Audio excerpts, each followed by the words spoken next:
今天是东华大学体育中心第一次办理国际性的体育交流，是一个重要的突破。感谢所有与会的嘉宾支持，也感谢各位印尼与台湾同学热情的参与，共同见证历史的一刻。期待今天大家在体育交流有更多的收获，也期待我们每年都可以办理两国的体育交流。更欢迎各位印尼的同学来东华大学就读书深造，享受台湾最美的大学的环境以及教育的资源。最后，祝福大家在疫情肆虐的环境下，仍然可以平安、健康、快乐。感谢大家。Terima kasih. Thank you very much, Professor Dr. Chung Bin Yang, for the speech. Our next agenda would be welcome speech from Taipei Economic and Trade Office in Surabaya. That would be delivered by Counselor Chung through a video.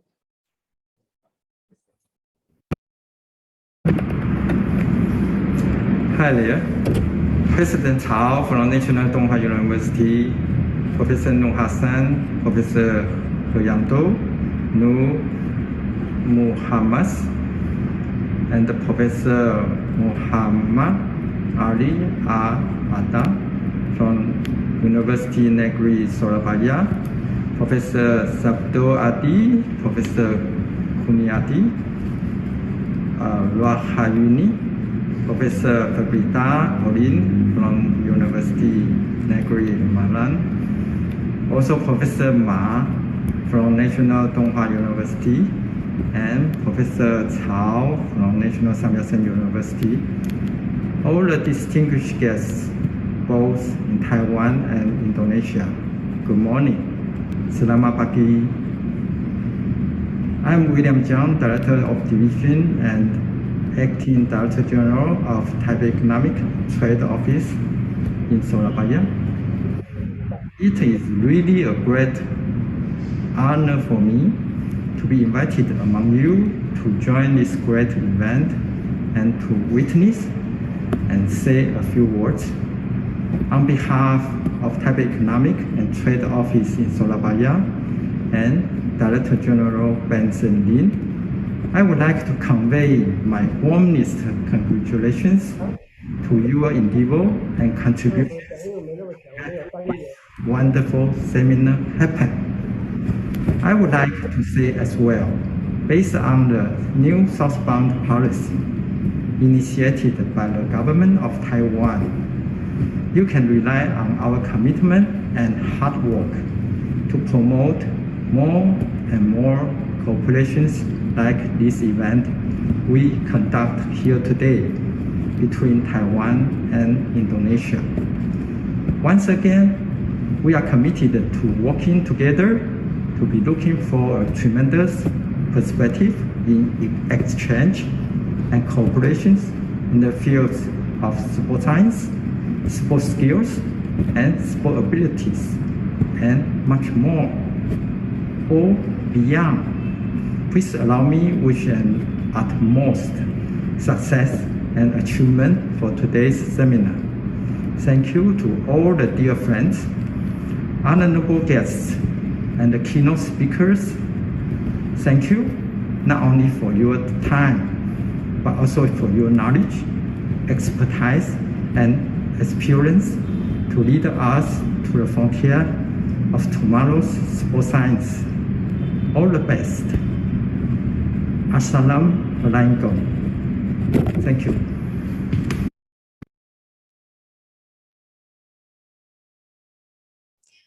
Very well. That was the opening speech from Counselor Chung.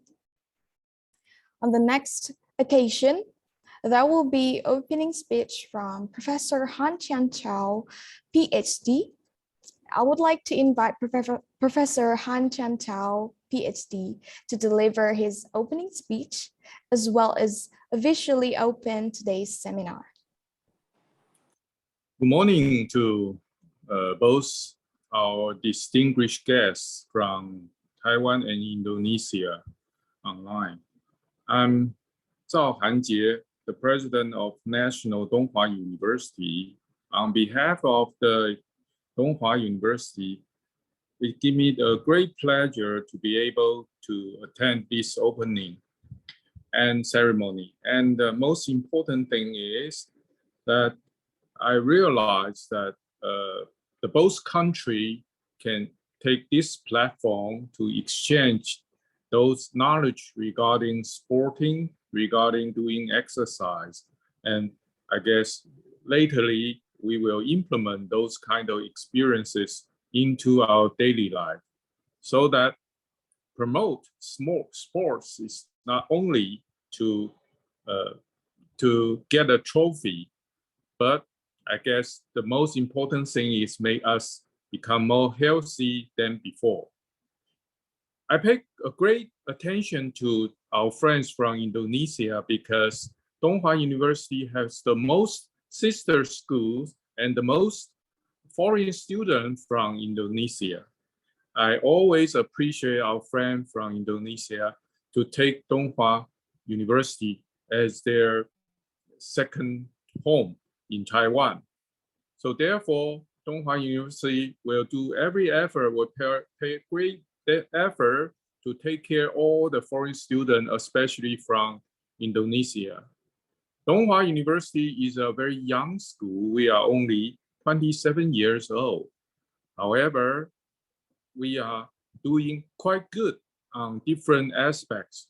For example, computer science, we are ranking number 6 in Taiwan. And the whole engineering, we are ranking number 12 in Taiwan.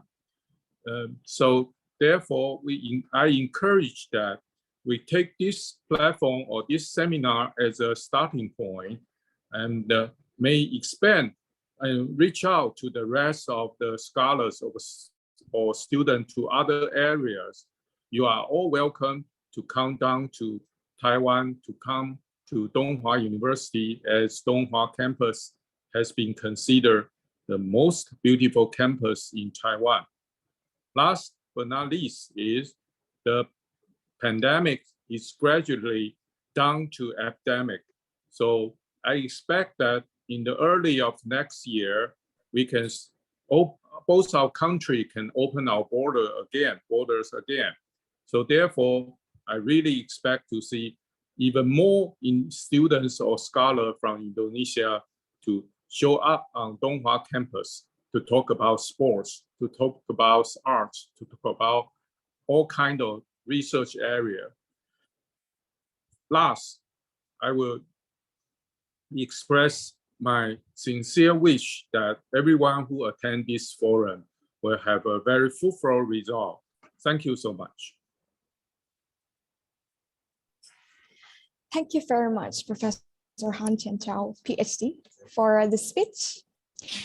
Distinguished keynote speakers and all participants, now we have come to the next agenda today, which would be the introduction of 3 universities participating in this seminar. This time, I'd like to invite Muhammad Arif Al-Arda, SPD MED, from Department of Physical Education, Universitas Negeri Surabaya, to lead the discussion. To Mr. Arda, please.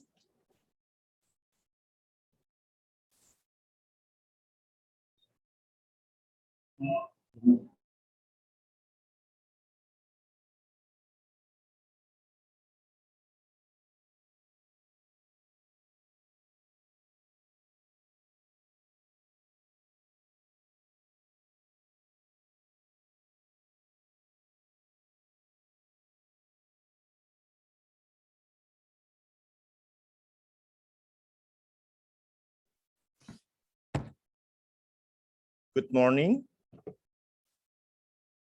Ciao An. Selamat pagi. I hope my voice is audible enough so we can continue. Is it audible? Okay. So, greeting from Surabaya, Indonesia. I'm Al Arda, and I'll be the moderator for the first session, which is the introduction of the 3 universities who have collaborated in this seminar. There will be the first speaker, Professor Dr. Nur Hasan or Cak Hasan from Universitas Negeri Surabaya. The second seminar will be Dr. Ma from National Tionghoa University, and the third speaker will be Dr. Sabto Adi from Universitas Negeri Malang. The first speaker, Cak Hasan, will deliver about the sport science development in Universitas Negeri Surabaya. And Cak Hasan, the floor is yours. Oke, Bismillahirrahmanirrahim. Assalamualaikum warahmatullahi wabarakatuh. Good morning, selamat pagi, Ciao An. Yang saya hormati Presiden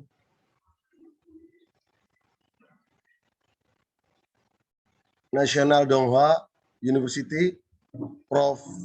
Chow. Yang saya hormati Master Chiang dari Tito Surabaya. Yang saya hormati Mas Dekan, Pak Sabto beserta rombongan dari UM. Yang saya hormati Prof. Ben, Prof. Shaw, serta seluruh pemateri yang pada pagi hari ini sudah bersama kita, serta seluruh peserta yang berbahagia.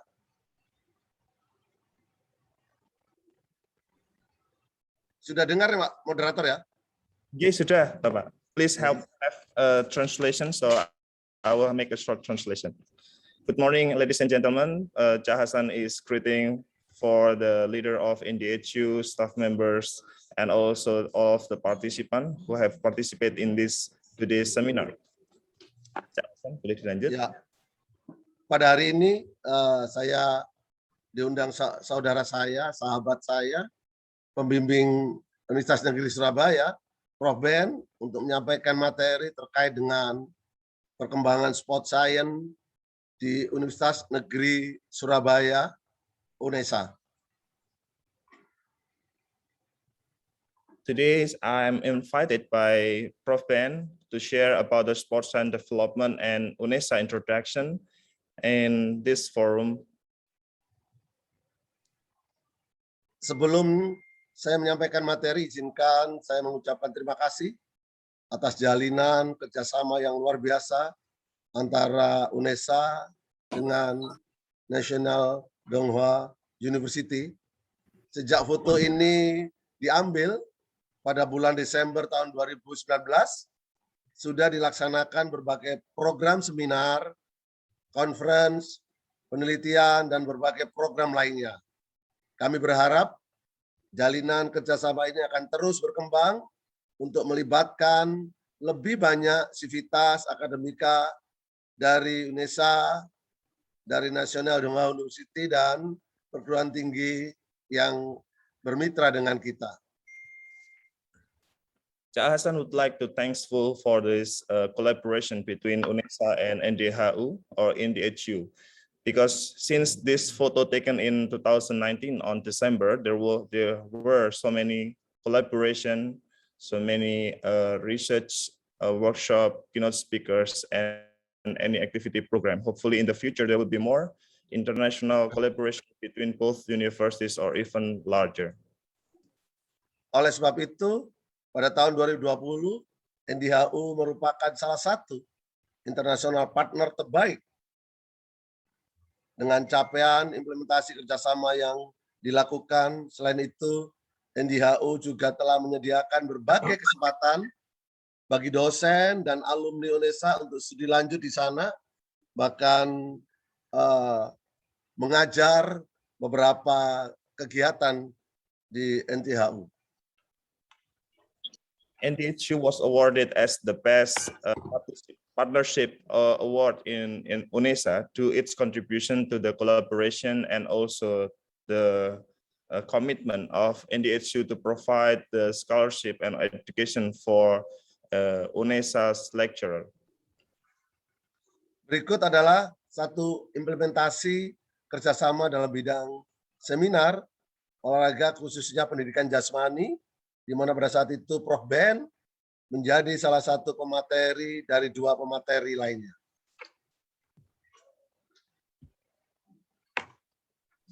This is an example of the collaboration activity, which is seminar.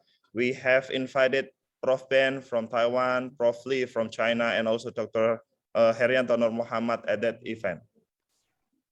Selain itu, terima kasih kami ucapkan kepada Prof. Ma yang juga telah berkesempatan hadir pada international webinar yang diselenggarakan oleh UNESA, serta beberapa profesor dari NDHU yang secara rutin menjadi pemateri dalam webinar atau International Conference online di UNESA. Kami berharap semoga suatu saat nanti diberikan kesempatan untuk berkunjung ke Indonesia dan kampus Universitas Negeri Surabaya khususnya. Thanks to Prof. Ma who have attended and gave a speech about the seminar in 2020. And thanks to all of the NDHU professor who have regularly attended the conference and give the keynote speech every year in UNESA. Hopefully next year or in the next future opportunities, we can invite you to Surabaya directly. UNESA merupakan perguruan tinggi dengan unggulan olahraga, seni, dan disabilitas. Saat ini menduduki peringkat 19 dari 4.300 perguruan tinggi di Indonesia dalam pemeringkatan Kemendikbud Ristek. Selain itu, UNESA juga menempati peringkat ke-18 pada pemeringkatan Time High Education Rank. Oleh karena itu, UNESA menjadi salah satu perguruan tinggi negeri yang paling diminati di Surabaya ataupun di Indonesia. UNESA or Universitas Negeri Surabaya is a public university in Indonesia which has the excellencies on sport and also art and disability. It has the 19th rank of government law rank and also the 18th on the time higher education rank of Indonesia.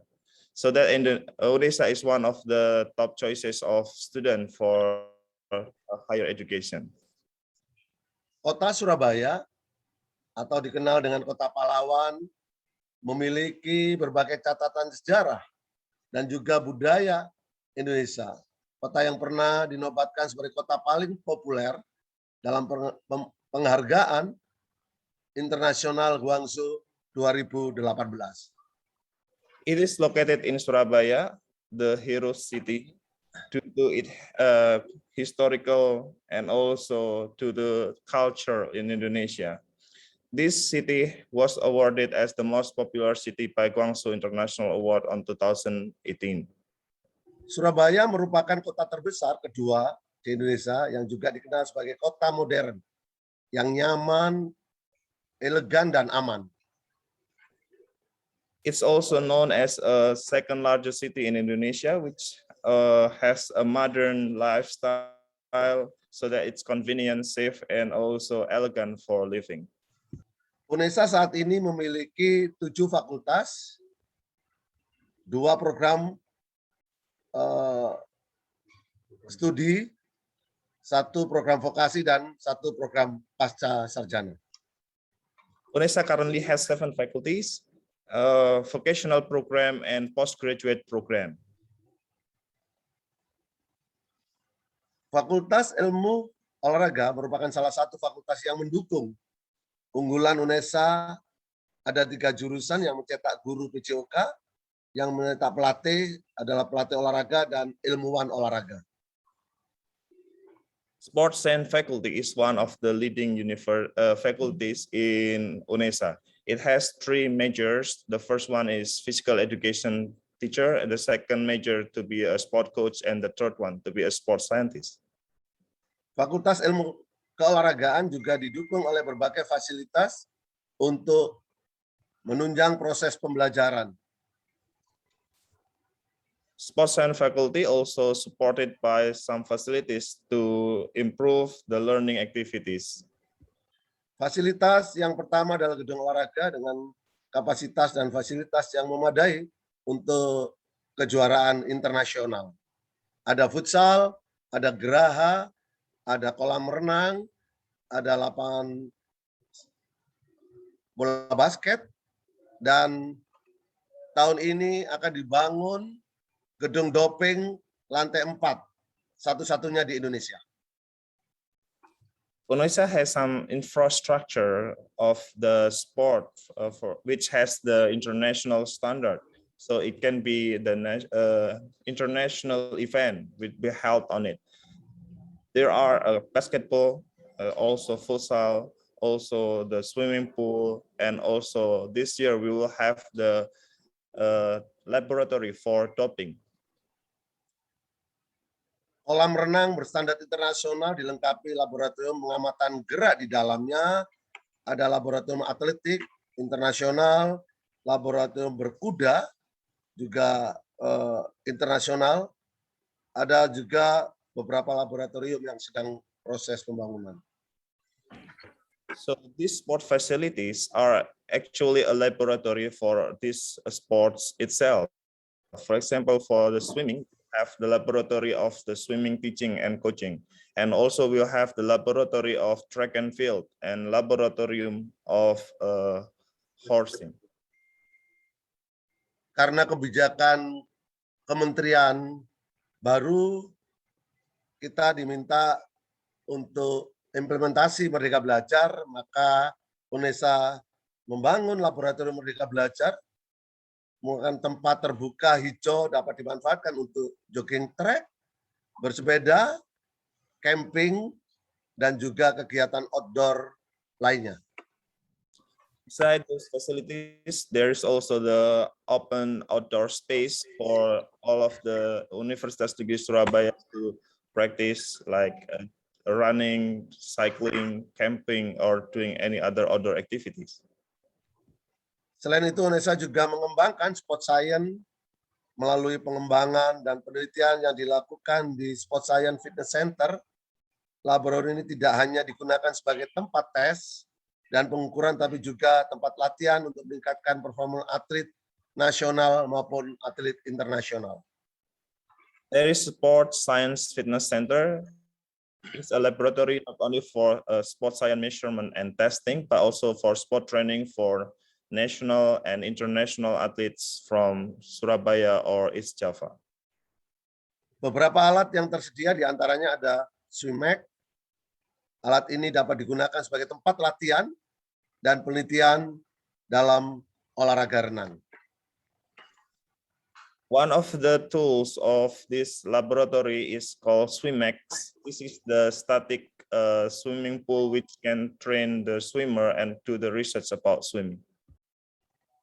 Alat selanjutnya adalah UMAX ROM Isokinetic Testing and Rehabilitasi System. Alat ini merupakan salah satu alat terbaru dari GSMI dan dapat digunakan untuk berbagai penelitian dan rehabilitasi medis.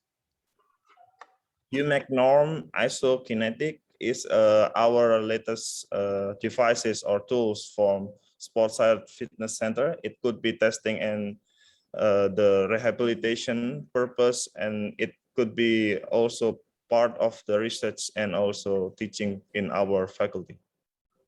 Program pengembangan olahraga juga menjadi bagian penting dalam pengembangan Fakultas Ilmu Keolahragaan. The sport development program is also a concern in Faculty of Sport Science in UNESA. Pengembangan olahraga yang pertama adalah olahraga masyarakat. Indonesia melalui Fakultas Ilmu Olahraga berperan aktif untuk mensosialisasikan dan edukasi mengajak masyarakat untuk aktif berolahraga, bahkan bekerja sama dengan Dinas Pemuda Olahraga. Tahun ini ada penggerak olahraga masyarakat, yaitu POM, yang didanai oleh Dinas Pemuda dan Olahraga. The first sport program is for the public or societies of Indonesia. UNESA actively participated and promoted the sport for the society. In this year, we have the program Olahraga Masyarakat. Penggerak Olahraga Masyarakat is funded by the government to help society to do the exercise. and have an active life. Selain itu, UNESA juga menerapkan olahraga dalam kurikulum kependidikan sehingga pendidikan jasmani dan kebugaran merupakan mata kuliah wajib lulus yang harus ditempuh oleh seluruh mahasiswa di UNESA. The second sport development program is for education itself. So in UNESA, there is a mandatory subject which has to be acquired by the students. It's called physical education program for every students in Universitas Negeri Surabaya.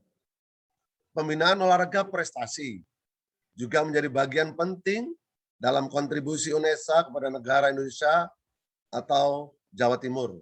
Banyak mahasiswa di UNESA yang telah menyumbangkan medali untuk Indonesia maupun Jawa Timur dalam berbagai event. Foto di atas adalah mahasiswa VIU yang memperoleh 3 medali emas dalam SEA Games Filipina 2019 dan kembali mempersembahkan medali emas untuk Jawa Timur dalam perhelatan PON Papua 2020.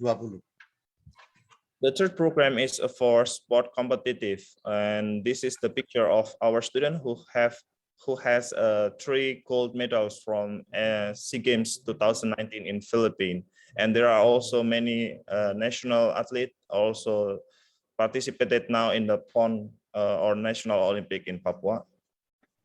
Berbagai bentuk penghargaan untuk mahasiswa yang berprestasi, diantaranya adalah beasiswa pendidikan, beasiswa pembebasan uang kuliah tunggal atau SPP, dan pembebasan biaya sumbangan pengembangan institusi atau SPI.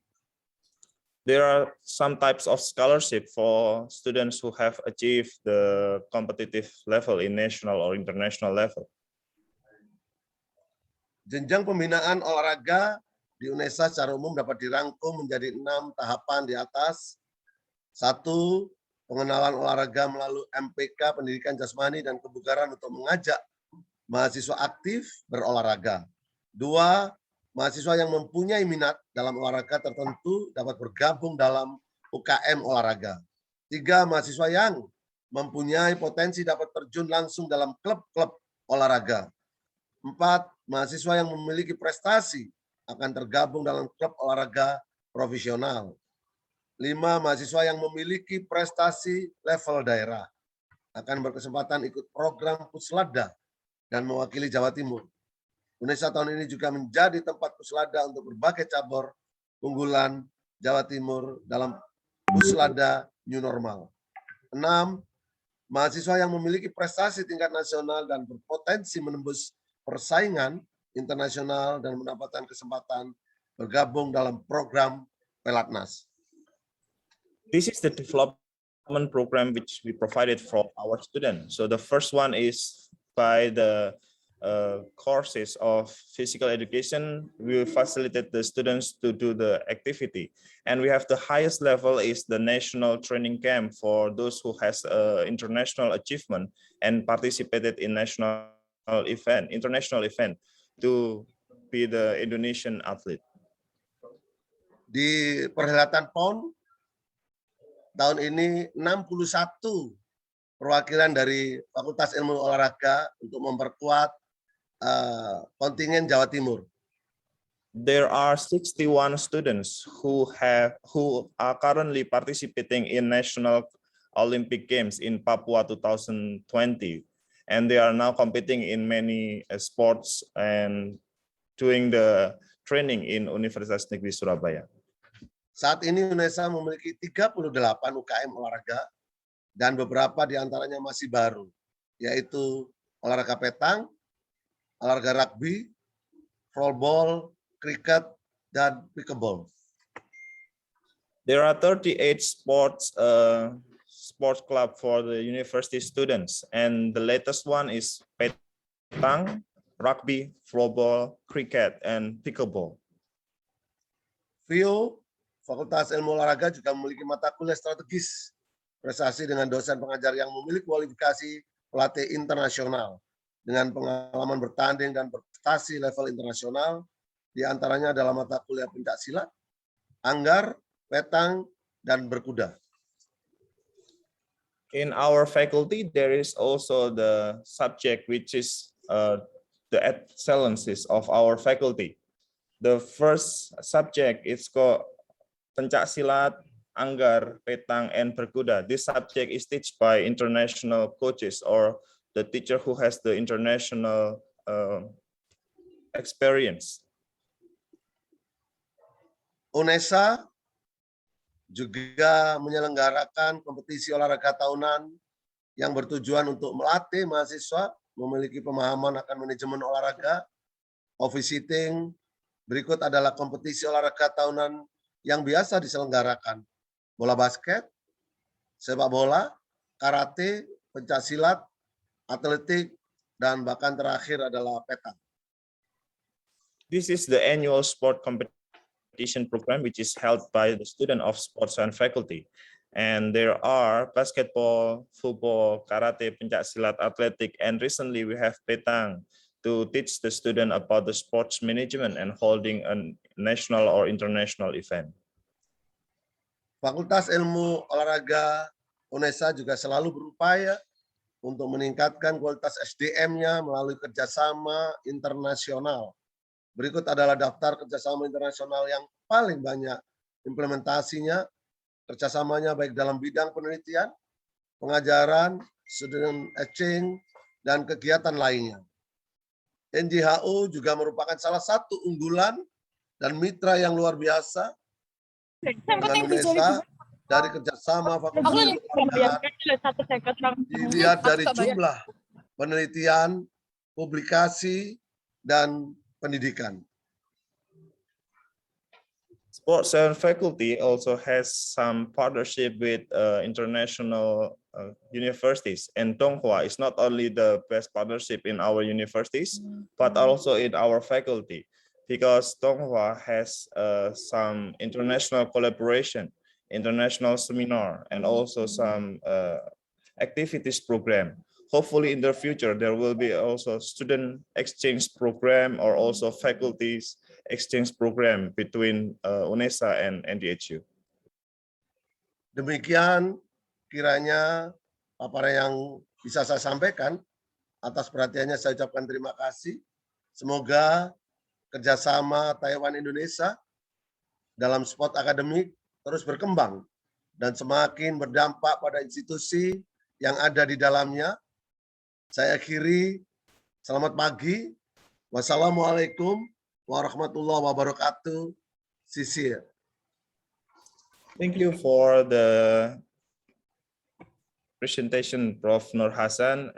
In the last statement, he is hoping that in the future there will be more collaboration between UNESA and also NDHU. And the second presentation will be from National Donghua University, and there will be Dr. Ma, the Dean of Office of International Affairs of NDHU. Good morning, Prof. Ma. Yeah. Hello, everybody, my friends in Indonesia. I'm very pleased to can join this meeting or webinar. Can I share my screen now? I would like to introduce my university or our university. I cannot share. Okay. Masa. Yeah, please. I still cannot share my PowerPoint. Okay, now you can share it. Oh, thanks, sir. Okay. Thank you, Professor. Thanks, sir. Okay. Can you see my screen? Yes, it's clear. It's beautiful. Yes. Thank you, everyone. Good morning. I would like to introduce my university, National Donghua University. Our president just gave it the opening speech. His name is President Han Jie-zhao, and this is me. I'm the Yuan Long Ma. Actually, right now I'm the Vice President for Administration and the Dean of the International Affairs Office. Also, I'm in physics. So that if you got the time and we have a chance to visit us, welcome to our university and my office. actually, we'd like to talk to everyone if any the further the cooperation, not only in the physics education, all the department like to cooperation with you. And where is the NDHU?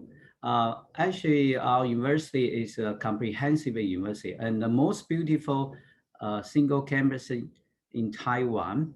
We next to the Pacific Ocean. As you can see the right-hand side the map, you can see that we locate at the Hualien County. It's not far from the Taipei city, only 2 hours by train. And we surrounded by high mountains, and I just say next to Pacific Ocean. So it's quite beautiful place. National Donghua University as a comprehensive university, we consist of 8 colleges. We have the College of Humanity and Social Science, Science and Engineering, Education, the Management, the Arts, Environmental Studies, Marine Science, and the Indigenous Studies. We very special have this college is international Indigenous Studies. That's only one university in Taiwan has. This one is very popular right now. And the student body for NDHD, we have around more than 10,000 students, as you can see, around the 800 the graduate student, and undergraduates around the 7,600.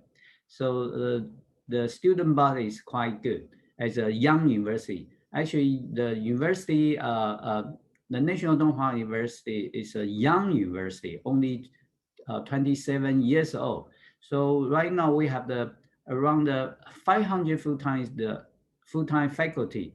More than 94% got the PhD. So that's quite good. We have the very good faculty that can do very good teaching, research, and study. Okay, about the ranking, you can see we have be ranked in QS, THG, and the other called RUR and the CWR. So many the ranking. We all in the world ranking. Also, we have the structure ranking. Also, as a young university, so we performance is still quite good. And that's you can see that's a bird view. I mean the sky view. Our university, we just surrounded by high mountains. We actually located in the valley in Hualien County. So you can see so beautiful, so nature. I really want you can one day visit the beautiful campus. You see the other view of the lake. We have so many lovely building. And also, I just mentioned this next to the Pacific Ocean. That's you can see the Pacific Ocean. That's the port around the Hualien. And if you take a bike, I mean, probably half hour we can go to reach to the Pacific Ocean. If by car, of course, just 10 minutes. So it's not too far from the nature, the beautiful things. You can see around our campus activity. So we have the big grass field and we can do so many activities there. We can contain all the students together. And also we got a good facility. Later we can say, can show our sport facility. That's where I showed we have the largest one, or we say we have the biggest one, the on-campus accommodation. We have more than 6,000 beds. So we guarantee for the international student or foreign students can live in campus if you wish. Okay, and we have a player room. Also, that's a video. If you're interested, you can download this because right now I'm afraid we don't have time to play this video. Okay, and now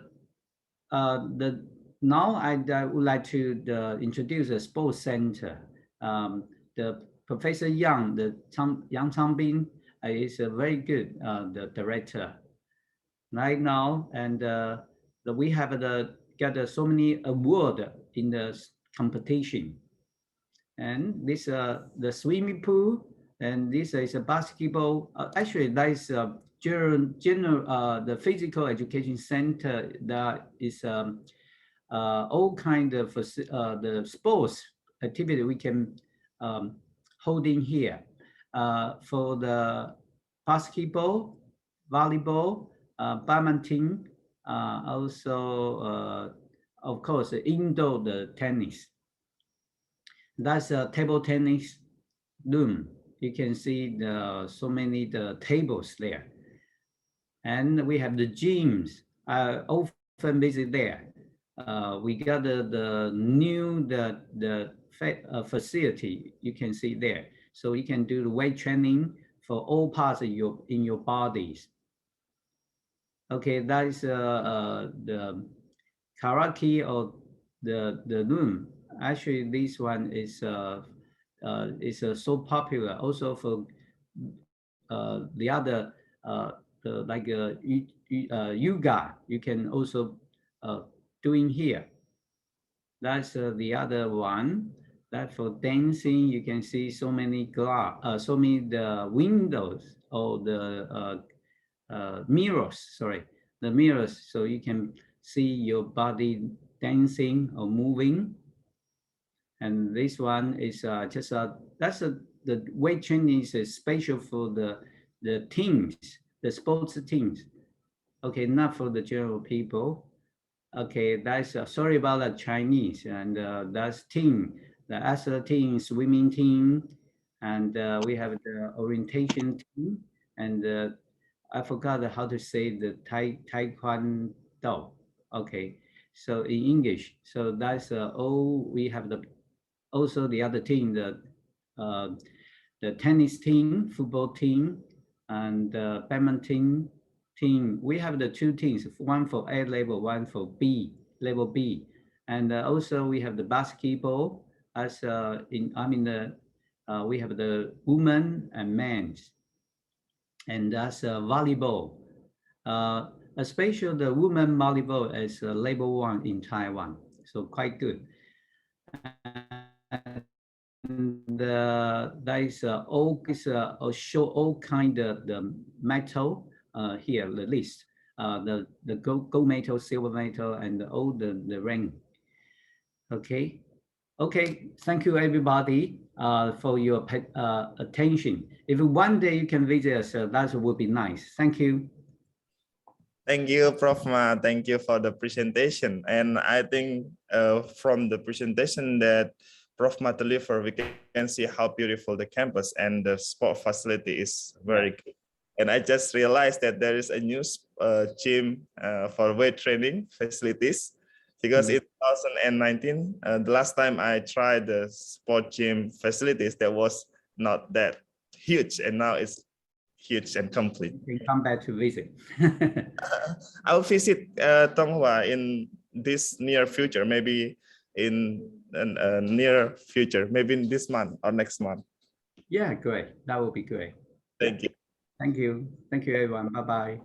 Bye-bye. And the last introduction is from Universitas Negeri Malang, and today we'll have Dr. Sabto Adi already with us. Good morning, Dr. Sabto Adi. Selamat pagi. Good morning, selamat pagi, Mas Arda. Suara saya kedengaran? Terdengar jelas. Okay. So Dr. Sabto Adi will deliver the introduction about Universitas Negeri Malang. The time is yours. You can. Can I share my Yes, please. my PPT?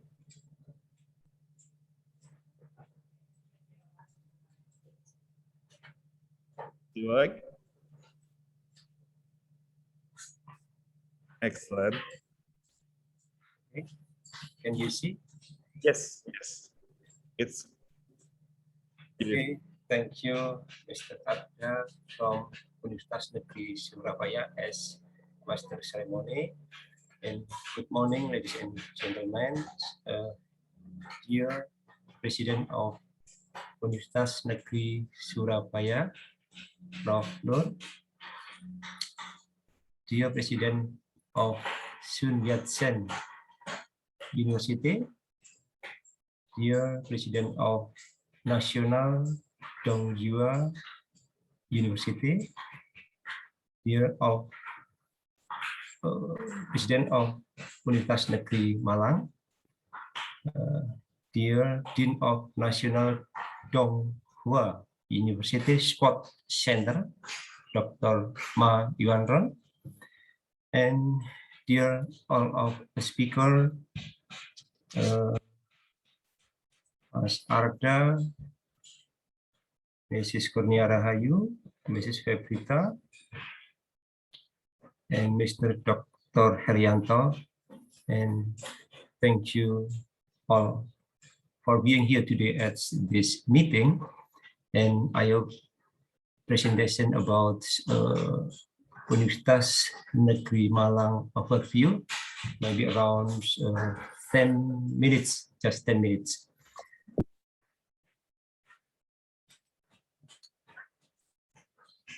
Universitas Negeri Malang, State University of Malang as UM. UM is one of the university that is ranked in the 15 best universities in Indonesia, Communist activity. UM is located in Malang, East Java, Indonesia, has 32,123 students, including 356 international students, has 1,086 lecturer and 1,166 administrative staff. We have 8 faculties and 1 postgraduate school.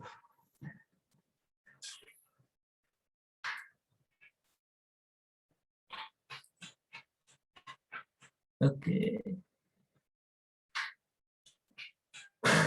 We know Indonesia, located in Southeast Asia, is the country with the 4th largest population in the world, around 260 million. The largest archipelago country in the world, more than 700 native languages. Capital city Jakarta. And we know distance from Jakarta to Malang around 415 miles. Jakarta to Malang. Malang city overview.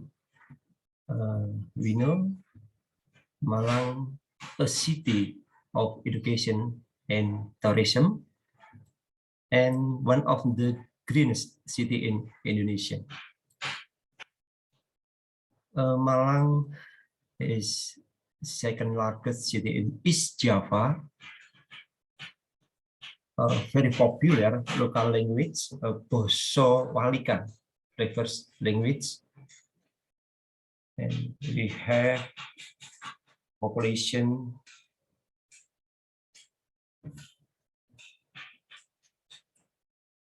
800, we know, 887,443. This ecotourism destination, which is volcanoes and waterfall, one of the cool city in Indonesia. 17 until 27 degrees Celsius. There are in Malang, there are 60 colleges. Okay, Universitas Negeri Malang campus. We have 3 campus. The first, campus 1, campus 2, and campus 3. Campus 1 as a central campus and in Malang, and campus 2 in Malang 2, and campus 3 another city in Blitar. UN has 8 faculties The first Faculty of Education, the second of Faculty Mathematics and Natural Science, and the third Faculty of Economics, and fourth Faculty of Engineering, and our Faculty of Sports Science. This is our faculty. The next Faculty of Social Science, and Faculty of Psychology, and Faculty of Letters. UM has study programs. Maybe, I'm sorry.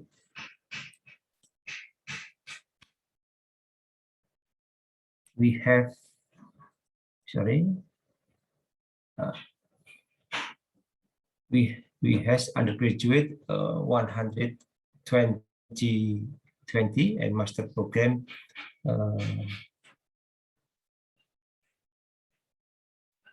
30 and doctor programs 13. Faculty of Education, there are 6 departments, including guidance and counseling and psychology, education technology, elementary and preschool education, and education administration, non-formal education, special education. Faculty of Letters, there are 5 departments, including Indonesian department, English department, Arabic department, German, art and science department. We have Faculty of Mathematics and Natural Science, consists of 4 departments, including Mathematics department, Physics department, Chemistry, and Biology department. And the next Faculty of Economics consists of 3 departments, including Management, Accounting, Economic, and Developmental Studies. Faculty of Engineering consists of 5 departments, including Mechanical Engineering, Civil Engineering, Industrial Technology, Electrical Engineering, Vocational Education. And Faculty of Social Sciences consists of 4 departments, including Law and Civics department, Geography department, History department, and the last Sociology department. Faculty of Psychology, only 1 department, Psychology department. And this is our faculty. We have 5 departments. The first, Teaching Education department, the second, Sports Science department, and the third, Public Health Science department, the fourth, Physical Education and Health, and fifth, Sport Education. This is a master degree postgraduate program, the last department. And we have 2 institutions. The first, Lembaga Penelitian dan Pengabdian Masyarakat,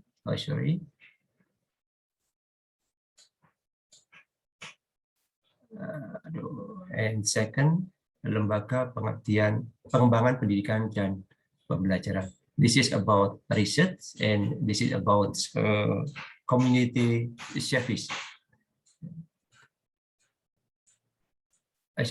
This research and community service, and the second about learning and education. And we have international program. This is about international, our program, UM-IFES, UM-ICAM, Kemitraan Negara Berkembang, Dharma Siswa, Erasmus and International Credit Mobility, Indonesian Language Learning and Experience, Indonesian Overseas Program, Practical Training, internship, One Asia Lecturer, series, credit transfer, choir conductor training, Fulbright research fellow, critical language, and another. Okay, we have 2 international programs, outbounds, Erasmus Plus, International Credit Mobility, IDB degree and non-degree training, academic and staff, Saga University UM Exchange Program, academic and student, Miflana Exchange Program, Turkey, Chinese Government Scholarship, Exchange and Graduate Studies, Guangxi Normal University, maybe 2 years last 2 years. I went go there, Guangxi Normal University, and I hope Taiwan too, especially to Donghua University and Yat-sen University. We have teaching internship program, school in Thailand, Singapore, and Malaysia, scheme for academic mobility exchange, teaching Indonesian as other language, credit transfer. This is a dictee program, and the program in Thailand, Turkey, Japan, and Malaysia, joint PhD supervision. And this is a potential collaboration, and I hope we can to make a new program about this potential collaboration.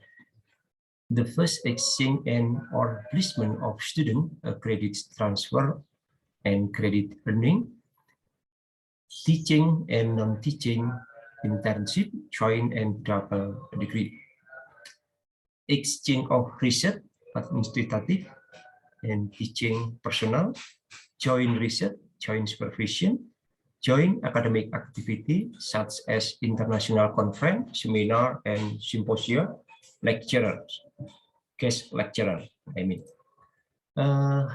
We have international student scholarship, MISS. And this is about IFES, International Festival, ICANN, International Festival. And this is my president of Universitas Negeri Malang. This is a main station about One Asia lecture series by One Asia Foundation.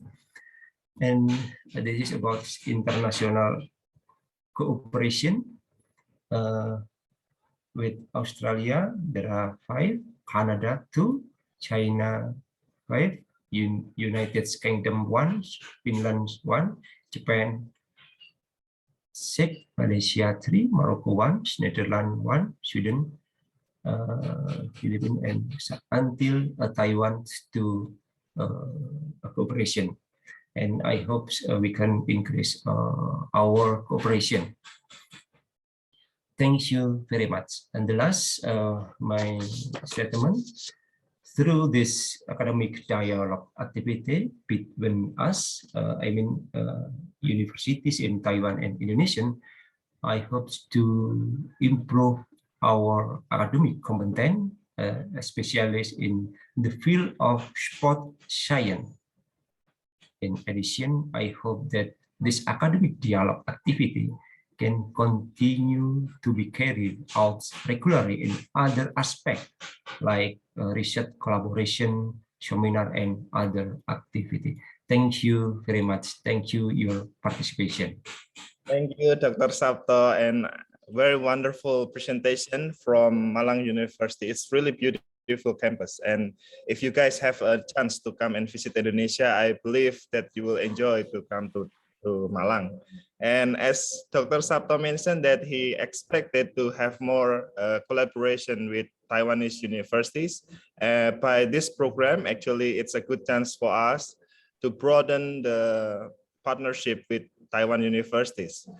And from Malang University, there is a video for sports science faculties and profile, which will be delivered by Dr. Sandy through the video program. Dr. Sandy, are you ready? Okay, wait for a moment. Wait.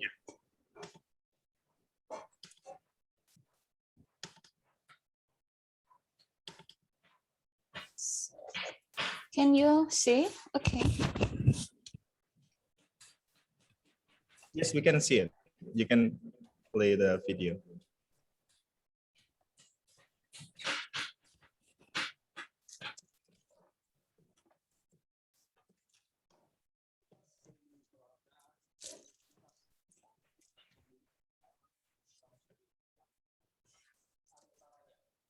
Do you need any assistance?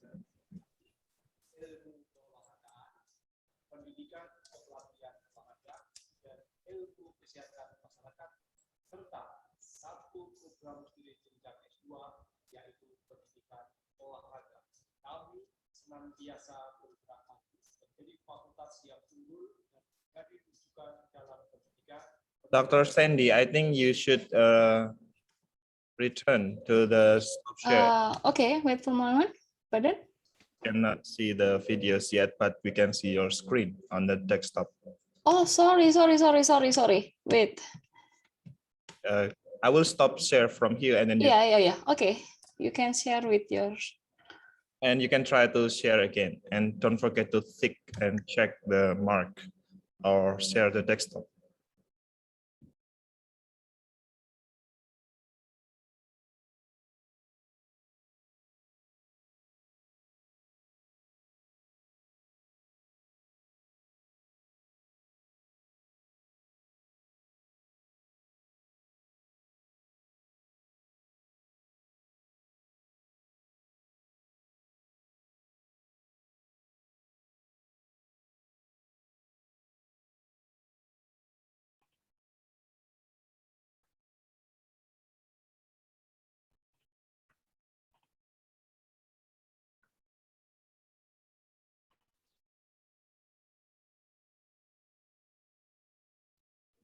Dr. Sandy, allow us to help you to play the video from our computer, so probably it could be work. Dr. Sandy?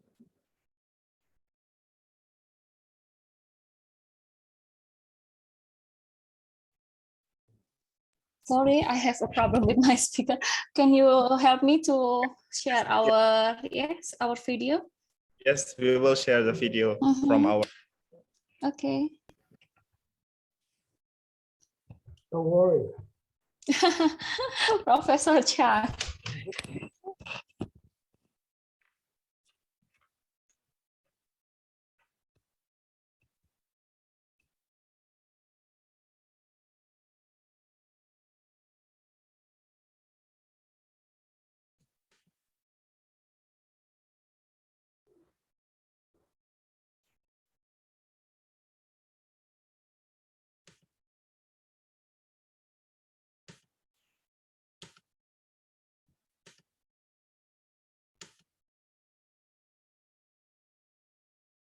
Okay. Something problem. Yeah, so we are also waiting for the. Buffer. Okay. It's okay. Never mind. Yeah, we will play the video in maybe 1 minute and we'll continue to the next session. So the first session, actually, these 3 universities from Indonesia and Taiwan could be a good partnership to start the collaboration, especially in sport. And through this Taiwan-Indonesia Sport Academic Seminar, we can have some ideas about how the sport could be developed in 3 universities, especially. And hopefully there will be more universities could join in this forum and we can broaden more partnership. So I think the video is ready. Not yet? Okay. Maybe we can share our video later, Mr. Arda, after the presentation from Miss Farbita. It's okay, never mind. It's also introduce our institution. Okay, then. So I will close the first session and thank you. Terima kasih Cak Hasan, Dr. Sabto, and Professor Ma for the sharing and introduction of the universities and sports science faculty.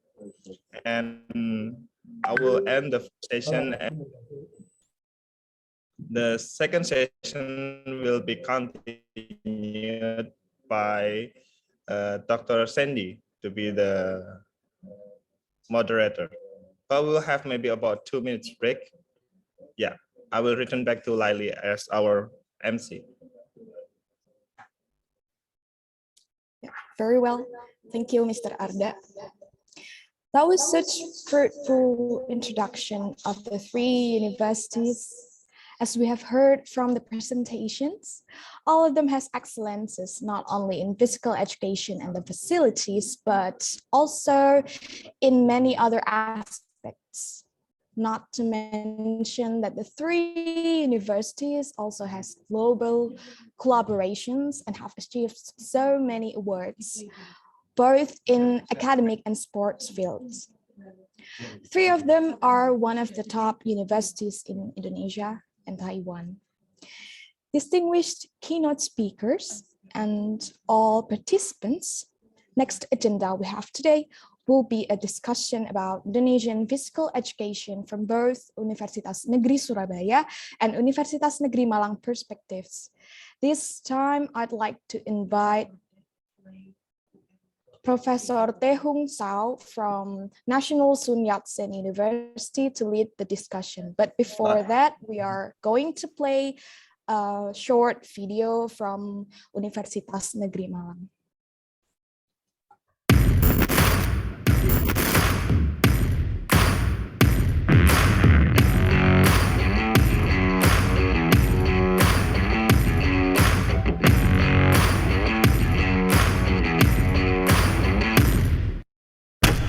Fakultas Ilmu Keolahragaan Universitas Negeri Malang memiliki 4 program studi jenjang S1, di antaranya Pendidikan Jasmani, Kesehatan dan Rekreasi, Ilmu Keolahragaan, Pendidikan Kepelatihan Olahraga, dan Ilmu Kesehatan Masyarakat, serta 1 program studi jenjang S2 yaitu Pendidikan Olahraga. Kami senantiasa bergerak maju menjadi fakultas yang unggul dan menjadi rujukan dalam pendidikan, penelitian, serta pengabdian kepada masyarakat, khususnya pengembangan ilmu pengetahuan, teknologi bidang olahraga, dan kesehatan. FIK Care!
Very well. That was such an impressive video profile from Universitas Negeri Malang. And for the next agenda, I would like to invite Dr. Sandy from Universitas Negeri Malang to lead the next agenda. To Dr. Sandy, please, the time is yours. Okay, thank you very much, Miss Laila. Am I wrong? No? Okay. Okay, good morning, everybody. Now we have the academic session. It's discussed about Indonesian physical education in the perspective from Universitas Negeri Surabaya and also from Universitas Negeri Malang. We have two keynote speakers with with amazing experience about in physical education. We have Mr. Arda. I welcome you back. And also I invite Miss Febrita Paulina Henuk. Can you open your camera? Hi, Sandy, thank you. Hi. Okay, which one will be first? Mr. Arda or Miss Febrita? Up to you. It's okay, up to Based you. on the schedule, it's time for me to present, right? Yeah. So what about you, Arda? Okay. If I also going first? Yes, I think you can decide. But sorry for interrupt. I have a good news for Donghua. Okay. There are Indonesian universities who want to do the MOU with Donghua, and universities are from Universitas UPN Surabaya and UPN Jakarta. Information from Nur Hasan, the rector of UNESA. So after this, nice. we'll continue the MOU to the NDHU. Thank you. Sorry, you can. Congratulations, NDHU. Okay. Okay, I think the next year it will be about between Indonesia and National Donghua University, between Universitas Negeri Malang and National Donghua University. Mr. Ada, please, please help us. Okay, it's the first. Find some universities from Taiwan to be the part of this collaboration. Yes, good collaborate. Miss Febrita, you look very pretty today. Oh, thank you. Okay, for the compliment. I think you already present our Indonesian physical education with your perspective from Universitas Negeri Malang. So time is yours. You have 15 minutes for presentation, and we have also discussed about it. Okay. Okay, thank you. Okay, let me share my PPT. Okay, Miss Febrita. Okay. I'm sorry, I will. Yes.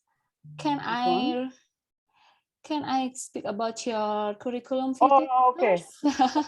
Let me introduce yourself. Me? Oh, okay. No, me. No. Okay. Mr. Ada, would you set the PPT of Mr. Febrita curriculum vitae? Febrita. Yes. Febrita. Hi. Dr. Ben, how are you? Can you sing a song? Oh, me? 你问我爱你要交分。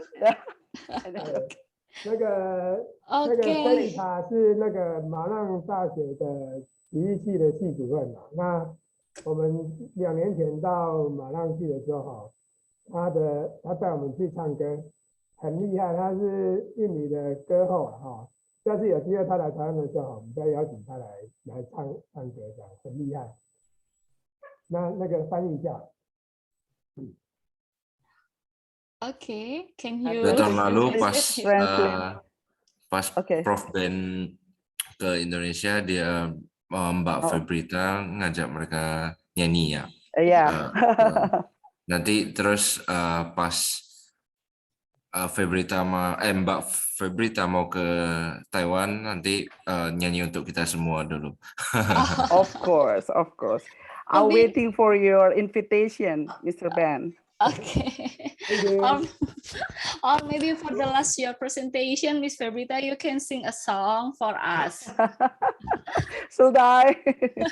Okay, everybody, I will read some curriculum vitae of Miss Febrita Paulina Henduk, SPD, MPD. She has the education from Bachelor of Education Universitas Negeri Malang, Master of Education from Universitas Negeri Surabaya, and she also joined with non-degree program Chinese Culture University Taiwan on 2013. Am I wrong, Mr. Febrita? Miss That's Febrita? great, Sandy. Okay. And she has a lot of work experience, such as on 2014 until 2019, Head of Physical Education Laboratory, Universitas Negeri Malang. 2019 until now, Secretary of Physical Education Department, Universitas Negeri Malang. 2019 until now is she also the one of branding team of Universitas Negeri Malang. What's great, Miss Ferbita. And she has a research interest about physical education learning, basketball, games modification, girl participants in PA, and also continuing professional development. You can follow her social media by Instagram, Facebook, WhatsApp, or also in Google Scholar. Now, time is yours and you can start your presentation. Okay. Thank you, Sandy. Let me share my PPT to all of you. So, okay. So, what about my PPT? It's clear there, Sandy? Yes, okay, it's clear. So, okay, thank you for the opportunity for me. Miss Febrita, yes? can you slideshow maybe?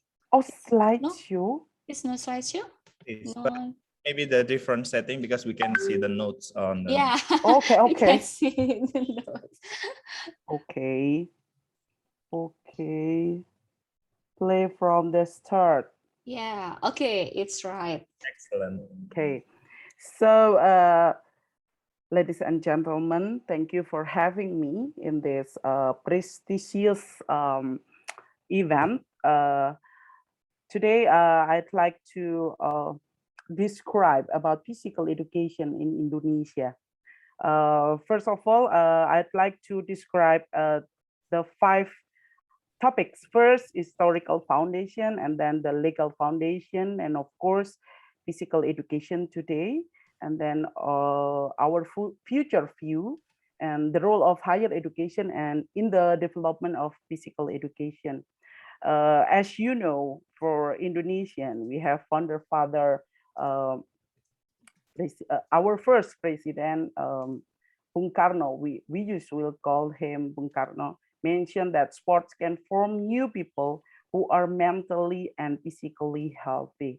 It means that sport and of course physical education also have contributed to build people, build human for mentally and physically health. And then as you know, the basic of the development of physical education in Indonesia, there are first, we talk about historical foundation. There are three era. The first, the royal era, and then the colonial era, and the last is the era of the independence. And then in the kingdom era, the purpose of sport and physical exercise, there are the activity only for physical development efforts. It's just only for training soldiers. The influence of Hinduism for knights must be provision in the military, and then hunting, riding horses, and how to using weapons, how to take defense for the especially the activities. It's for the for the knights in the kingdom era. And then the influence of Islam that recommends to practice how to horseback riding, swimming, and archery. Okay. And then, of course, in the colonial era, we have two nations that, how to say, Dutch and Japanese. It's influenced physical education development in Indonesia. In the colonial era, we know that physical exercise inherited from our ancestor of the Indonesian nation, you know, that is decreasing at the beginning of the period. And then the attention to the physical exercise also when in the end of the 19th century, when school for European children were growing. What about Indonesia? We still, the colonial also have built our curriculum, of course, to developing in physical education. The Austrian system, of course, influenced in it based on the anatomical, physiological, and pedagogical, and of course the content, and then to last long enough in Indonesia until the end of the colonialism of Dutch. And it will be end in 1942 and then continue for Japanese colonial period. It's only three years, start from 1942 until 1945. And the purpose of Japanese colonial period is, of course, physical training to form humans who were loyal to Japanese kingdom at that time. And they try to build humans who were able to fight to help the Japanese army. Okay, and then next, the independence era.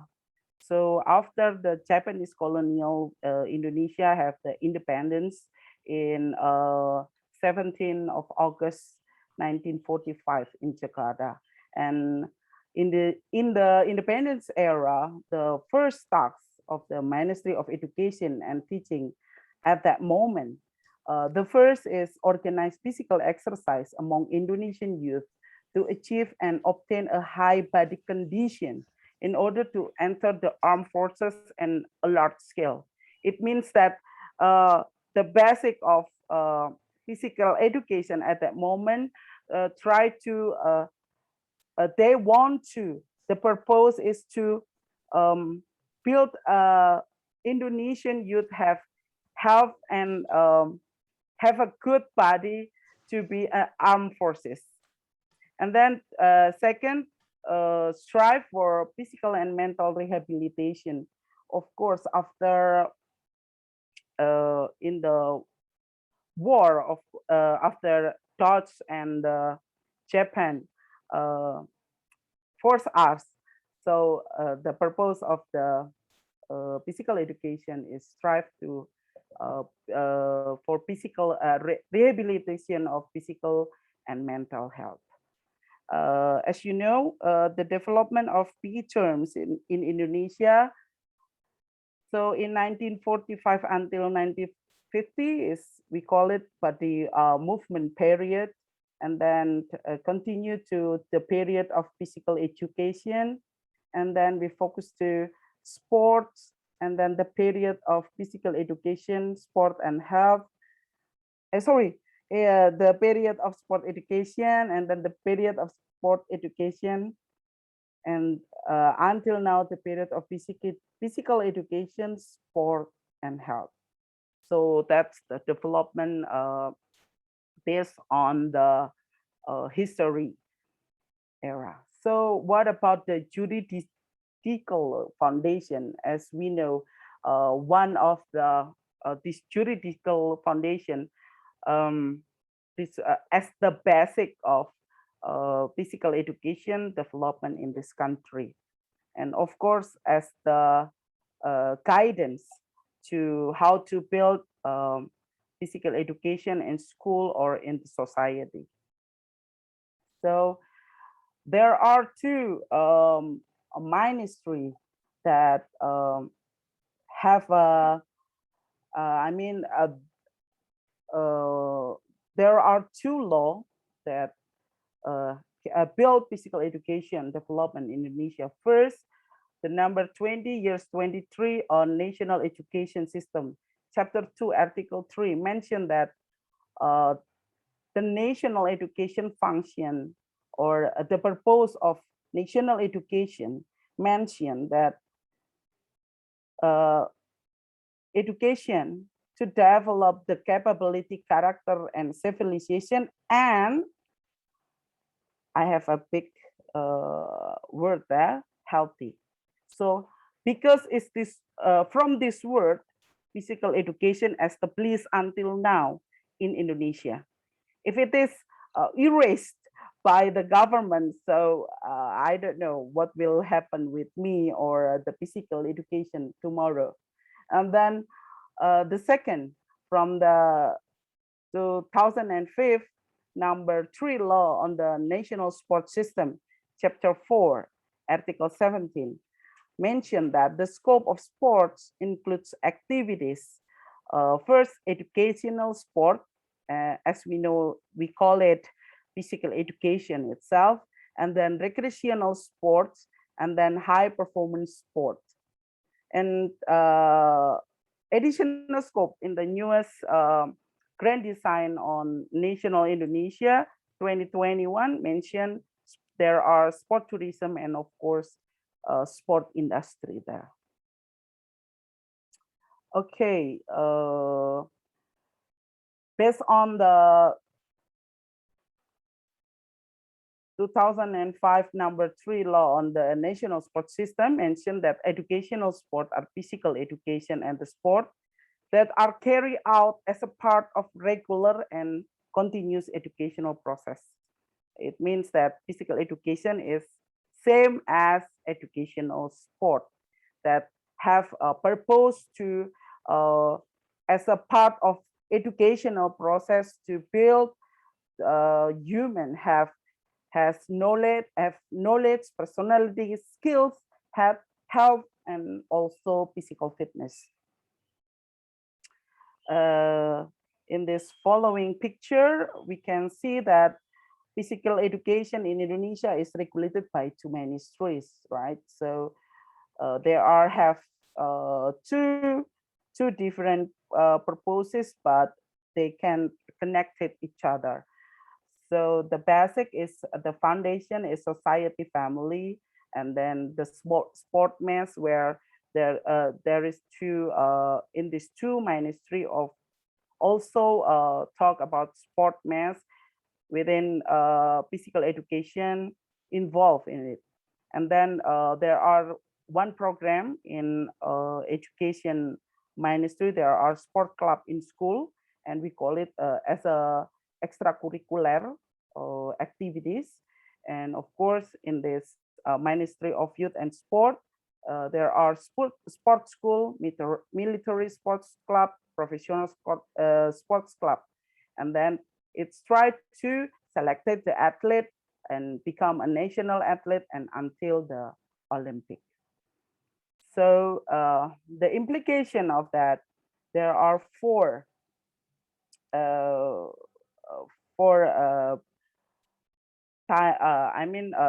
thema or topics. First, physical education carried out in school is not only based on sport, but also based on physical activity. In this concept, physical literacy is very appropriate to implement it. And then second, part of the educational process. Physical education is part of educational process. As we know that not only mentioned in regulation of governing education, but also in Booker mentioned that physical education is part of education itself. And then knowledge and personality. Educational sport must be able to develop the potential of children as a whole. holistic, including cognitive and then personality development. As we know, in Indonesia, we call it cognitive, affective, and psychomotoric as a domain to build potentially student. And then 4, there are skill, health, and physical fitness. To achieve skills, health, and fitness, it is also necessary to have physical activity better, at least as the recommended by World Health Organization on the concept of physical activity. So this is the recommend time for a physical education lesson. Try to reaching this point, even though it will be difficult because compared to another lesson that should be given to the student. Okay, so this is, I'll try to describe about Indonesian physical education today.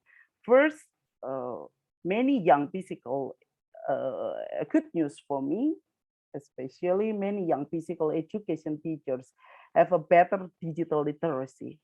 By contrast, the senior teacher illiterate. So this is the impact of the disruption era that already we should face it until now. So this is one of the challenges, I think. Second, fitness level of the student is still the main issues in this country. And then third, dissemination of research product that's not going well. Sometimes they just stop by publication in the Scopus, in the in the some of publisher for academic writing. And then the last, the diversity of the research topic, sometimes only focus in some topics. So as you know, in Indonesia is have a archipelago, and of course it impacts to the how do people react, how do people living, and then of course there are always problem when people living is always related to the problem, and of course sometimes our researchers only focus how to teacher topic in the only in the school, but sometimes how about the how to say emergency curriculum, how to say what about the situation after pandemic, and then many things, many topics that we can explore more in the future. So the subject group of competency standard in Indonesia, there are 5. So about religion and noble morals, citizen and personality, science and technology, and of course the aesthetic, and the last sport, physical education and health.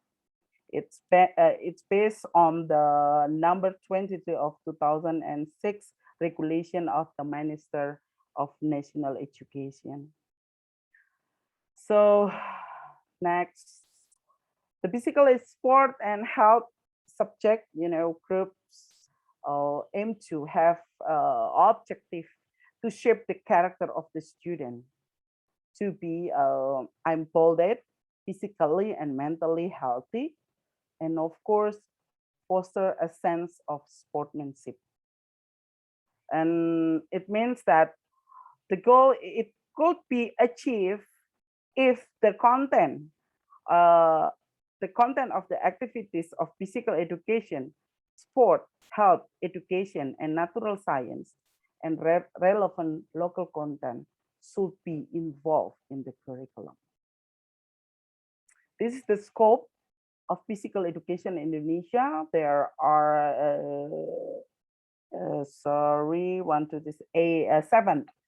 First, games and sports, self-development activities, gymnastic activities, rhythmic activities, aquatic activities, outdoor activities, and health. So if we call being active during physical education, allocation time is the main issue for physical education lesson in Indonesia. For high school, we just only have 3 hours per week that consists of an hour. It's 45 minutes. So total hours, total minutes is just 135 minutes for high school to do physical education in school. So what about junior high school? In junior high school, total number time, allocation time is just only 120 minutes, similar to 2 hours. And then the elementary school, it's same with the junior high school, around 2 hours. So the allocation time, it's developed, the basic is based on the WHO recommendation that children and adolescents from 5 to 17 years should do at least an average of 60 minutes per day of moderate to vigorous intensity and should incorporate vigorous intensity aerobic activities at least 3 days a week. So it could be problems here. So we can discuss it as a research topic later. So there are the following some portraits of physical education in pandemic, of course, before the pandemic, because after this, Arda will be present physical education in the pandemic era. So I try to describe it. So based on this, this is the picture of how to physical education are held in Indonesia. You will often find traditional sport in physical education learning in Indonesia. And of course, mostly physical education carry out in the open space, often in the field near school. Doing physical activity together in the morning. And then of course, we have pencak silat as a martial art from Indonesia. And we have also karate and many more. You know, I have a sign there. If you see it, if you watch it, you know, there are some of the students only inactive. It's just waiting for this term that no, I mean for the in queue to do a physical activity. Of course, it is related to how the time they being active during the class. And then physical education subjects are equally awaited by most students in Indonesia because you know what is the reason? Because physical education is very enjoyable and fun for students. So there are 5 topics. I try to describe it. The main topic of physical education in the future. So there are Indonesian culture, physical literacy guidelines. It's a must. We need it. And physical activity through physical education. And then of course, standardized physical education time allocation, meaningful physical education, and physical education learning technology. As you know, physical education is not just movement. We are agree with it. This is a pedagogical process of learning about motion and learning motion. And we call it in bahasa Indonesia, kita belajar bergerak dan belajar melalui gerak. And whatever the learning model, keep education at the front of planning. So the purpose of education, it's the main from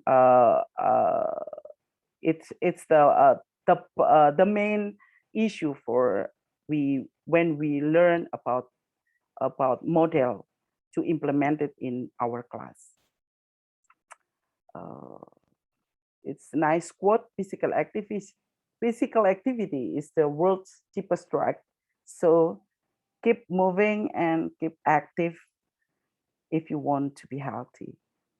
So physical activity in physical education class, you know, this is important part of physical education learning activities that using physical activity.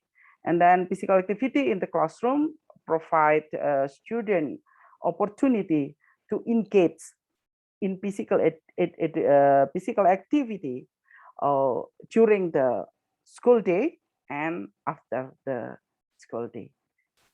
So encouraging students to be physically active during learning can be increase the amount of time they are active in their life. So what is the role of higher education in the development of physical education in Indonesia? There are three pillars of higher education, three dharma perguruan tinggi. As a higher education, we have three obligations to do it. First, education, research, and community services. From education, of course, as a physical education teacher education in my department, we designed the curriculum that can build a teacher in the future physical education teacher that could face the changing of the world in the 5 or 10 years in the future. And then how the research, we have research group that conduct many kind of topic research there. And then community service, we should help teacher to enhance their knowledge, to enhance their capability after they become a teacher, of course. So our community service is targeted is PE teacher. So I think that's all. Sandy, terima kasih. 谢谢. Okay, are you finish your presentation earlier than the schedule, Miss Febrita? But it's okay. Okay, you feel like ride a roller coaster while I presenting? No, No, it's so clearly. Is it clear? Okay. Yes, Hopefully. it's so clearly. Your pronunciation it's very good. Okay, I think we have go through to Mr. Alda presentation, and after that we have the second discussion with all of you. How about that, Mr. Alda? Yes, that's Would you? Okay. Yeah. Okay. The committee, please help me to share his curriculum vitae. Moderator? Oh, yeah. I will. No. You share your curriculum vitae by yourself. No. Okay, I will introduce you, Mr. Alda. His name is Muhammad Arif Al-Alda.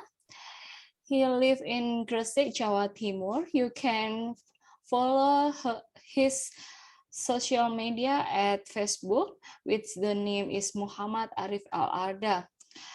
He is one of an outstanding junior lecturer in Universitas Negeri Surabaya, and he has research interests on physical education, sports science, sport biomechanics, motoric development, and also curriculum design. Okay, Arda has a lot of working experience, such as from March 2018 until now, he is a lecturer in physical education department at Universitas Negeri Surabaya. From September 2016 until 2019, he is He was a research assistant at National Donghua University, Taiwan. Okay. And a lot of work, his working experience. I cannot tell you one by one.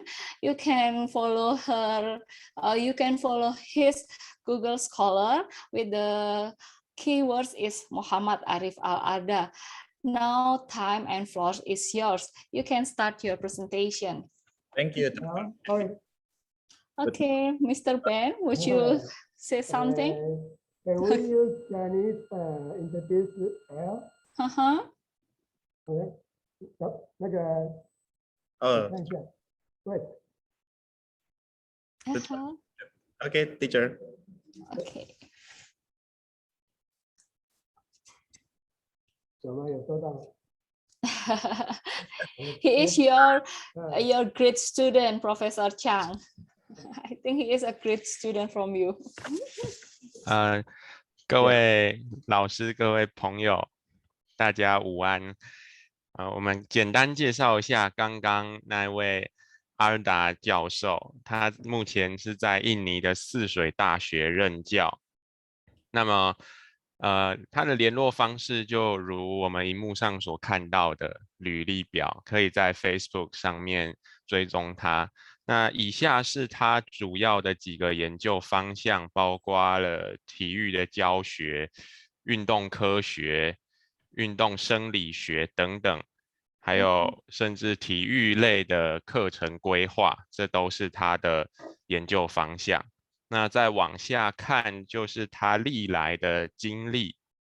目前在印尼的泗水大学体育学院体育系担任讲师的工作。好，以上介绍，谢谢。Okay. Thank you, Kai. And thank you for Felix after you translate our discussion about Arda. Thank you for the introduction. So,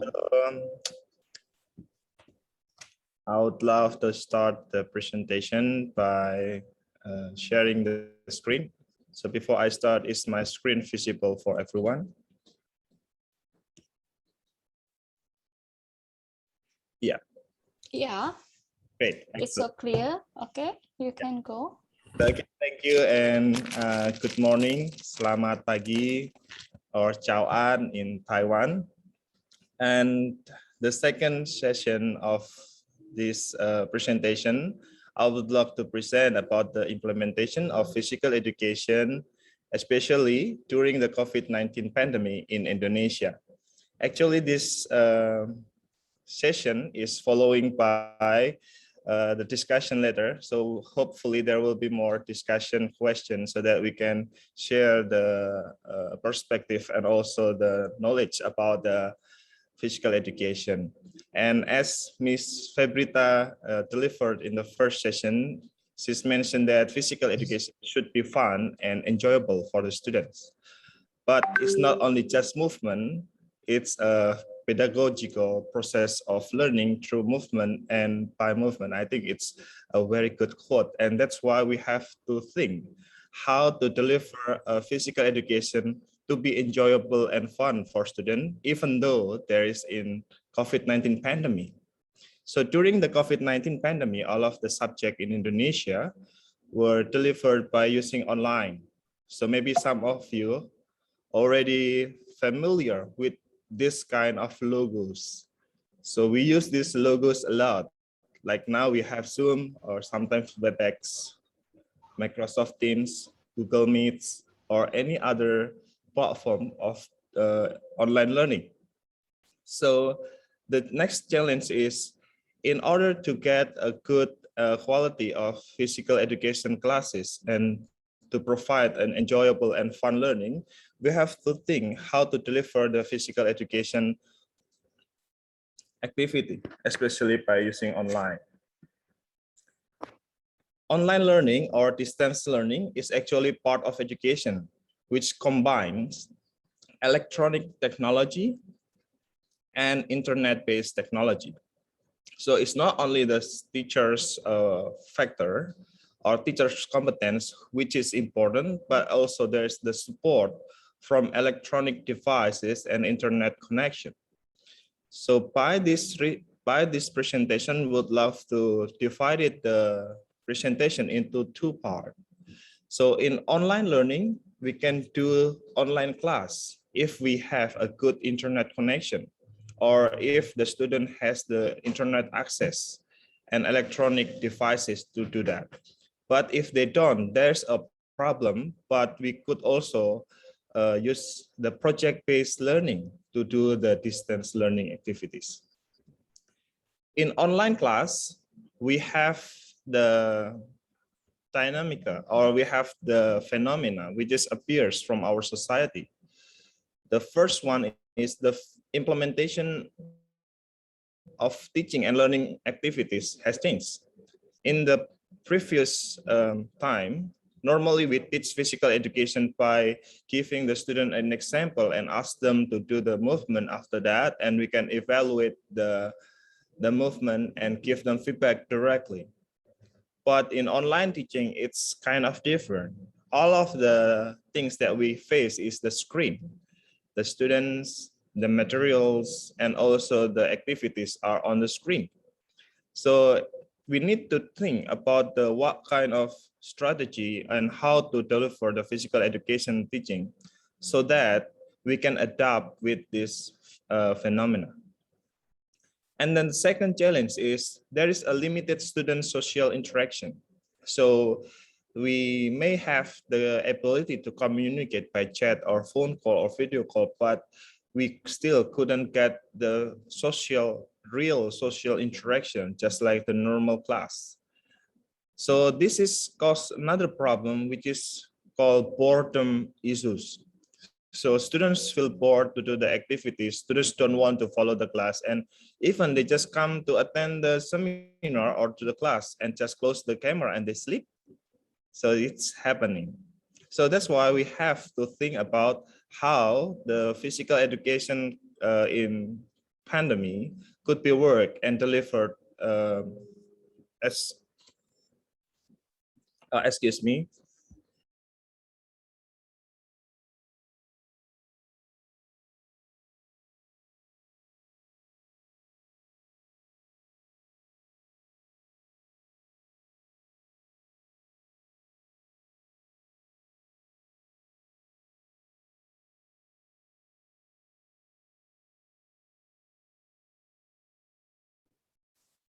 Sorry for the inconvenience. I have to answer the important phone calls from the University President of Surabaya to inform some news for our seminar and our activities. So these are the phenomena that happenings in the social while we are doing the online learning. And doing this event, we have also the challenging. The first one is the internet issues.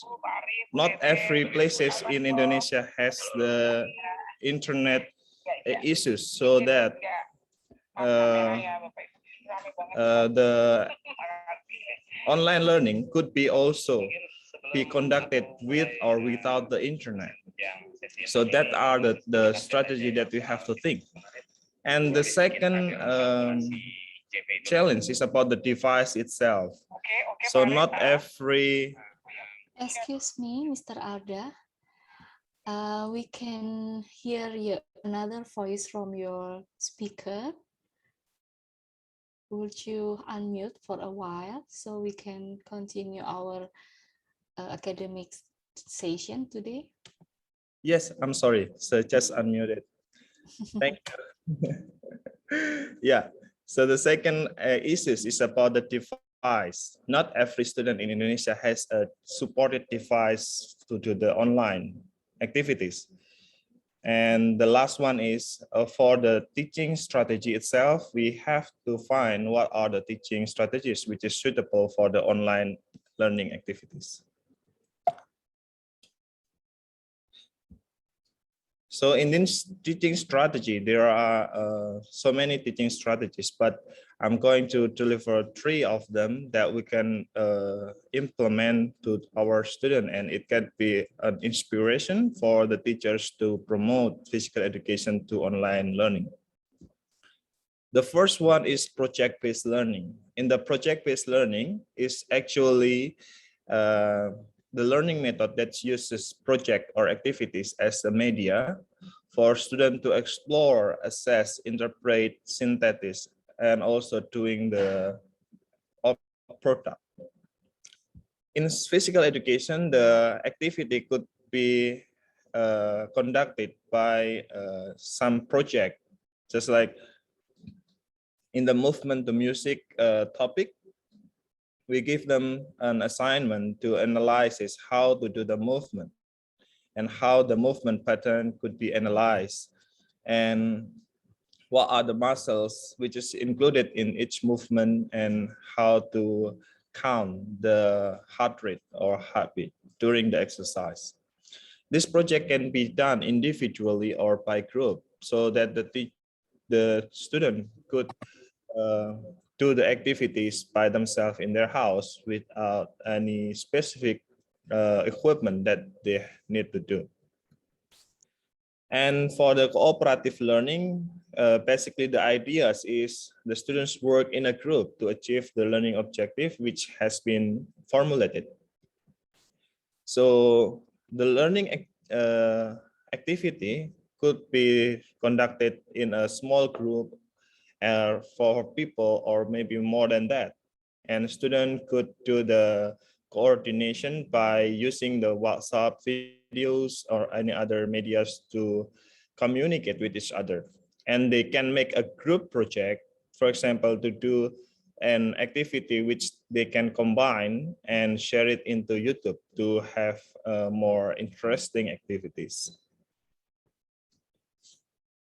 And this last one is contextual learning. The idea of contextual learning is students learn through their surrounding, their real activity, to encourage them to make a connection between the knowledge and its application to their daily activities. So for example, in the physical fitness, the students are given the introduction about physical fitness by using Zoom. And they can start to practice and implement it by their day so that they can measure what are physical fitness and how to improve it. And they can also make a report how to measure the physical fitness and how to develop it by themselves. And the teaching resources, it's also the obstacles and challenge for the teachers to conduct the online learning, because not every topic in physical education are available online. So we have divided, we have also developed some teaching resources which could help the teachers. The first teaching resource is media visual, or we can see that media visual is maybe photos or videos for students to understand the theory on it. This is the example of the photos or medias which can be used to explain for the students about how the activity should be conducted in step by step. So they can try to evaluate their movement and try to implement it by themselves. This teaching media is made by the student in our department, physical education department, and it's available online. So every physical education teacher, if you want, you can find the suitable topic and download it in the website. The second teaching resource is audio-visual or the videos. We have also developed some training or practice in our house. So there are also training and exercise activity which the student can follow from their house and do themselves by following the activities. These videos were made during the research of developing the teaching materials for the physical education teachers. And we have also made an e-book or electronic version of book, so it could be shared and accessed easily for the teachers and students. This is one of the book which we have developed about the strategy, process, evaluate, and the module of physical education during the COVID-19 pandemic. And the last one, we have the website. So this website help the students and teacher to accommodate the learning activities to be easier. In 2019, we have a research collaboration with Professor Ben, Professor Chung Bin Yang from NDHU, and Professor Johan Lin to develop a website called Bima Juara. So this is a teaching platform which is especially used for physical education class. And this research is actually, we want to know if it could be effectively used for the physical education teacher to teach physical education through the platform. And through the platform, actually, we have developed some features. The features that can be accessed by the teacher. They can make their account and enroll their student just like a Google Classroom.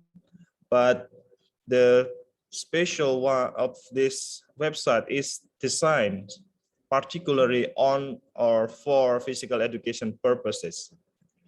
So the teacher will have the access to make and choose the materials, including photos, videos, and any materials from the website.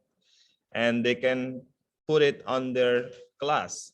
So student will directly follow the activities by the website. And after that, the assessment report will also directly printed from the website. So if the teachers has finished for example, the topic about growth and motoric skill, they can assess their student, and this is the report for the student which can be sent through the email or WhatsApp account to their parents. And for the other things, if the student don't have the access of online learning, so we need to think about the project-based learning. What kind of project-based which is suitable or which is appropriate and visible for the students to do.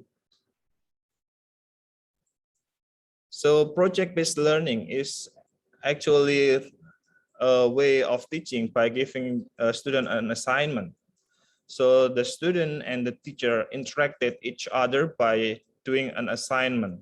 But the challenge in here, the teacher cannot give the online speech or lecturing by using Zoom or anything because they don't have the internet, or they have limited internet access.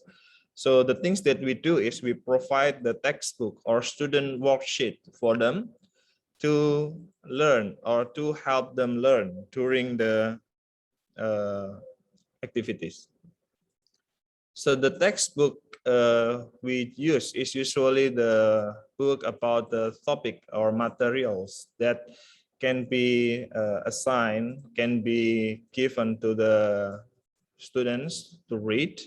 Besides, they also have the student worksheet, which has some instruction and some tasks for the students to follow and to do in their daily activity. In rural area, these books will be copied and will given to the student's house every week. So every week, the teacher gives the student worksheet to their student house, and the student will fill the worksheet and give feedback in return in the next week. So the teachers could give the feedback, the comment, and also the communication through the book. So this book is important. It's not just only the worksheet, but also the communication book between students or parents to the teachers. And it's efficient for teachers to do so. But to develop the student worksheet, they need some teaching resources. just like pictures or any reading resources. So through the website of Bima Juara, the teacher can find the suitable resources and they can put it into their worksheet. So it's easier for the teachers to give an example. For example, the example of running activities or example of any certain sports skill or activities, they can find it on the website.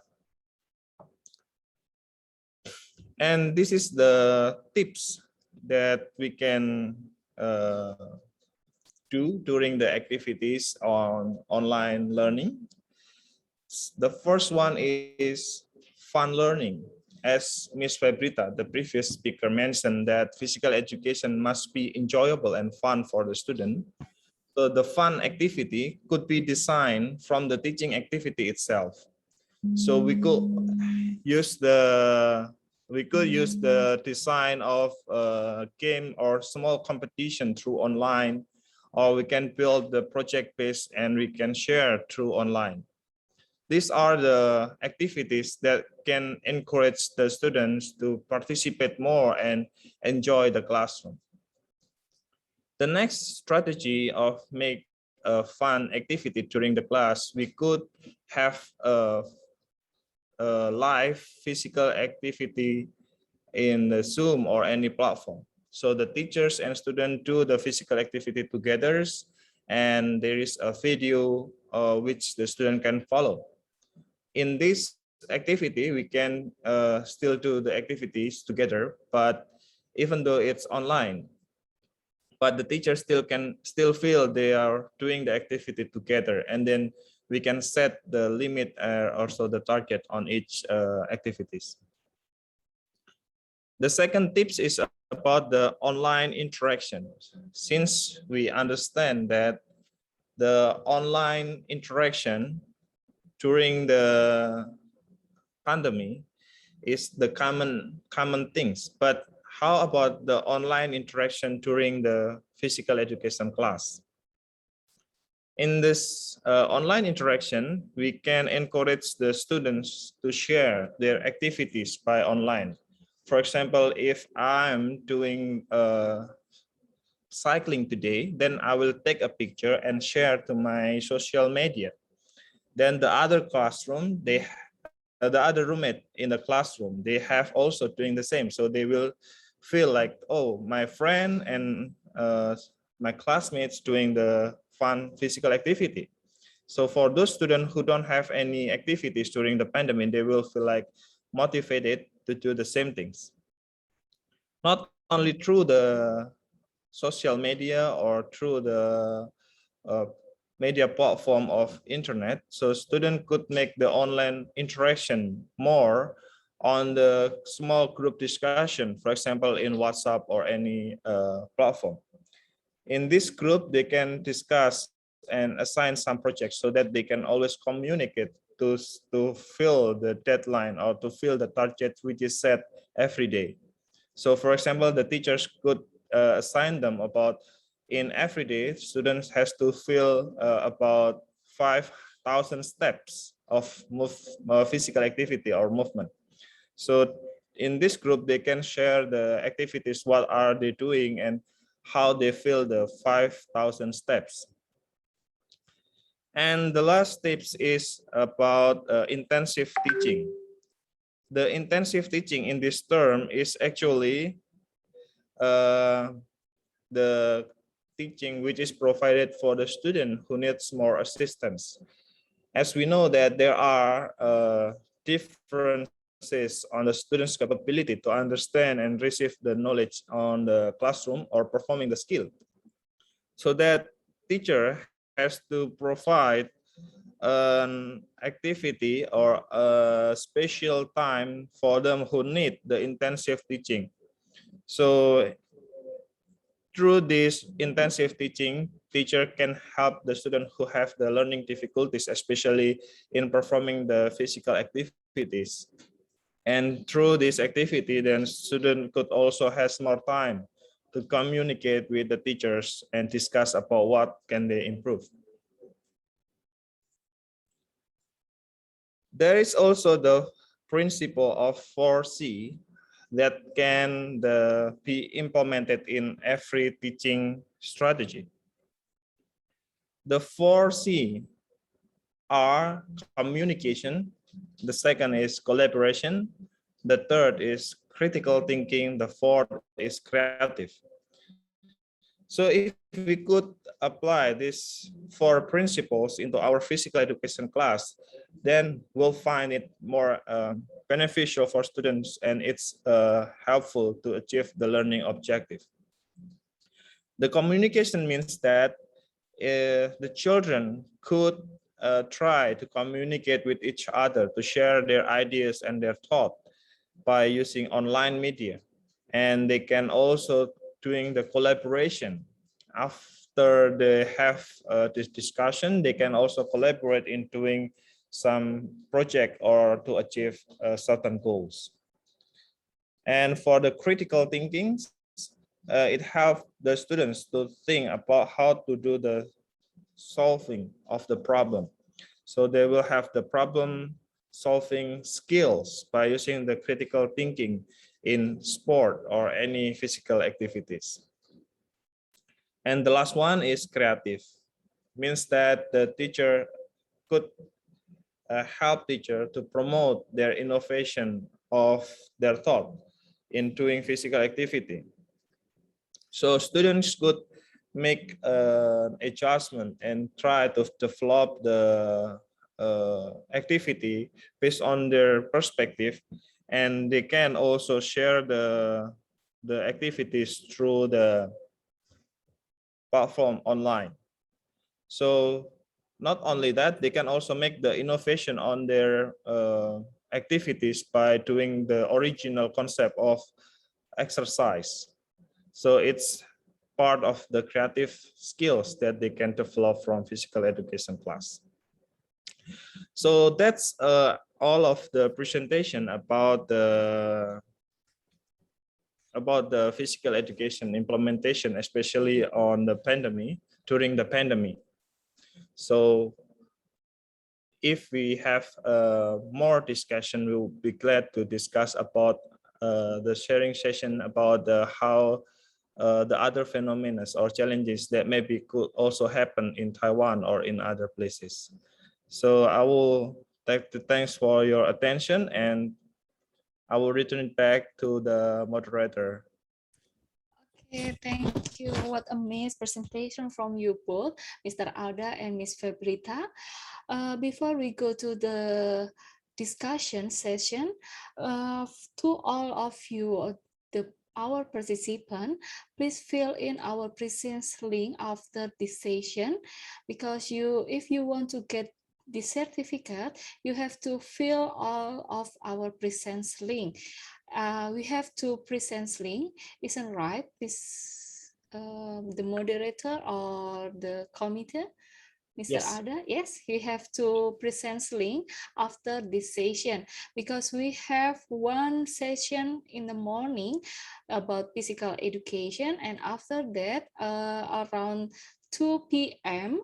Western Indonesian time, we have second session about the how apply sports science during pandemic.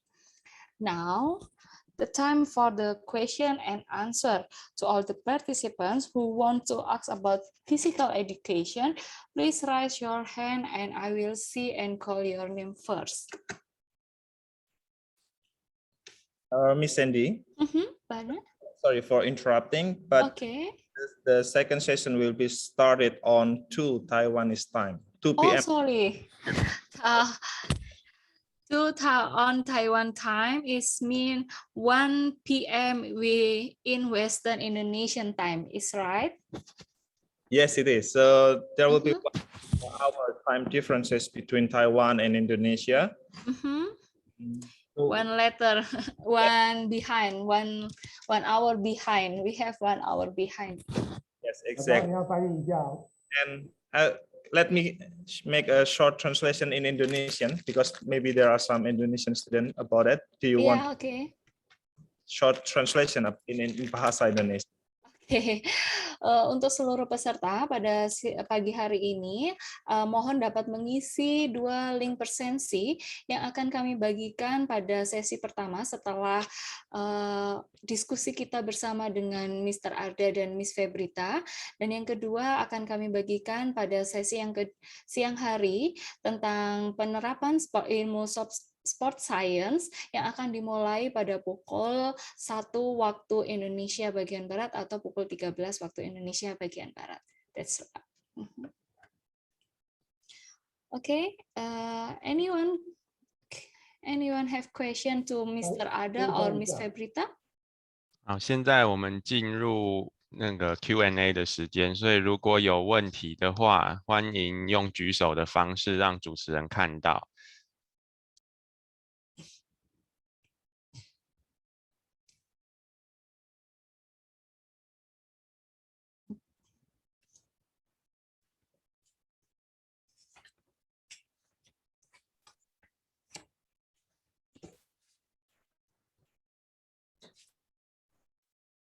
Kai, maybe before, while we are waiting for the Q&A and some people are asking, maybe we can also discuss with Prof. Ben about the physical education itself. So in Taiwan, how does the physical education implemented during the COVID-19 pandemic?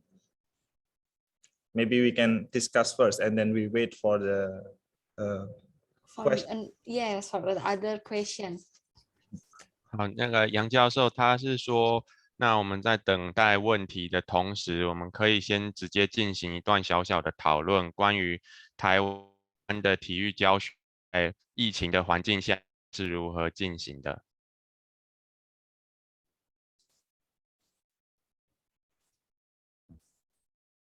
Yes. So, teacher, Professor Ben, so what do you think about the physical education class during the pandemic, especially which is provided by online, and how about the physical education in Taiwan? You can answer in Chinese, then Kai can help. 那个建议你等一下用那个英语直接翻译啊。其实现在在台湾，我们大部分的老师也是用线上嘛。那前2周，我们目前东华大学是前2周是用线上教学，我们下礼拜开始就是用实体授课。Jadi dalam pas mulai semester 2 minggu pertama itu kita tetap online. Jadi minggu depan ini kita udah mulai masuk offline. Jadi di Taiwan udah lumayan lebih baik dibanding sebelumnya. 那体育的课程有很多种哦。那一般的像是游泳课就比较难用线上教学了，所以我们呢就会发一些影片跟文章给同学看。Ada beberapa yang pendidikan jasmani itu agak susah yang berenang itu kita nggak bisa online, itu tetap harus memakai video memotret diri kita sendiri. 那如果是像体适能或是健身、有氧运动这些，就老师他们就会用视讯来教课这样。Kalau pendidikan jasmani angkat berat itu bisa lebih gampang untuk mengikuti online kelasnya. 那台湾是去年才开始疫情变严重的，那所以我们对于这个体育的教学事实上是比其他的国家来的，在线上的部分我们是比其他国家来的有经验。Jadi di Taiwan ini katanya dibanding negara lain itu lebih berpengalaman menghadapi situasi corona seperti ini, di situasi pandemi seperti ini. 那现在今年开始，下个礼拜开始，我们台湾就等于是疫情已经几乎归零了，所以我们现在又可以过正常的生活，但是要特别小心，那我们的体育课程就可以恢复原本的状态，但是要戴口罩。Mulai minggu depan kita udah normal di sini dan tapi tetap harus menjaga kesehatan masing-masing dan tetap harus memakai masker. 我们很幸运，那我们也希望印尼的朋友大家也是很幸运，在疫情可以赶快的平反。Kita berharap bisa berkomunikasi dengan orang-orang dari Indonesia lebih banyak dan berharap mereka bisa datang dengan situasi pandemi seperti ini. Terima kasih. Oke, terima kasih Pak Felix atas informasi yang telah diberikan oleh Prof. Ben bagaimana tentang situasi pendidikan di Taiwan yang memang lebih baik daripada Indonesia dalam situasi pandemi seperti ini ya. Maksudnya kondisi pandeminya lebih bisa dikontrol gitu ya Pak Felix ya. Ya. Okay. I have question. Okay, you have. Yes, you can throw.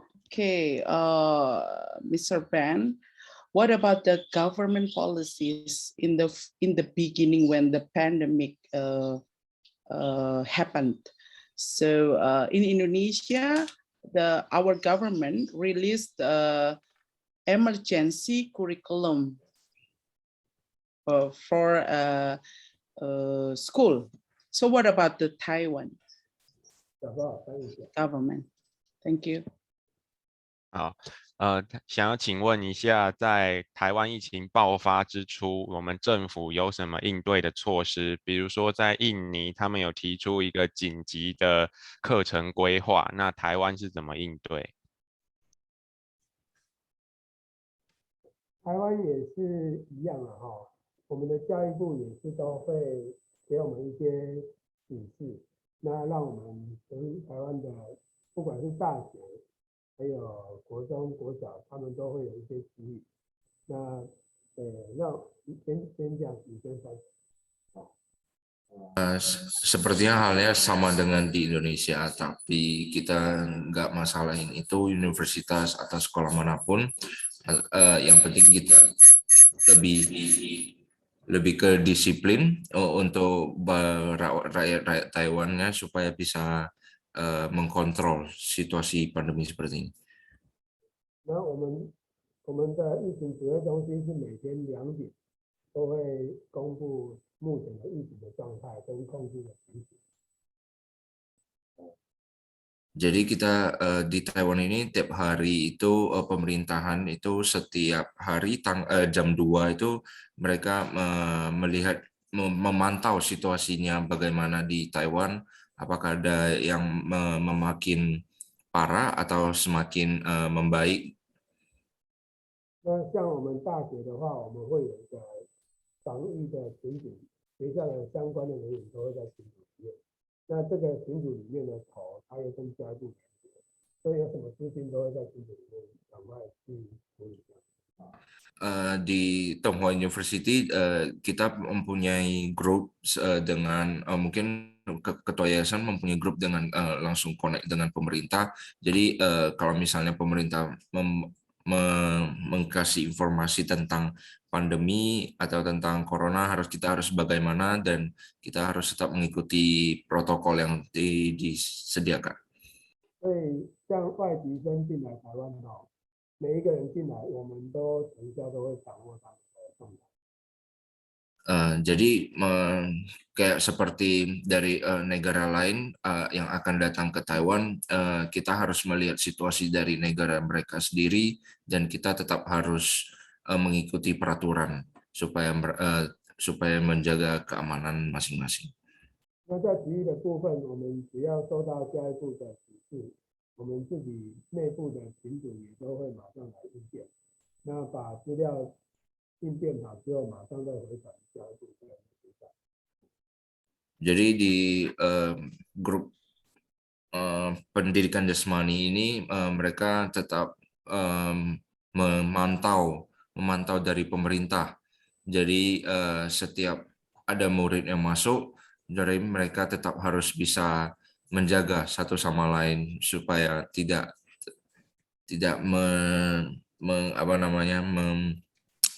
membuat membuat pandemi lebih parah, tidak membuat pandemi ini lebih parah lagi.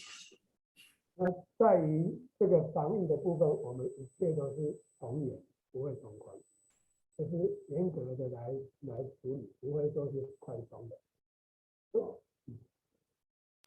Jadi kita ini misalnya udah terjadi lebih parah, kita langsung lockdown semuanya. Kita tidak mengasih maksudnya lebih ketat penjagaannya. 最后就是我们的单级的防疫啊，只要是在外面都不能戴口罩，戴口罩就会被罚，不戴口罩就会被罚。Yang terakhir kalau pas kita di level 3, Corona level 3 di Taiwan, kalau misalnya kita tidak memakai masker di luar, kita didenda sebesar 5 juta, 10.000 Taiwan dollar, sekitar 5 juta. Terima kasih. That's a lot of money for the finance. Ini permasalahan uang dan juga kedisiplinan. Iya benar. Ya, di sana sangat disiplin orangnya. Baik, untuk semua partisipan, untuk semua peserta pada seminar pagi hari ini, silakan bisa mengisi kolom presensi yang telah dibagikan oleh panitia di kolom chat. Bapak dan Ibu bisa melihat, adik semuanya bisa melihat di kolom chat ada link presensi, mohon diisi karena untuk mendapatkan sertifikat, Bapak Ibu dan adik-adik harus mengisi kedua link presensi yang akan kami bagikan pada sesi pertama dan nanti pada sesi yang kedua. For everybody, please fill in your presence link on the chat room. There is someone raising her hand. I will call her name and you can ask everything about Indonesia or Taiwan physical education. Please, Ms. Kurniati Rahayuni, time is yours. Thank you very much. I have to apologize that I am coming late, but I've seen the presentations and it was my question perhaps a bit different outside of physical education context. I just wondering, does in Taiwan, everyone there's a change of behavior on physical activities among during the pandemic? For instance, in Indonesia, previously not like some physical activities like going to jogging or cycling, it's not really popular, but when the pandemic coming, suddenly like everyone realized that physical activities is important because the governments, the doctors encourage people to do physical activities, and suddenly many people go biking, go cycling, or maybe short walking and jogging, etc. I wonder, does in Taiwan there's a change of activities during the pandemic, whether there's more people are less moving, less doing physical activities, or otherwise they do more and more, even though that it's a pandemic situation. I just curious to know. Good question. Yes. Okay, please, Mr. Felix, can you, or Mr. Kylie, can you translate? Yeah. 他想要请问教授说，在台湾疫情期间，人们对于运动这方面有没有太大的变化？比如说，在印尼的疫情之前，反而像是慢跑啊、骑脚踏车之类的运动，并不是特别热门。但是在疫情开始之后，因为许多专家学者、医生都开始提倡这个运动的好处跟对健康的优势，所以导致反而在疫情期间，越来越多人他们愿意想去尝试慢跑、骑脚踏车之类的运动，所以他想请问说，在台湾有没有这样的变化？是更多人参与运动，还是更少人愿意去动？这时候应该是 Air 的 presentation is not mine. But teacher, actually, yes, Okay. Kurniati also visited Taiwan for 1 month or more than that. Yes, once. Once, yeah. And we observed that Taiwanese really like to do exercise. So that's why we are really wondering if is there any changing about that during You the. all have a very good parks to do physical activities. Yes. I wonder whether the pandemic, how is it like now? Yeah. 在疫情变严重的时候啊，事实上大家都要戴口罩，所以不太有人去外面做一些激烈运动，所以我们的运动场都关闭。Jadi pas corona itu semakin mengerikan, di sini level 3, jadi tidak ada yang berani keluar, kegiatan di luar, kebanyakan itu mereka di rumah, melakukan aktivitas olahraga di rumah. 那在台湾骑脚踏车跟慢跑，已经很多人在做差别。 Jadi untuk jogging dan mungkin naik sepeda, bersepedaan, mungkin dari dulu udah memang kebiasaan orang-orang Taiwan. 那还有像我们一般认为高尔夫是很空旷的，但是我们在严重的时候，我们高尔夫球场全部是关闭。 Jadi pas corona semakin parah, yang level 3, jadi semua aktivitas di luar juga tidak dikasih oleh pemerintah, takut menjadi lebih parah. Jadi sementara untuk di rumah dulu. 这个疫情对台湾的影响虽然是一开始严重，但是时间目前看起来是没有特别长，大概是半年左右，所以台湾的运动的影响没有很大。它现在已经又开放，它这个普遍又回归正常。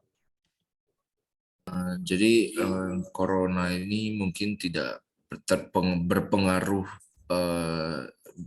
banget untuk olahraga karena mungkin di Taiwan mereka menangani kasusnya dengan mungkin sekitar 6 bulan udah selesai, jadi mungkin minggu depan ini udah berjalan dengan normal, jadi mungkin tidak berpengaruh sama sekali. Yes. Terima kasih. Wow, pasti Bu Kurniati iri ya. Tadi wow gitu ya. Well, one thing that I'm very remember of Taiwan, Taipei, and Yoming-san or maybe Silin. It's there's a lot of good footpath, sidewalks, and parks, so that everyone can do some physical activities. That even I see that during Saturday and Sunday, I see some elderly. They use kind of like hiking equipment, like hiking shoes, and then some stuff and sticks, and using outdoor jacket. It seems that they are ready to go somewhere, walking around the mountains. It makes me it's very different compared to Indonesia, where not a lot of elderly people here still doing physical activities, and that was in 2013. Yeah, I feel very happy to hear that. It didn't really change the habit a lot in Taiwan. Thank you. Okay, thank you very much for Miss Kurniati for your question. Now we have 2 people, 2 participants who wants to ask about physical education or something, you can Maybe you we can speak. can ask Okay. our physical education center, Dr. Tu. Yes, two. Yeah, we have two people. Yes, we have two participants. Yunita Herlina, would Yes, you say something? I have Oh, Taiwan. Yes, I'm from Taiwan. Okay. From National Donghua University. Okay. Education. Apologize for a while. Okay. The first is Yunita Herlina, and after that we go to Taiwan Vincent Hu, Mr. Vincent Hu. How about that? I have the interesting about the COVID-19 in Taiwan to be tell all of our adventure. In Taiwan, if you we have something interesting about the water activity physical education. Like if you is scuba diving, underwater scuba diving in Taiwan is first open, but if it's swimming, it will be later open, just like in Taiwan. In Taiwan, we open the scuba diving underwater. It's about October 15, but the swimming in the pool and the swimming is only open the October 1. So it's a different kind of the physical education because the scuba diving can be used their own tank air, but the swimming and swimming pool will be dangerous for COVID-19. So it is very interesting in Taiwan. Okay, thank you, Mr. Vince Hu, for your important information with the difference between scuba diving and swimming in Taiwan during pandemic. Okay, next question comes from Yunita Herlina. Would you on camera and say something to our keynote speaker for your question? Thank you very much. I'm so sorry I'm off the camera because trouble in my network. Okay, it's okay. Never mind. You can go ahead. Okay, thank you. And I'm so sorry because my English is not very good. I hope you understand what I mean. My question, how do we learn in Taiwan University? Because I cannot speak Taiwan. And how do we get this scholarship in Taiwan University? Thank you. Okay. 想要问说，在台湾的大学读书大概是什么情况？还有，因为他不会中文，所以他该如何取得那些资讯？那个周文正老师，你要不要回答一下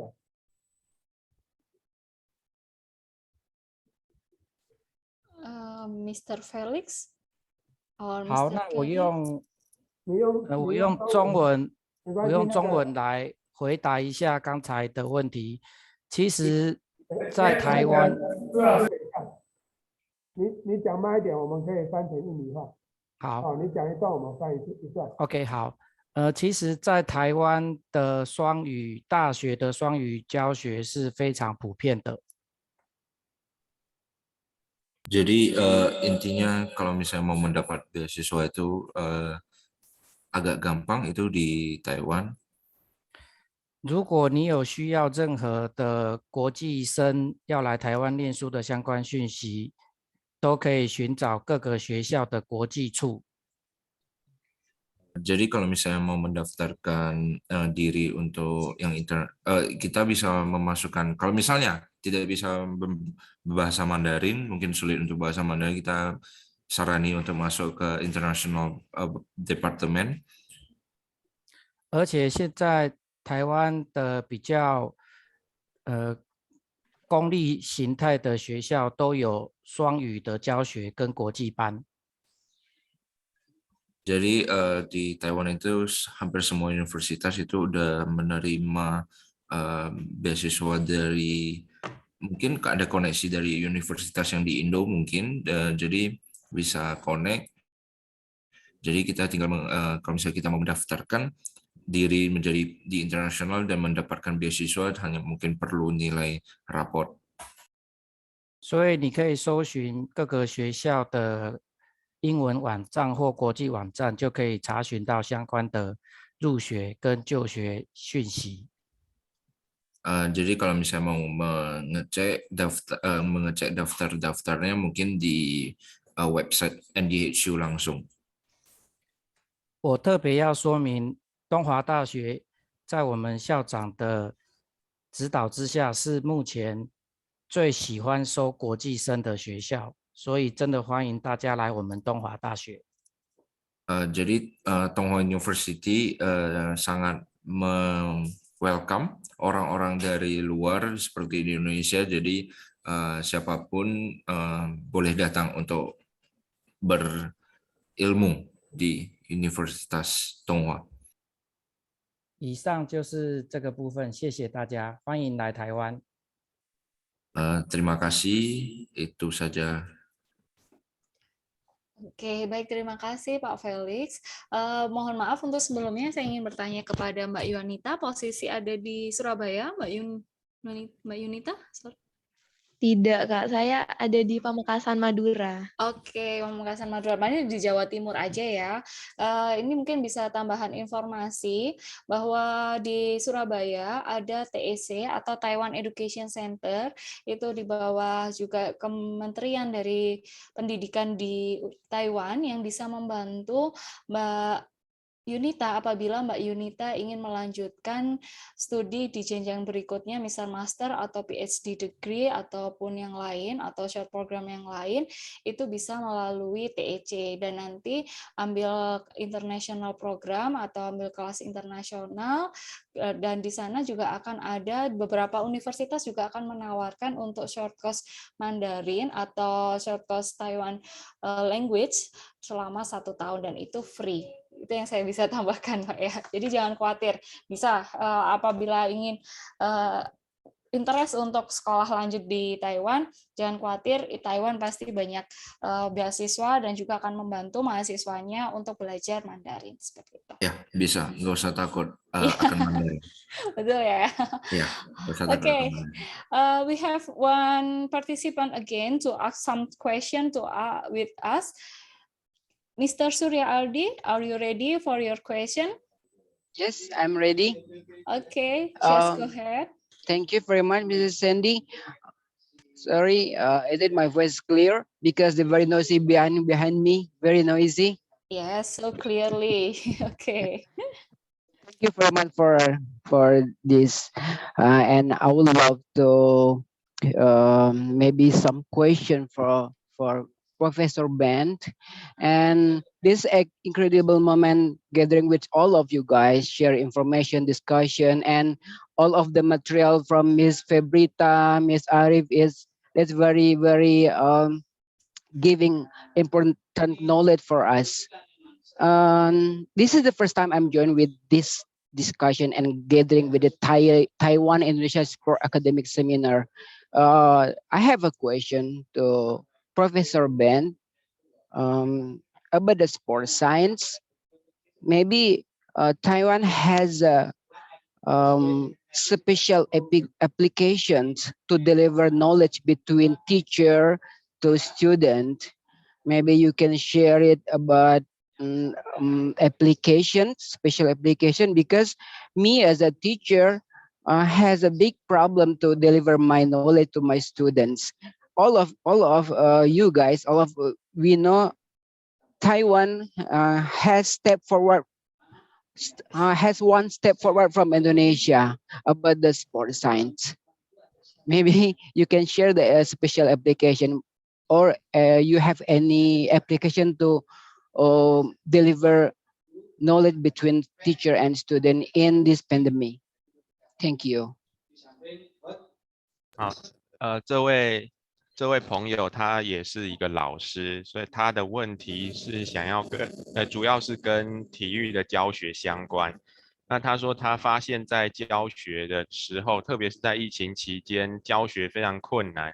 那想请问老师，通常是透过什么样的程式来教学？可以避免到这个知识传授上会有一些障碍的问题。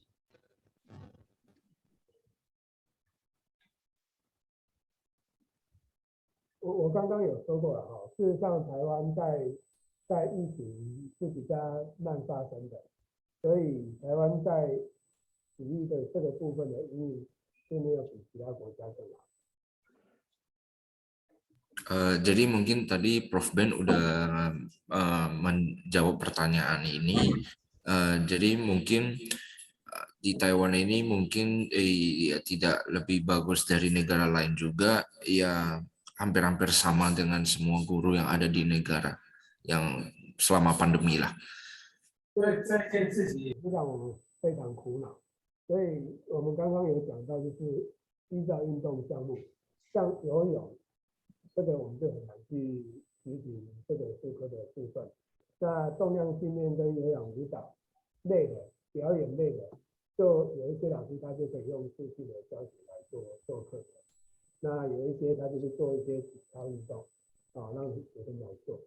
那有一些老师他就是拍，比如说自己拍自己打球的影片，让小朋友做。那事实上，这个在印尼的部分，其实 Air 他们已经做很多了，所以我们也是在看其他国家他们怎么去做运动。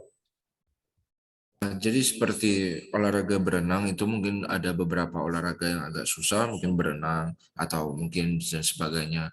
Kalau misalnya dengan mungkin bermain bulu tangkis atau dengan bermain tenis mungkin lebih gampang karena tinggal video diri sendiri, dan setelah itu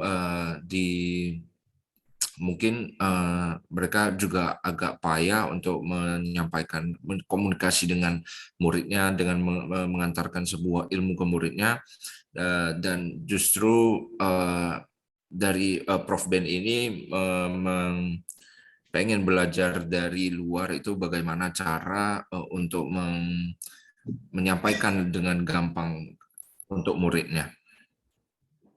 不过现在那个线上有一个是我们这次总计划的主持人彰化师范大学体育系的张家昌教授，我们也可以请他来帮我们回答答复一下。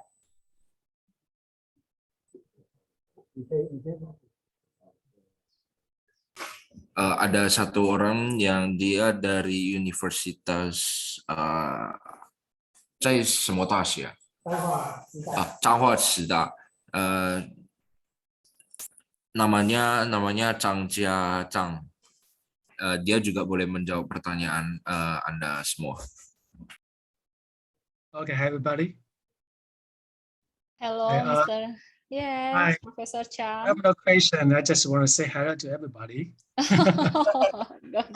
First of all, I would like to express my special thanks for Taiwan University, Professor Yang Ben. He's quite busy today, huh? Also want to thank all the keynote speakers and all the participants for this seminar. So I just want to wish today like in the bridge to connect all the educators from Taiwan.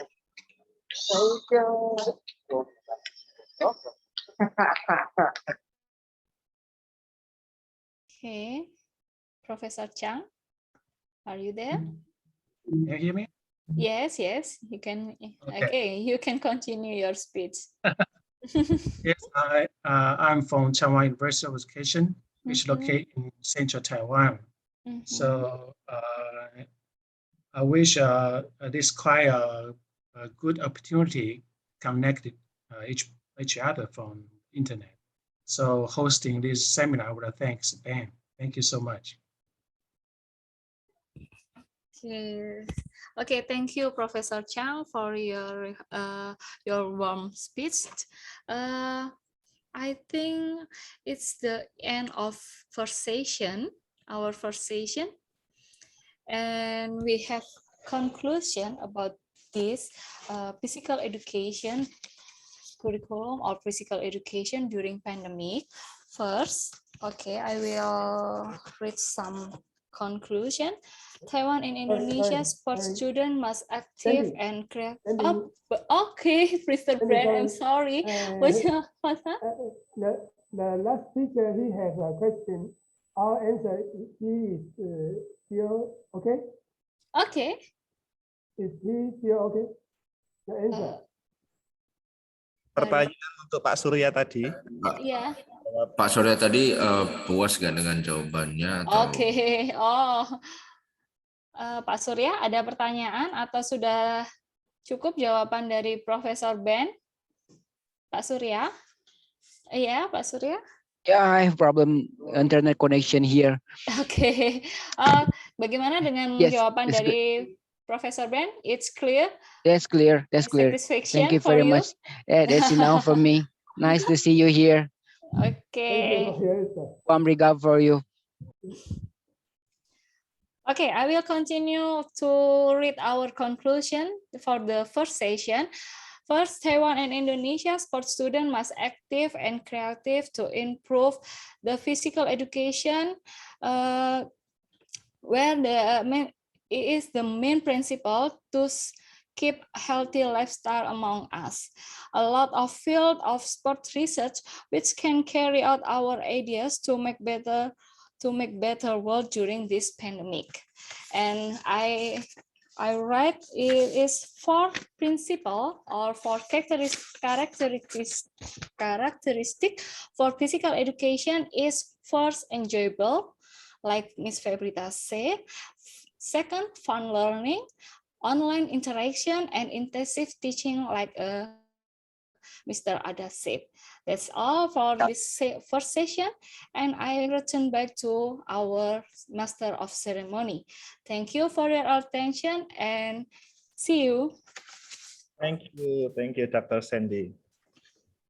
Thank you, Dr. Febrina, Professor. Thank you, everyone. From our MC, Miss Riley. Thank you for Miss Febrita. Yeah. Thank you for Mr. Ada and Dr. Sandy. Untuk partisipan Indonesia, izinkan saya untuk mengingatkan kembali bahwa sertifikat kehadiran partisipan akan diberikan bagi partisipan yang menghadiri kedua sesi, yaitu sesi sebelum waktu istirahat dan sudah waktu istirahat, dan nantinya akan ada 2 kali form yang harus diisi agar mendapatkan sertifikat kehadiran.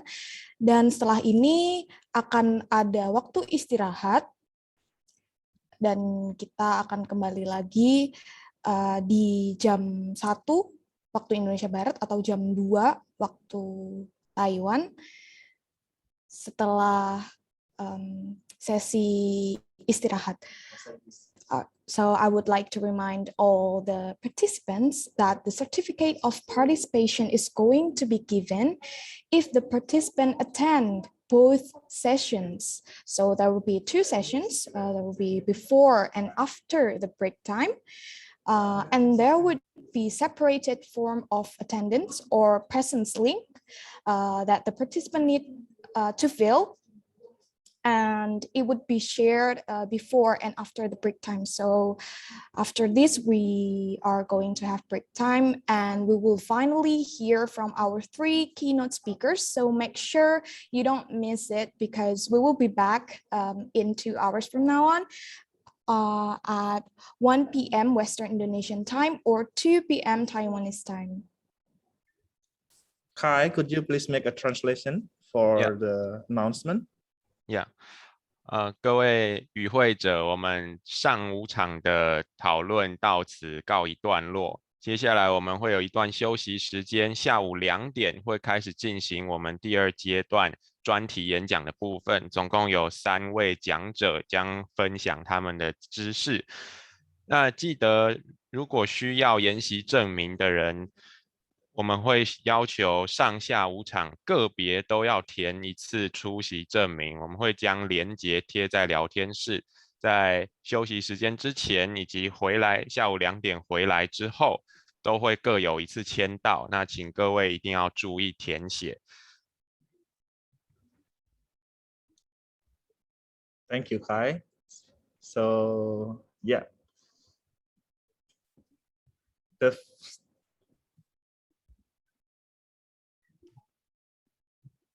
So this is the end of the first and second session of this seminar. would continue the seminar at 2 Taiwan time and 1 waktu Indonesia Barat. So please stay tuned in the same link and the same Zoom link, and we'll see you at 1 Indonesia time and 2 Taiwan time. We'll see you and have a great break for lunch. Thank you. See you. Terima kasih. See you then. Thank you. Thank you. Sabto, bye-bye. Pak Sabto. Pak Sabto. Wait. Yeah. Okay. See you later. Take a rest first. Or lunch. Or lunch. Okay. Bye-bye. Start at Oh, jam 1. Ya, 1 o'clock. sekarang jam 12 di Taiwan, Bapak. Jadi ya kita jam 11 sekalian sholat duhur dulu, nanti jam 1 waktu I Indonesia. will be back after this. Okay. Thank you. Thank you very much. Yeah. I'll see you soon. Very, very soon. Thank you. We'll play the profile of 3 universities while we are doing the rest, the break. Enjoy your lunch, everyone. See you soon. See you soon. Okay. I leave first.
的国际生到东华大学来，我们一定可以提供一个宿舍位置给他。除此之外，我们的华语文教育也跟我们的文化之旅紧密的结合。我们希望我们的国际生在我们学校休息完课程以后，他们对华语文的应用跟台湾文化的认知也有一定的程度。我爱东华，都有东华。Saya cinta Donghua. Ya, lublю Donghua. Senang Donghua ko, nito na po Java Saya amat mencintai University Donghua. Je t'aime Donghua. Milu Donghua. मुझे Donghua बहुत अच्छा लगता है. J'aime Donghua. Vì Donghua Tashta. ผมรักตงหัว 我爱Donghua. Mamra Donghua University.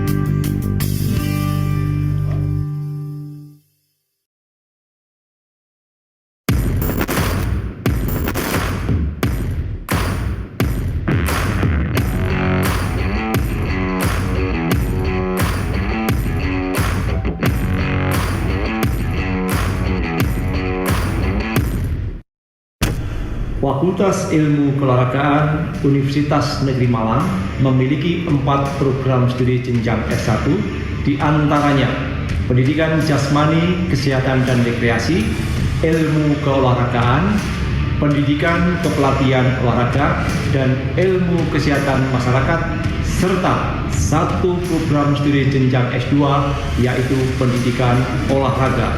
Kami senantiasa bergerak maju menjadi fakultas yang unggul dan menjadi rujukan dalam pendidikan, penelitian, serta pengabdian kepada masyarakat, khususnya pengembangan ilmu pengetahuan, teknologi bidang olahraga, dan kesehatan. FIK Care!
A campus from the best city in Indonesia. A city with a long history of struggle and heroism.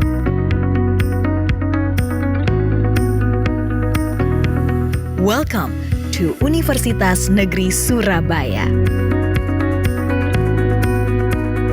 Founded in 1964 as a teaching institute for education under the name IKIP Surabaya, to be an educational institution that carries the mandate as a university that produces educators, along with the development of educational needs and the vast globalization era. UNESA maintains the spirit by establishing itself as a center for education development, preservation of traditional arts, sports science, and inclusive services for people with disabilities. Growing to be a leading university, UNESA now manages 7 faculties, consisting of 73 undergraduate study programs and 23 postgraduate study programs. Faculty of Sports Sciences.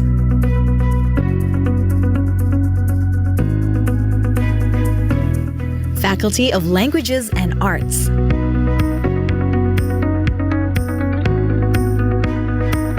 Faculty of Education Sciences.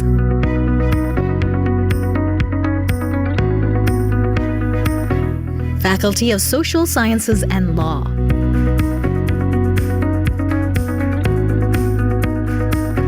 Faculty of Economics.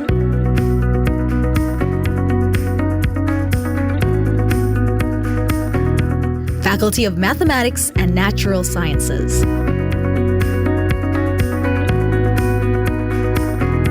Faculty of Engineering.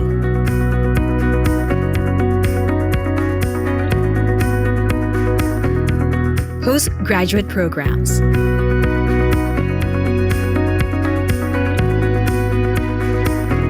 Managing 2 fields of study, education-based and non-educational study programs.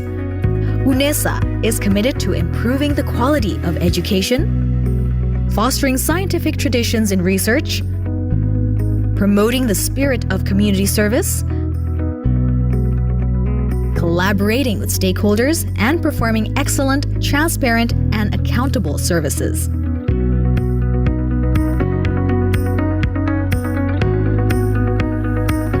Assalamualaikum warahmatullahi wabarakatuh. Selamat datang di Universitas Negeri Surabaya. Di usia ke-56 tahun ini, kami dengan bangganya mengajak Anda untuk lebih dekat dan mengenal tentang UNESA. Kami terus berkomitmen tidak hanya menyelenggarakan pendidikan terbaik bagi tenaga pendidik profesional masa depan, juga sangat berfokus untuk menciptakan lulusan yang berkarakter, tangguh, kreatif, inovatif, dan mampu berkolaborasi pada siapapun, berbudaya yang humanis dengan spesifikasi yang unggul dalam hal seni, olahraga, dan pendidikan disabilitas yang komprehensif. Education is not only the key of our existence, but also the spirit of struggle of UNESA. Becoming one of the campuses that organize teacher professional education programs that produce professional educators, UNESA is committed to organizing various empowerment programs as a stimulus to develop faculty members and student, research development, and innovative products as the solutions to problems in the society.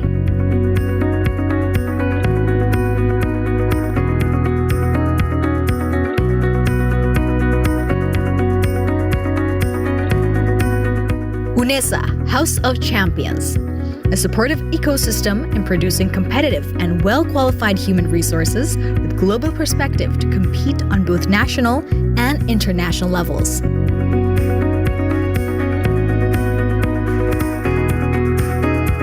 Collaboration is the key to progress in becoming a globally competitive campus. UNESA collaborates with a number of international institutions in the field of industry, government, and educational institutions. Set the higher class with complete facilities as a space for developing students' interests, talents, and potential. UNESA also continues to develop facilities and infrastructure to support academic and non-academic activities.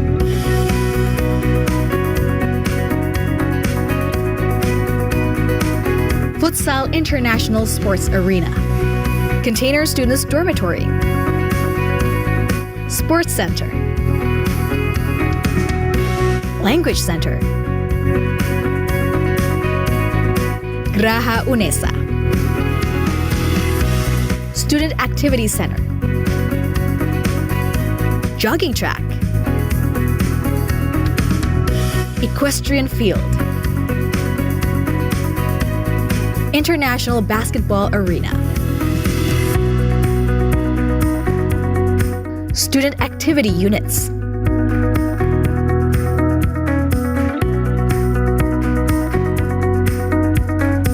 Art Development,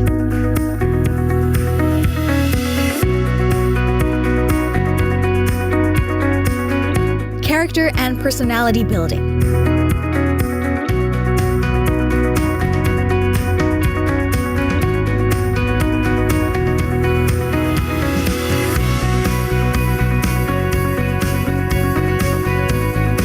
Sports,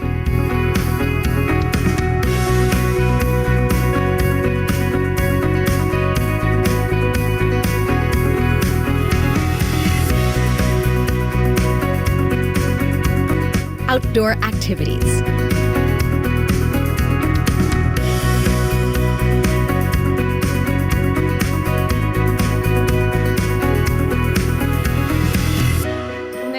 UNESA, UNESA, UNESA, UNESA, UNESA, UNESA, UNESA, UNESA, satu langkah di depan.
的国际生到东华大学来，我们一定可以提供一个宿舍位置给他。除此之外，我们的华语文教育也跟我们的文化之旅紧密的结合。我们希望我们的国际生在我们学校休息完课程以后，他们对华语文的应用跟台湾文化的认知也有一定的程度。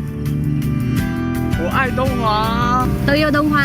Saya cinta Tionghoa. Ya, люблю Tionghoa. Senang Tionghoa gue, ni tetap baca apa le? Saya amat mencintai University Tionghoa. Je t'aime Tionghoa. मैं भी Tionghoa. मुझे Tionghoa बहुत अच्छा लगता है. Jem Tionghoa. Vì Tionghoa test. ผมรักตงหัว Tôi Tionghoa. Mamra Tionghoa University.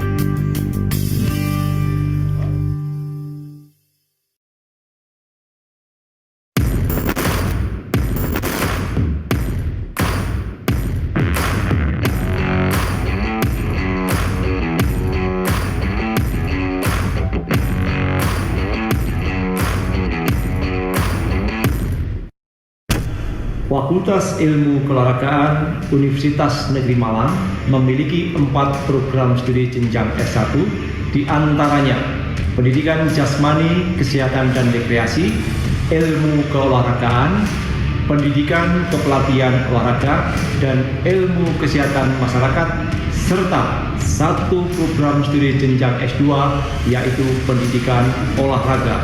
Kami senantiasa bergerak maju menjadi fakultas yang unggul dan menjadi rujukan dalam pendidikan, penelitian, serta pengabdian kepada masyarakat, khususnya pengembangan ilmu pengetahuan, teknologi bidang olahraga, dan kesehatan. FIK Care!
Campus from the best city in Indonesia.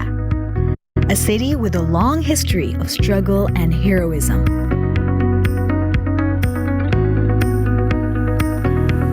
Welcome to Universitas Negeri Surabaya. Founded in 1964 as a teaching institute for education under the name IKIP Surabaya, to be an educational institution that carries the mandate as a university that produces educators, along with the development of educational needs and the vast globalization era. UNESA maintains the spirit by establishing itself as a center for education development, preservation of traditional arts, sports science, and inclusive services for people with disabilities.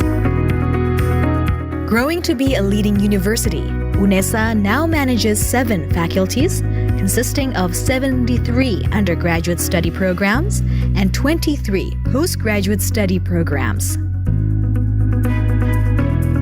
Faculty of Sports Sciences,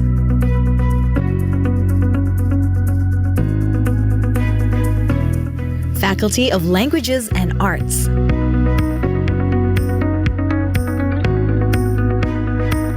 Faculty of Education Sciences.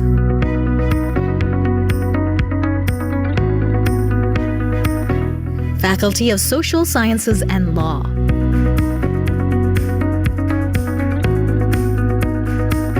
Faculty of Economics.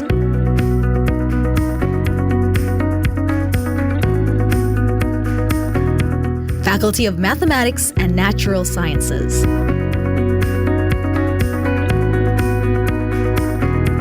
Faculty of Engineering.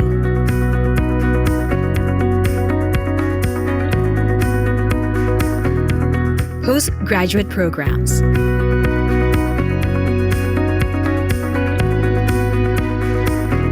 Managing two fields of study, education-based and non-educational study programs. UNESA is committed to improving the quality of education, fostering scientific traditions in research, promoting the spirit of community service,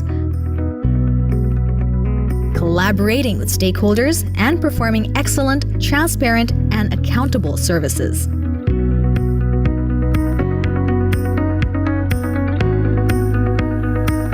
Assalamualaikum warahmatullahi wabarakatuh. Selamat datang di Universitas Negeri Surabaya. Di usia ke-56 tahun ini, kami dengan bangganya mengajak Anda untuk lebih dekat dan mengenal tentang UNESA.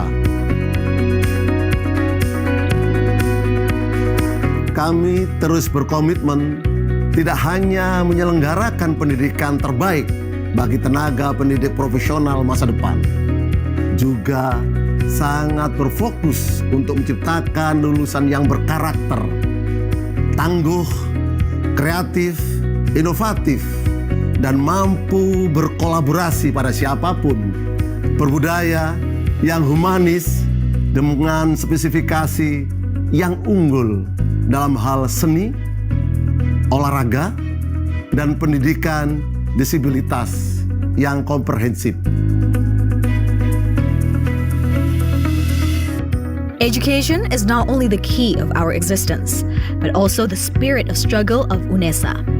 Becoming one of the campuses that organize teacher professional education programs that produce professional educators, UNESA is committed to organizing various empowerment programs as a stimulus to develop faculty members and student, research development, and innovative products as the solutions to problems in the society.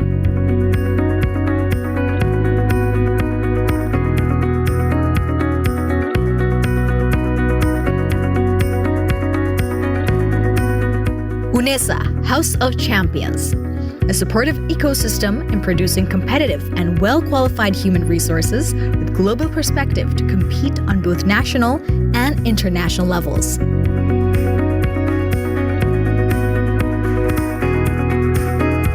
Collaboration is the key to progress in becoming a globally competitive campus. UNESA collaborates with a number of international institutions in the field of industry, government, and educational institutions. Set the higher class with complete facilities as a space for developing students' interests, talents, and potential. UNESA also continues to develop facilities and infrastructure to support academic and non-academic activities.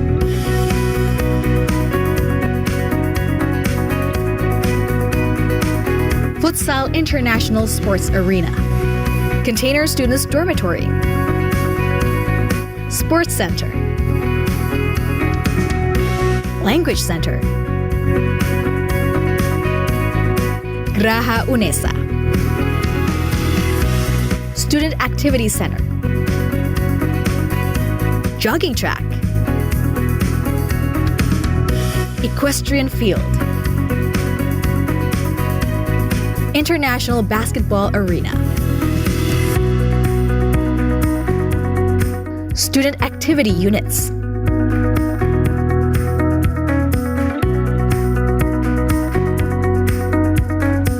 Art Development,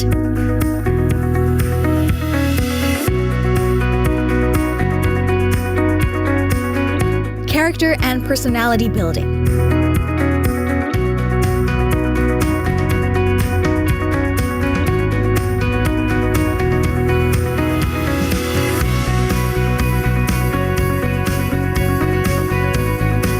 sports?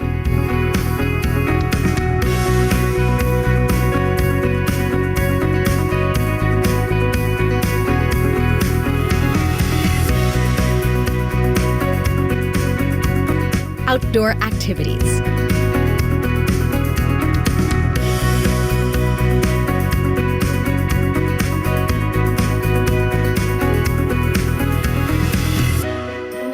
UNESA, UNESA, UNESA, UNESA, UNESA, UNESA, UNESA. UNESA, satu langkah di depan.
所有的国际生到东华大学来，我们一定可以提供一个宿舍位置给他。除此之外，我们的华语文教育也跟我们的文化之旅紧密的结合。我们希望我们的国际生在我们学校休息完课程以后，他们对华语文的应用跟台湾文化的认知也有一定的程度。我爱东华，都有东华。Saya cinta Tionghoa. Ya, люблю Tionghoa. Senang Tionghoa, ni tak tahu Jawa le. Saya amat mencintai University Tionghoa. Je t'aime Tionghoa. मैं भी Tionghoa. मुझे Tionghoa बहुत अच्छा लगता है. Jem Tionghoa. Vì Tionghoa thật là. ผมรักTionghoa. 我愛東華。Mamra Tionghoa University.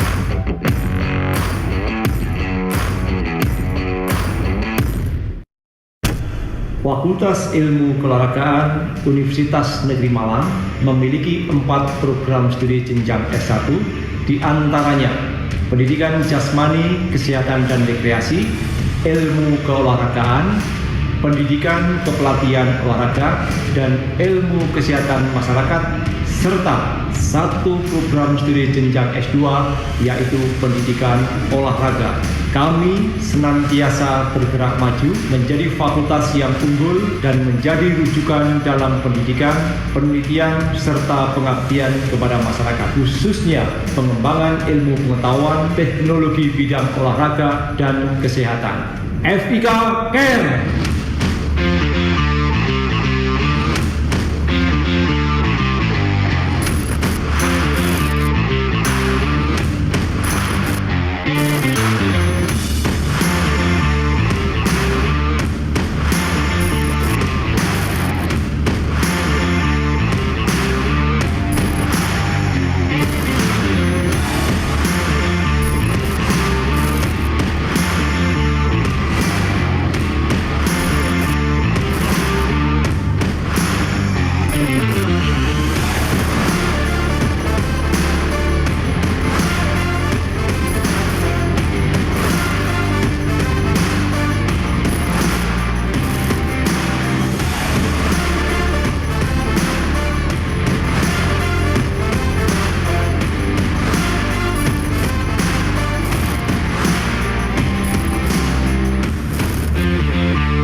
Campus from the best city in Indonesia, a city with a long history of struggle and heroism.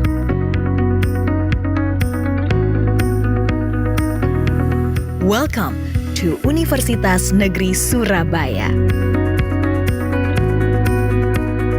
Founded in 1964 as a teaching institute for education under the name IKIP Surabaya, to be an educational institution that carries the mandate as a university that produces educators, along with the development of educational needs and the vast globalization era.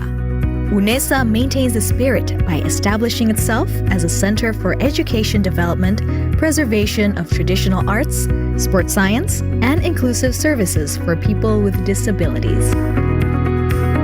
Growing to be a leading university, UNESA now manages 7 faculties, consisting of 73 undergraduate study programs and 23 postgraduate study programs.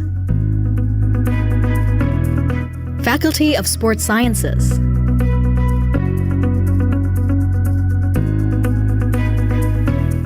Faculty of Languages and Arts,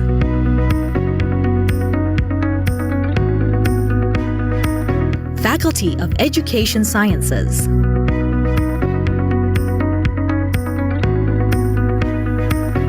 Faculty of Social Sciences and Law,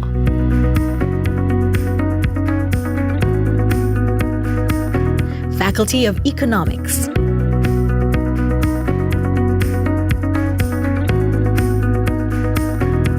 Faculty of Mathematics and Natural Sciences,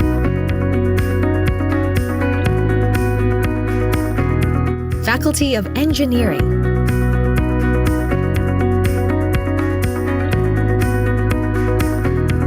Postgraduate Programs,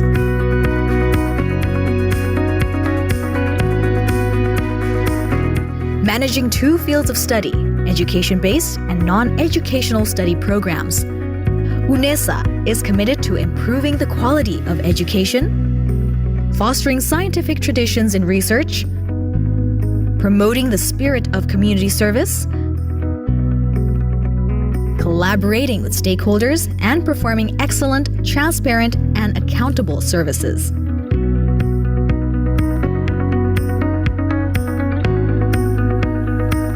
Assalamualaikum warahmatullahi wabarakatuh. Selamat datang di Universitas Negeri Surabaya. Di usia ke-56 tahun ini, kami dengan bangganya mengajak Anda untuk lebih dekat dan mengenal tentang UNESA.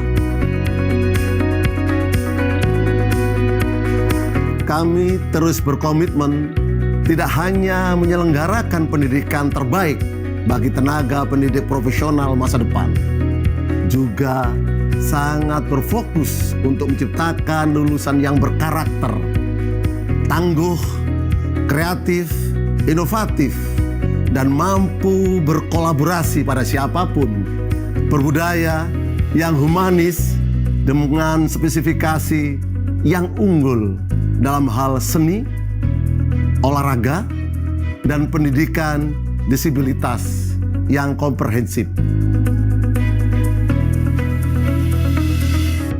Education is not only the key of our existence, but also the spirit of struggle of UNESA.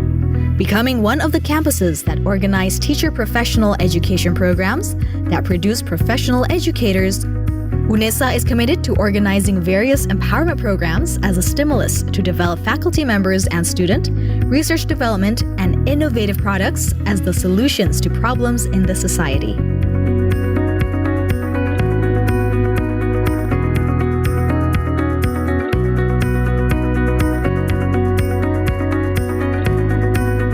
UNESA, House of Champions, a supportive ecosystem in producing competitive and well-qualified human resources with global perspective to compete on both national and international levels.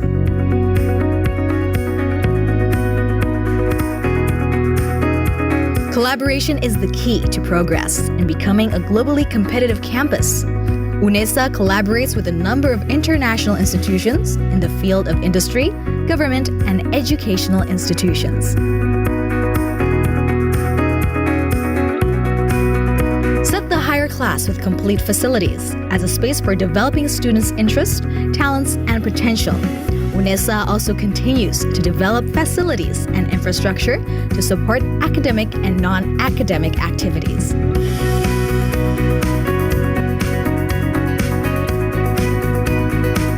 Futsal International Sports Arena, Container Students Dormitory,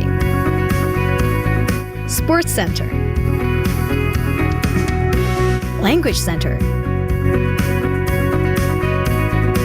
Graha UNESA, Student Activity Center, Jogging Track, Equestrian Field, International Basketball Arena, Student Activity Units,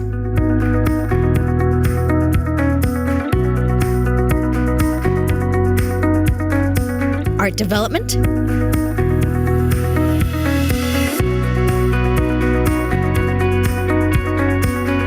Character and Personality Building,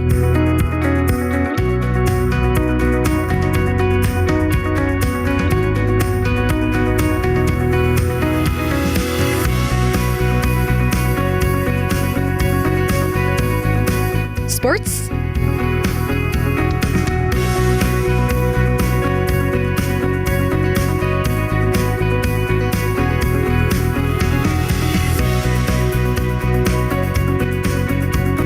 outdoor activities.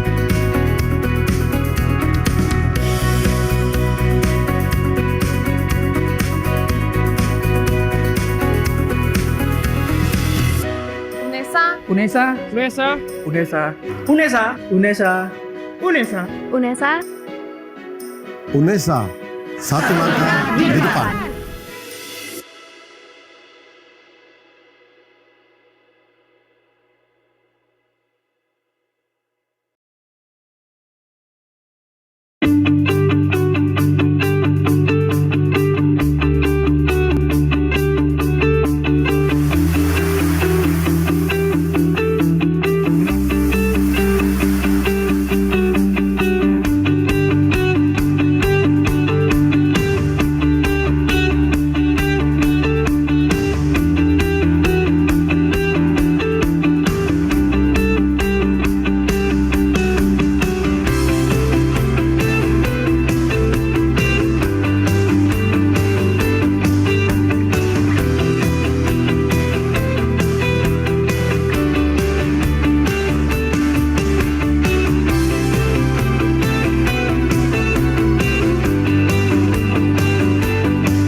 国际生到东华大学来，我们一定可以提供一个宿舍位置给他。除此之外，我们的华语文教育也跟我们的文化之旅紧密的结合。我们希望我们的国际生在我们学校休息完课程以后，他们对华语文的应用跟台湾文化的认知也有一定的程度。我爱东华，都有东华。Saya cinta Tionghoa. Ya, lublю Tionghoa. Senang Tionghoa, nita terbawa le. Saya amat mencintai University Tionghoa. Je t'aime Tionghoa. Lublю Tionghoa. मुझे Tionghoa बहुत अच्छा लगता है. J'aime Tionghoa. Vì Tionghoa test है. ผมรัก东华。我愛東華。Mamaรัก东华 University。Fakultas Ilmu Keolahragaan Universitas Negeri Malang memiliki 4 program studi jenjang S1, di antaranya pendidikan jasmani, kesehatan dan rekreasi, ilmu keolahragaan, pendidikan kepelatihan olahraga, dan ilmu kesehatan masyarakat, serta 1 program studi jenjang S2 yaitu pendidikan olahraga. Kami senantiasa bergerak maju menjadi fakultas yang unggul dan menjadi rujukan dalam pendidikan, penelitian, serta pengabdian kepada masyarakat, khususnya pengembangan ilmu pengetahuan, teknologi bidang olahraga, dan kesehatan. FIK Care!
Campus from the best city in Indonesia, a city with a long history of struggle and heroism.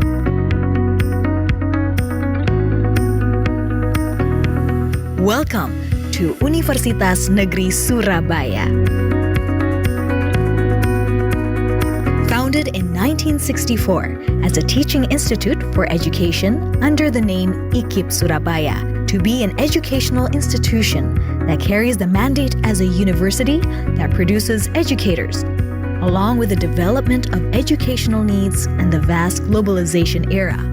UNESA maintains the spirit by establishing itself as a center for education development, preservation of traditional arts, sports science, and inclusive services for people with disabilities. Growing to be a leading university, UNESA now manages 7 faculties, consisting of 73 undergraduate study programs and 23 postgraduate study programs. Faculty of Sports Sciences.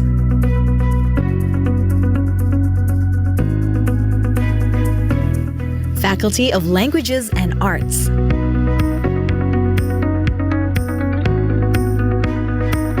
Faculty of Education Sciences.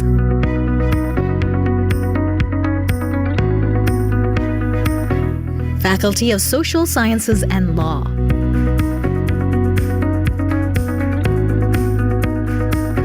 Faculty of Economics.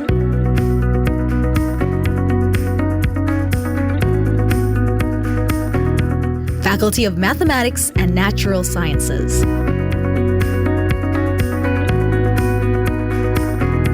Faculty of Engineering.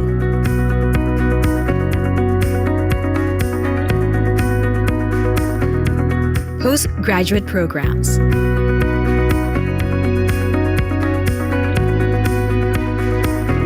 Managing two fields of study, education-based and non-educational study programs. UNESA is committed to improving the quality of education, fostering scientific traditions in research, promoting the spirit of community service, collaborating with stakeholders, and performing excellent, transparent, and accountable services.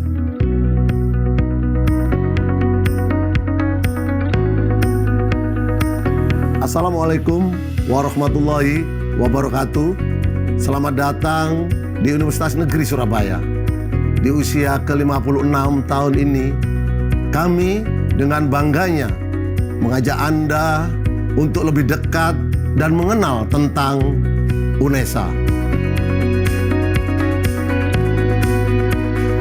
Kami terus berkomitmen tidak hanya menyelenggarakan pendidikan terbaik bagi tenaga pendidik profesional masa depan, juga sangat berfokus untuk menciptakan lulusan yang berkarakter, tangguh, kreatif, inovatif, dan mampu berkolaborasi pada siapapun, berbudaya yang humanis dengan spesifikasi yang unggul dalam hal seni, olahraga, dan pendidikan disabilitas yang komprehensif.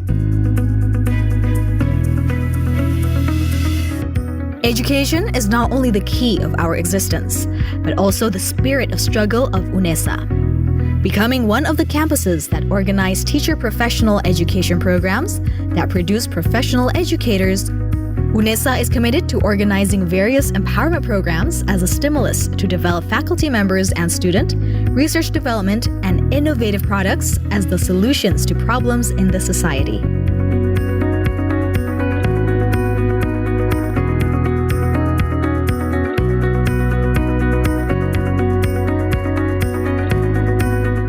UNESA, House of Champions, a supportive ecosystem in producing competitive and well-qualified human resources with global perspective to compete on both national and international levels.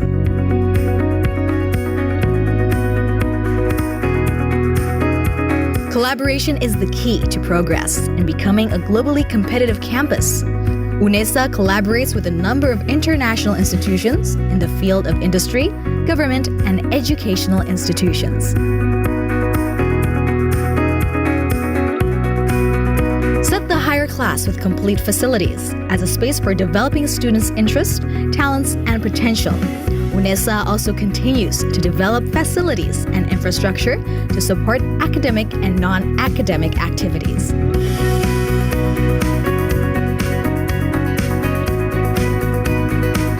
Futsal International Sports Arena, Container Students Dormitory, Sports Center, Language Center, Graha UNESA, Student Activity Center, Jogging Track, Equestrian Field, International Basketball Arena, Student Activity Units,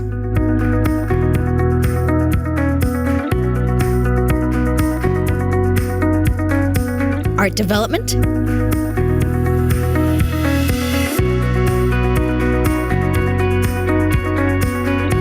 character and personality building.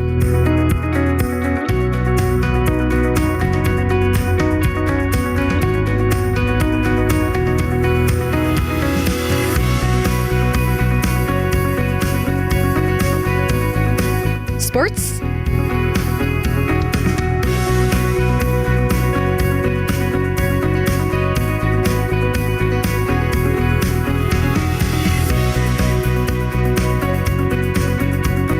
outdoor activities,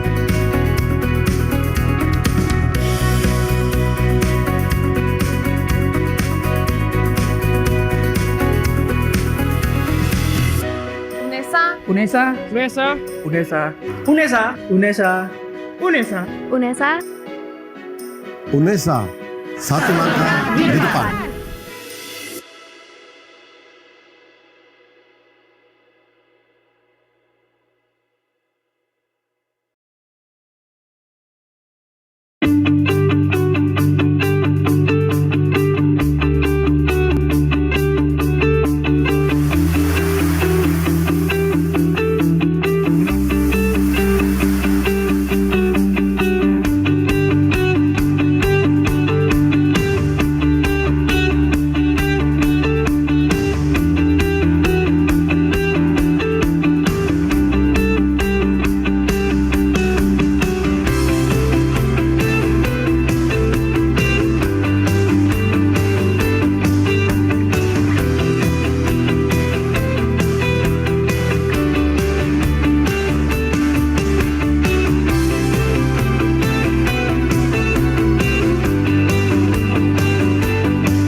所有的国际生到东华大学来，我们一定可以提供一个宿舍位置给他。除此之外，我们的华语文教育也跟我们的文化之旅紧密的结合。我们希望我们的国际生在我们学校休息完课程以后，他们对华语文的应用跟台湾文化的认知也有一定的程度。我爱东华。Toyo Donghua. Saya cinta Donghua. Ya, lublю Donghua. Senang Donghua-gu, ni tetap bocah apa? Saya amat mencintai University Donghua. Je t'aime Donghua. Milu Donghua. मुझे Donghua बहुत अच्छा लगता है. Jem Donghua. Vì Donghua Tashta. ผมรักตงหวา Ongoi Donghua. Mamra Donghua University.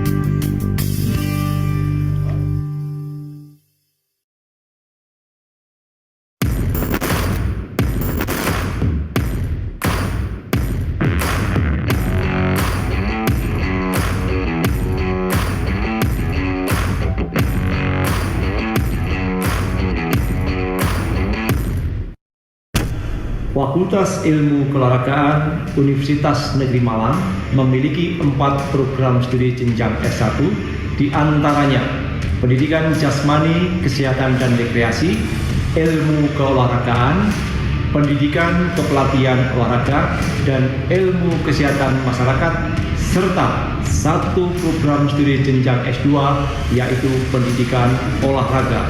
Kami senantiasa bergerak maju menjadi fakultas yang unggul dan menjadi rujukan dalam pendidikan, penelitian, serta pengabdian kepada masyarakat, khususnya pengembangan ilmu pengetahuan, teknologi bidang olahraga, dan kesehatan. FIK Care!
Campus from the best city in Indonesia, a city with a long history of struggle and heroism.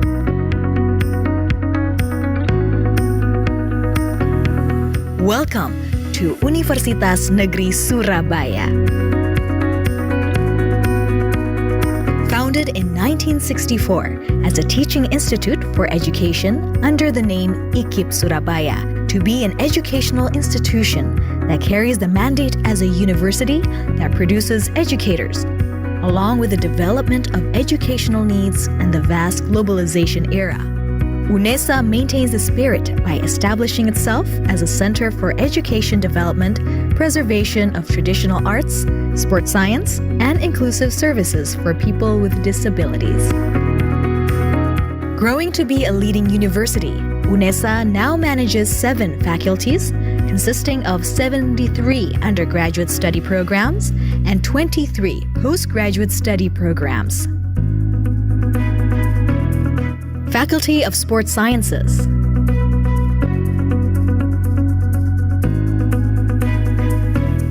Faculty of Languages and Arts,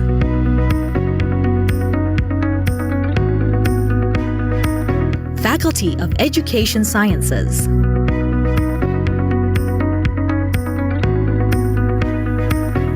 Faculty of Social Sciences and Law,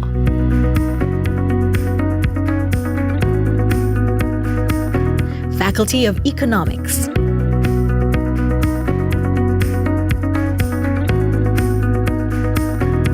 Faculty of Mathematics and Natural Sciences,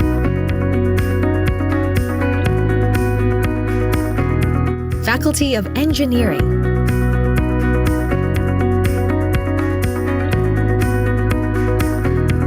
Postgraduate Programs,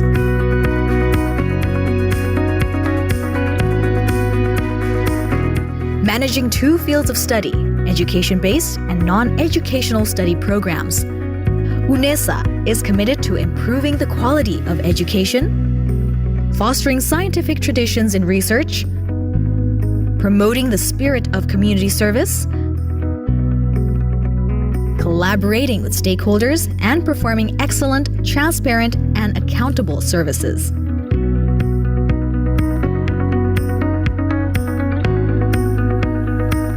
Assalamualaikum warahmatullahi wabarakatuh. Selamat datang di Universitas Negeri Surabaya. Di usia ke-56 tahun ini, kami dengan bangganya mengajak Anda untuk lebih dekat dan mengenal tentang UNESA.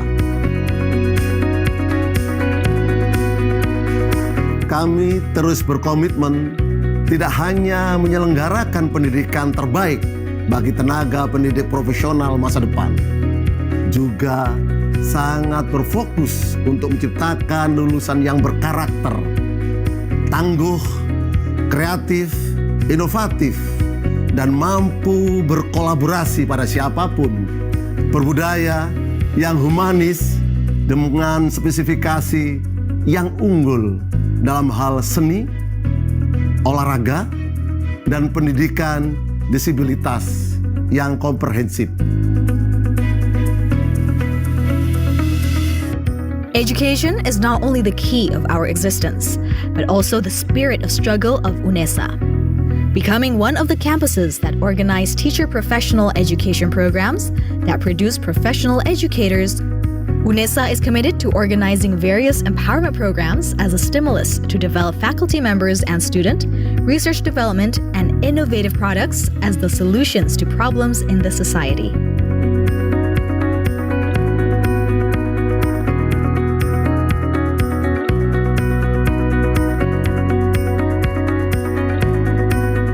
UNESA, House of Champions, a supportive ecosystem in producing competitive and well-qualified human resources with global perspective to compete on both national and international levels.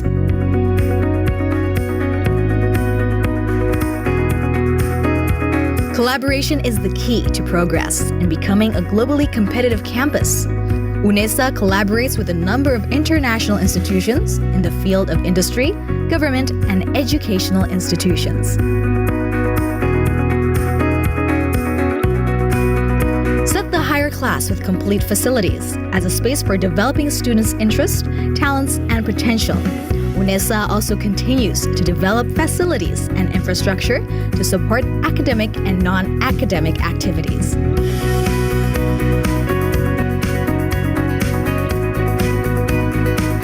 Futsal International Sports Arena, Container Students Dormitory, Sports Center,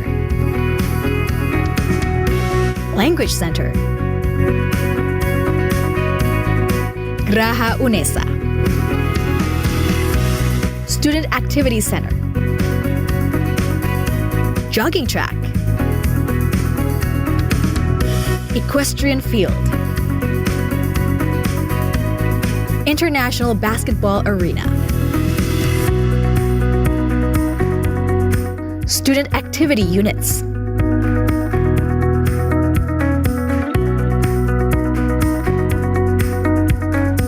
Art Development,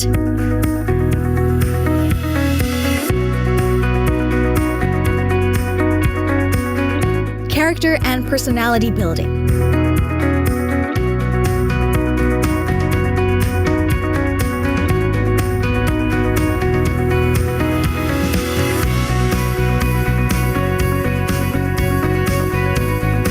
Sports,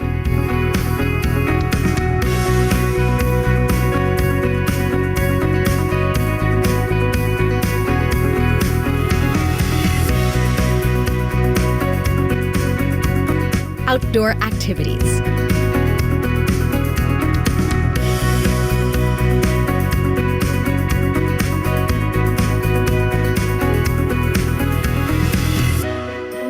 UNESA, UNESA, UNESA, UNESA, UNESA, UNESA, UNESA. UNESA, satu langkah di depan.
的国际生到东华大学来，我们一定可以提供一个宿舍位置给他。除此之外，我们的华语文教育也跟我们的文化之旅紧密的结合。我们希望我们的国际生在我们学校休息完课程以后，他们对华语文的应用跟台湾文化的认知也有一定的程度。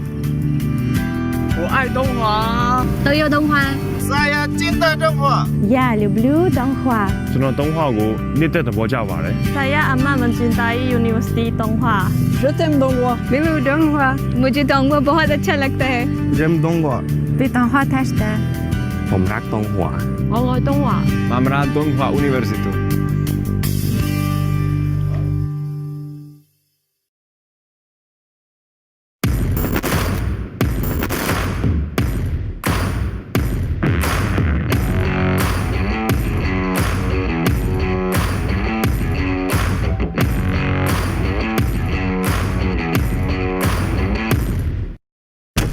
Fakultas Ilmu Keolahragaan Universitas Negeri Malang memiliki 4 program studi jenjang S1, di antaranya pendidikan jasmani, kesehatan dan rekreasi, ilmu keolahragaan, pendidikan kepelatihan olahraga, dan ilmu kesehatan masyarakat, serta 1 program studi jenjang S2 yaitu pendidikan olahraga. Kami senantiasa bergerak maju menjadi fakultas yang unggul dan menjadi rujukan dalam pendidikan, penelitian, serta pengabdian kepada masyarakat, khususnya pengembangan ilmu pengetahuan, teknologi bidang olahraga, dan kesehatan. FIK Care!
Campus from the best city in Indonesia, a city with a long history of struggle and heroism.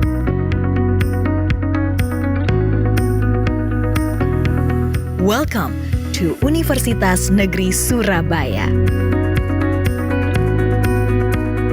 Founded in 1964 as a teaching institute for education under the name IKIP Surabaya, to be an educational institution that carries the mandate as a university that produces educators, along with the development of educational needs and the vast globalization era.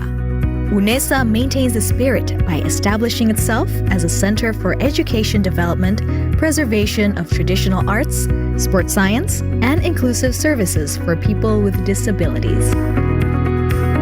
Growing to be a leading university, UNESA now manages 7 faculties, consisting of 73 undergraduate study programs and 23 postgraduate study programs.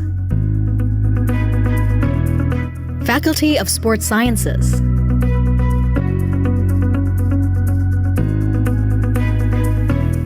Faculty of Languages and Arts.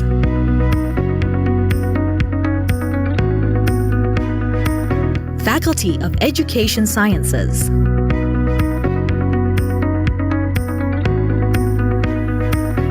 Faculty of Social Sciences and Law.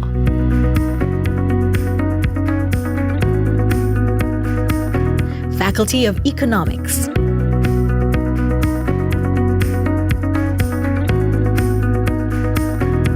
Faculty of Mathematics and Natural Sciences.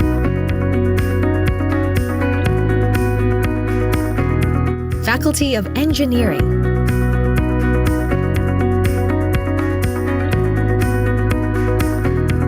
Postgraduate programs.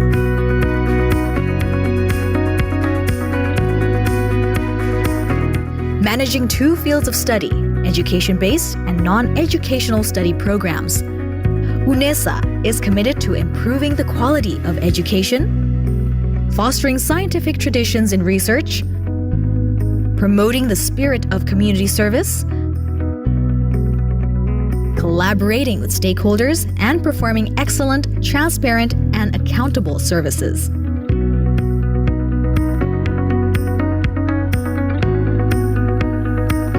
Assalamualaikum warahmatullahi wabarakatuh. Selamat datang di Universitas Negeri Surabaya. Di usia ke-56 tahun ini, kami dengan bangganya mengajak Anda untuk lebih dekat dan mengenal tentang UNESA. Kami terus berkomitmen tidak hanya menyelenggarakan pendidikan terbaik bagi tenaga pendidik profesional masa depan, juga sangat berfokus untuk menciptakan lulusan yang berkarakter, tangguh, kreatif, inovatif, dan mampu berkolaborasi pada siapapun, berbudaya yang humanis dengan spesifikasi yang unggul dalam hal seni, olahraga, dan pendidikan disabilitas yang komprehensif. Education is not only the key of our existence, but also the spirit of struggle of UNESA. Becoming one of the campuses that organize teacher professional education programs that produce professional educators, UNESA is committed to organizing various empowerment programs as a stimulus to develop faculty members and student, research development, and innovative products as the solutions to problems in the society.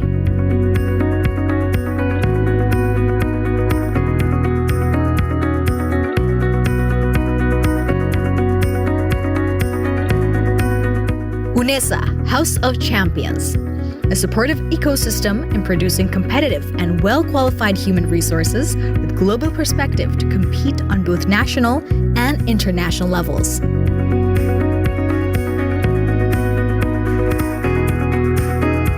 Collaboration is the key to progress in becoming a globally competitive campus. UNESA collaborates with a number of international institutions in the field of industry, government, and educational institutions. Set the higher class with complete facilities as a space for developing students' interests, talents, and potential. UNESA also continues to develop facilities and infrastructure to support academic and non-academic activities.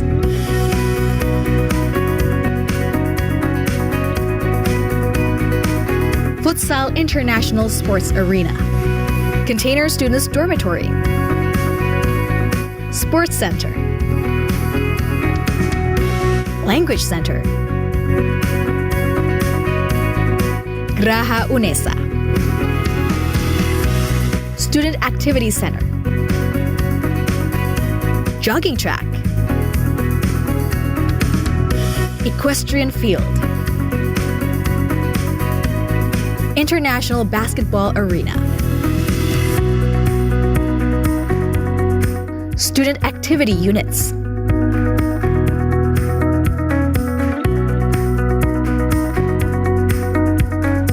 Art Development,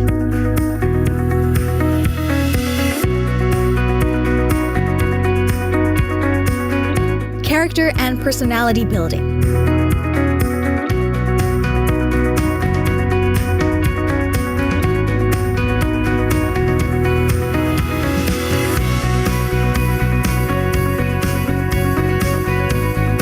Sports,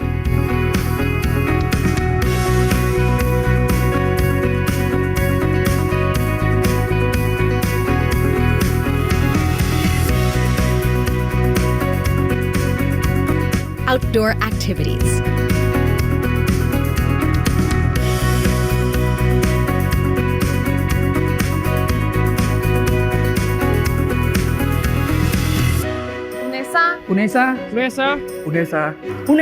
UNESA.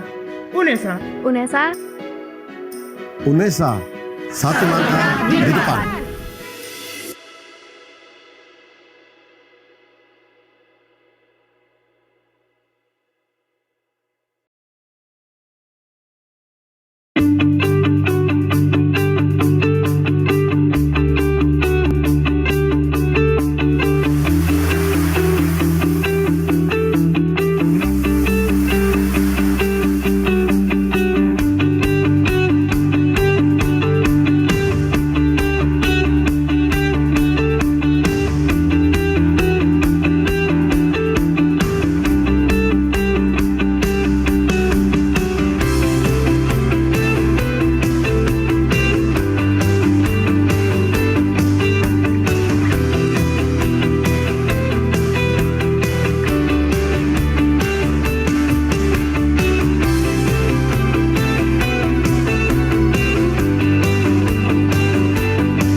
所有的国际生到东华大学来，我们一定可以提供一个宿舍位置给他。除此之外，我们的华语文教育也跟我们的文化之旅紧密的结合。我们希望我们的国际生在我们学校休息完课程以后，他们对华语文的应用跟台湾文化的认知也有一定的程度。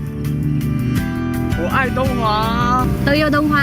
Saya cinta Tionghoa. Ya, lublю Tionghoa. Senang Tionghoaku, nita terbaca le. Saya amat mencintai University Tionghoa. Je t'aime Tionghoa. मैं भी Tionghoa. मुझे Tionghoa बहुत अच्छा लगता है. Jem Tionghoa. Vì Tionghoa thật đấy. ผมรักตงหวา 我愛東華。Mamra Tionghoa University.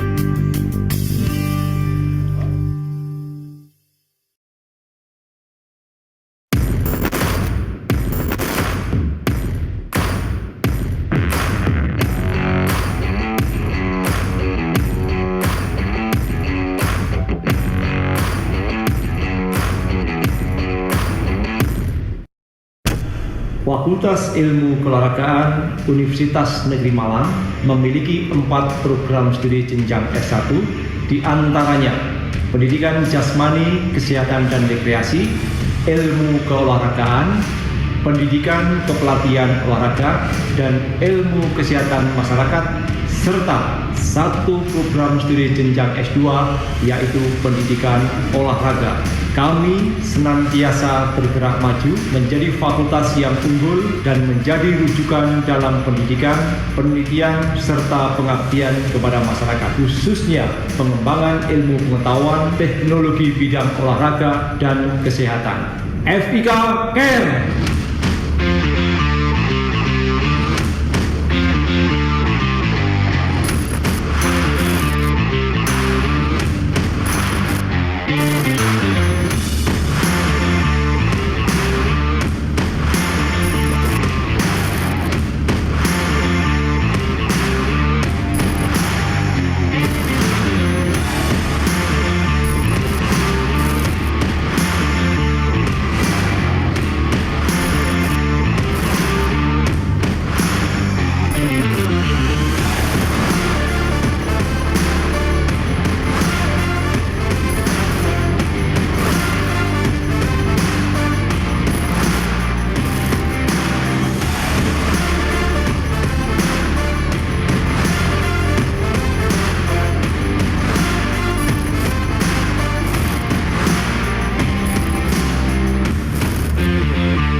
Campus from the best city in Indonesia, a city with a long history of struggle and heroism.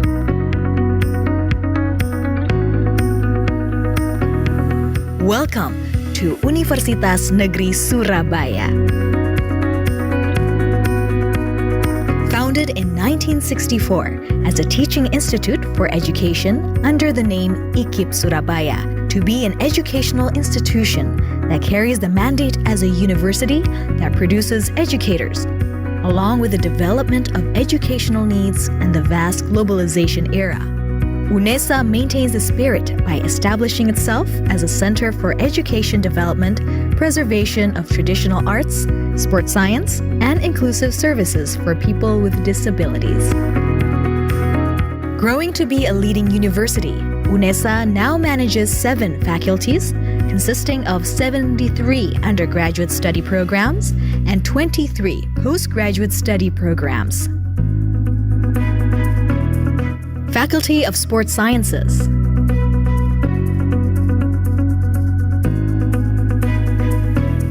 Faculty of Languages and Arts,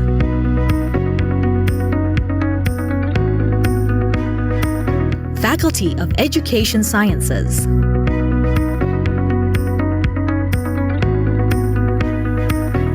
Faculty of Social Sciences and Law,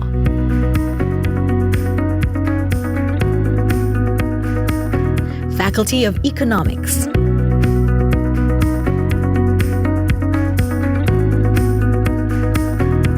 Faculty of Mathematics and Natural Sciences,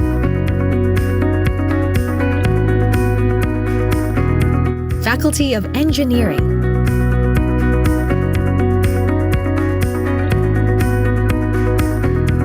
Postgraduate Programs,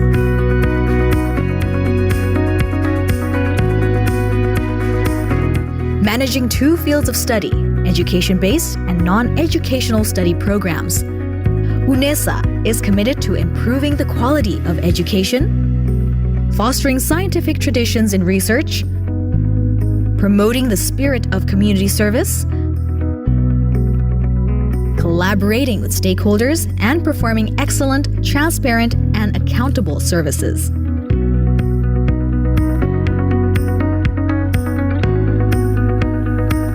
Assalamualaikum warahmatullahi wabarakatuh. Selamat datang di Universitas Negeri Surabaya. Di usia ke-56 tahun ini, kami dengan bangganya mengajak Anda untuk lebih dekat dan mengenal tentang UNESA. Kami terus berkomitmen tidak hanya menyelenggarakan pendidikan terbaik bagi tenaga pendidik profesional masa depan, juga sangat berfokus untuk menciptakan lulusan yang berkarakter, tangguh, kreatif, inovatif, dan mampu berkolaborasi pada siapapun, berbudaya yang humanis dengan spesifikasi yang unggul dalam hal seni, olahraga, dan pendidikan disabilitas yang komprehensif. Education is not only the key of our existence, but also the spirit of struggle of UNESA.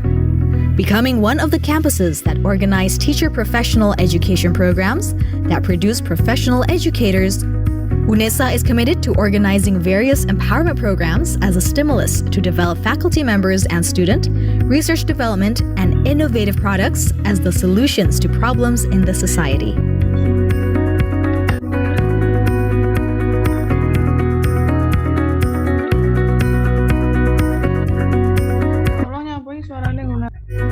UNESA, House of Champions, a supportive ecosystem in producing competitive and well-qualified human resources with global perspective to compete on both national and international levels.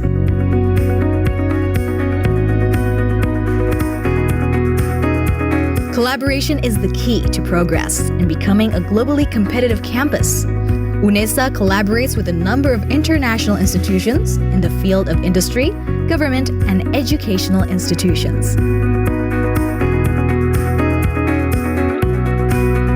Set the higher class with complete facilities as a space for developing students' interests, talents, and potential. UNESA also continues to develop facilities and infrastructure to support academic and non-academic activities.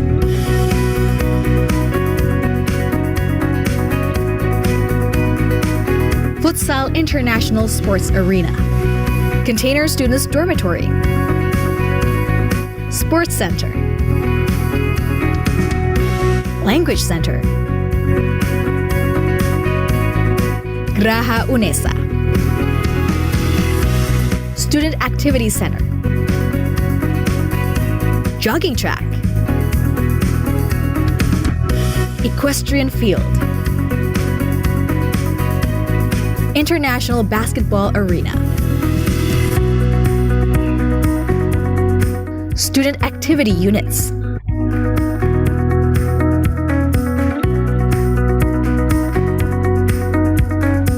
Art Development,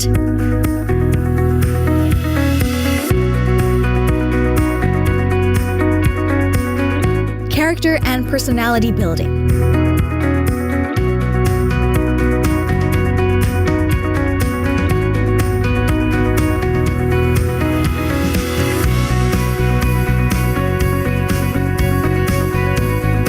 Sports,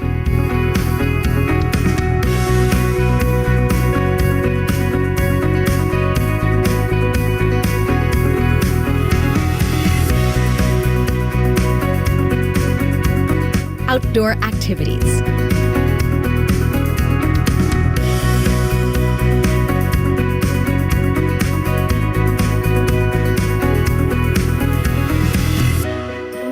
UNESA, UNESA, UNESA, UNESA, UNESA, UNESA, UNESA. UNESA, satu langkah di depan.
国际生到东华大学来，我们一定可以提供一个宿舍位置给他。除此之外，我们的华语文教育也跟我们的文化之旅紧密的结合。我们希望我们的国际生在我们学校休息完课程以后，他们对华语文的应用跟台湾文化的认知也有一定的程度。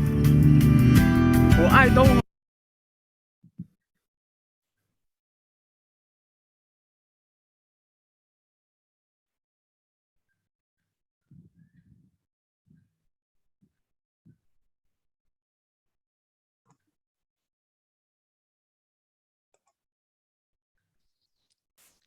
Untuk seluruh partisipan webinar,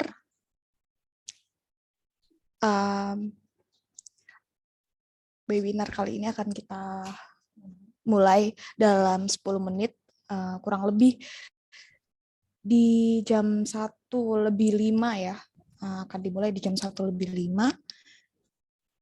For all the participants, good afternoon. After the break time, we will continue this seminar in 10 minutes. We will start the seminar again in estimately 1 p.m. or 1 p.m. 5 minutes.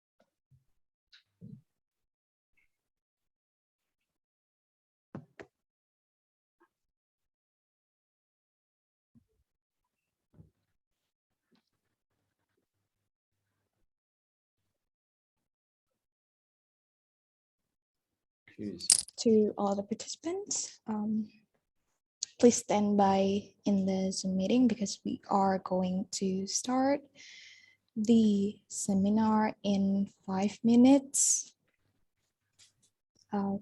Bagi partisipan ataupun teman-teman mahasiswa dari Indonesia, mungkin bisa diingatkan kepada teman-teman yang lain juga untuk segera kembali ke ruang meeting karena seminar ini akan kita lanjutkan lagi di jam 1 siang.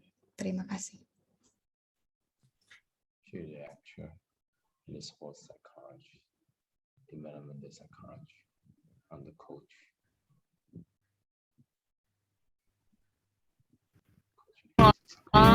Tôi yêu Đông Hoa.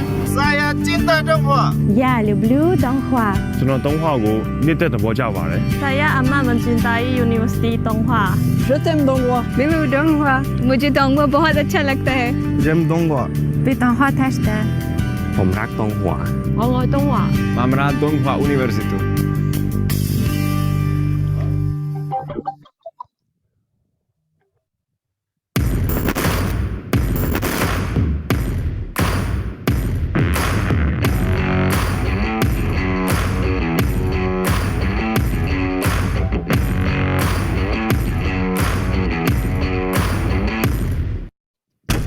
Fakultas Ilmu Keolahragaan Universitas Negeri Malang memiliki 4 program studi jenjang S1, di antaranya pendidikan jasmani, kesehatan dan rekreasi, ilmu keolahragaan, pendidikan kepelatihan olahraga, dan ilmu kesehatan masyarakat, serta 1 program studi jenjang S2 yaitu pendidikan olahraga.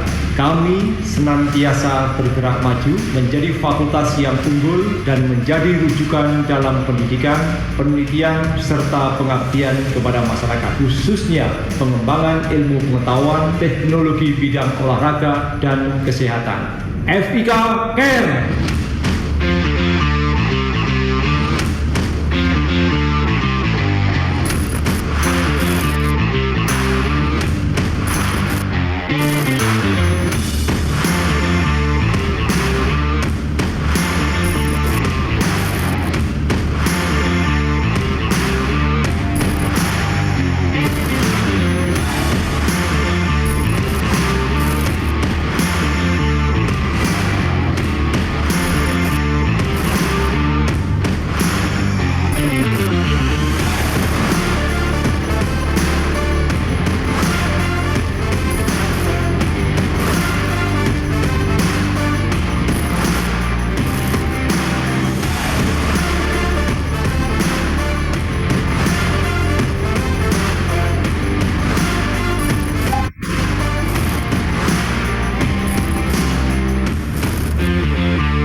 campus from the best city in Indonesia, a city with a long history of struggle and heroism.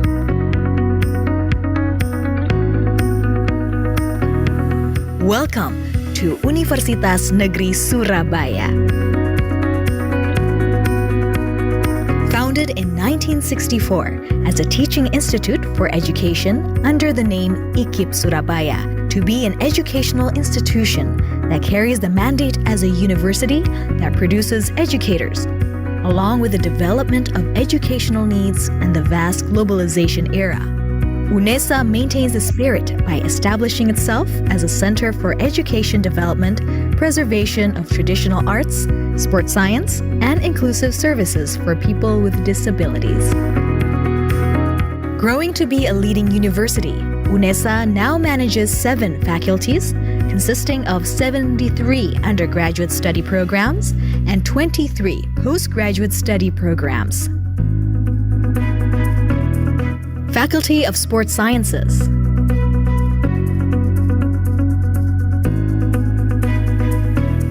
Faculty of Languages and Arts,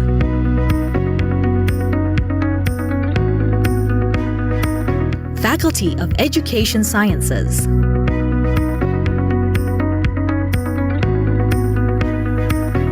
Faculty of Social Sciences and Law,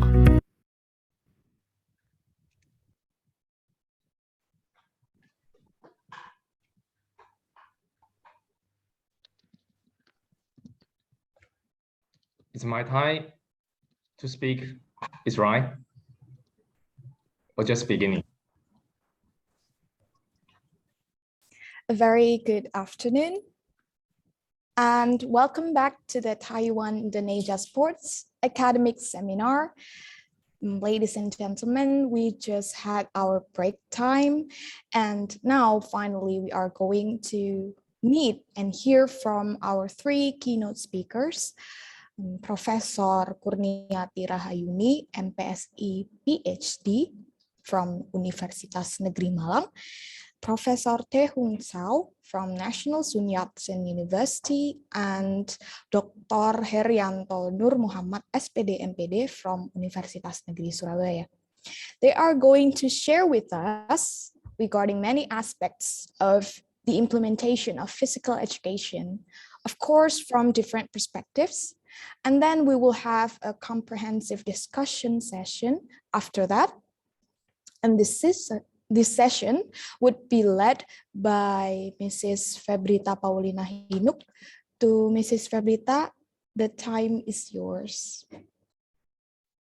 Well, thank you, Laila. Okay, good afternoon, distinguished guest keynote speaker, and all participants. I welcome to all of you in the 3rd session of Taiwan-Indonesia Sports Academic Seminar.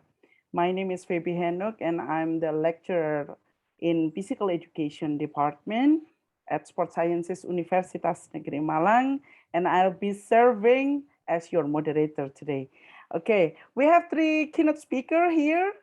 The first, Mrs. Kurniati Rahayuni, PhD, from Sport Coaching Education Department, Universitas Negeri Malang, expertise in sport psychology. So, Mrs. Kurniati, Miss K, have you joined with us? Hi everyone. Assalamualaikum warahmatullahi wabarakatuh. Waalaikumsalam. Thank you. And the second keynote speaker is Professor Teh Hung Sao from National Sun Yat-sen University. Hello, Professor. Hello. Hello. Thank you very much. I'm happy to have you here in the 3rd session. And then the 3rd is Dr. Herianto Nur Muhammad, MPD. Have Hello. you joined with us? How are you? Hello. I'm good. I'm good. Thank you. He's the head of Physical Education Department of Sports Science Faculty, Universitas Negeri Surabaya.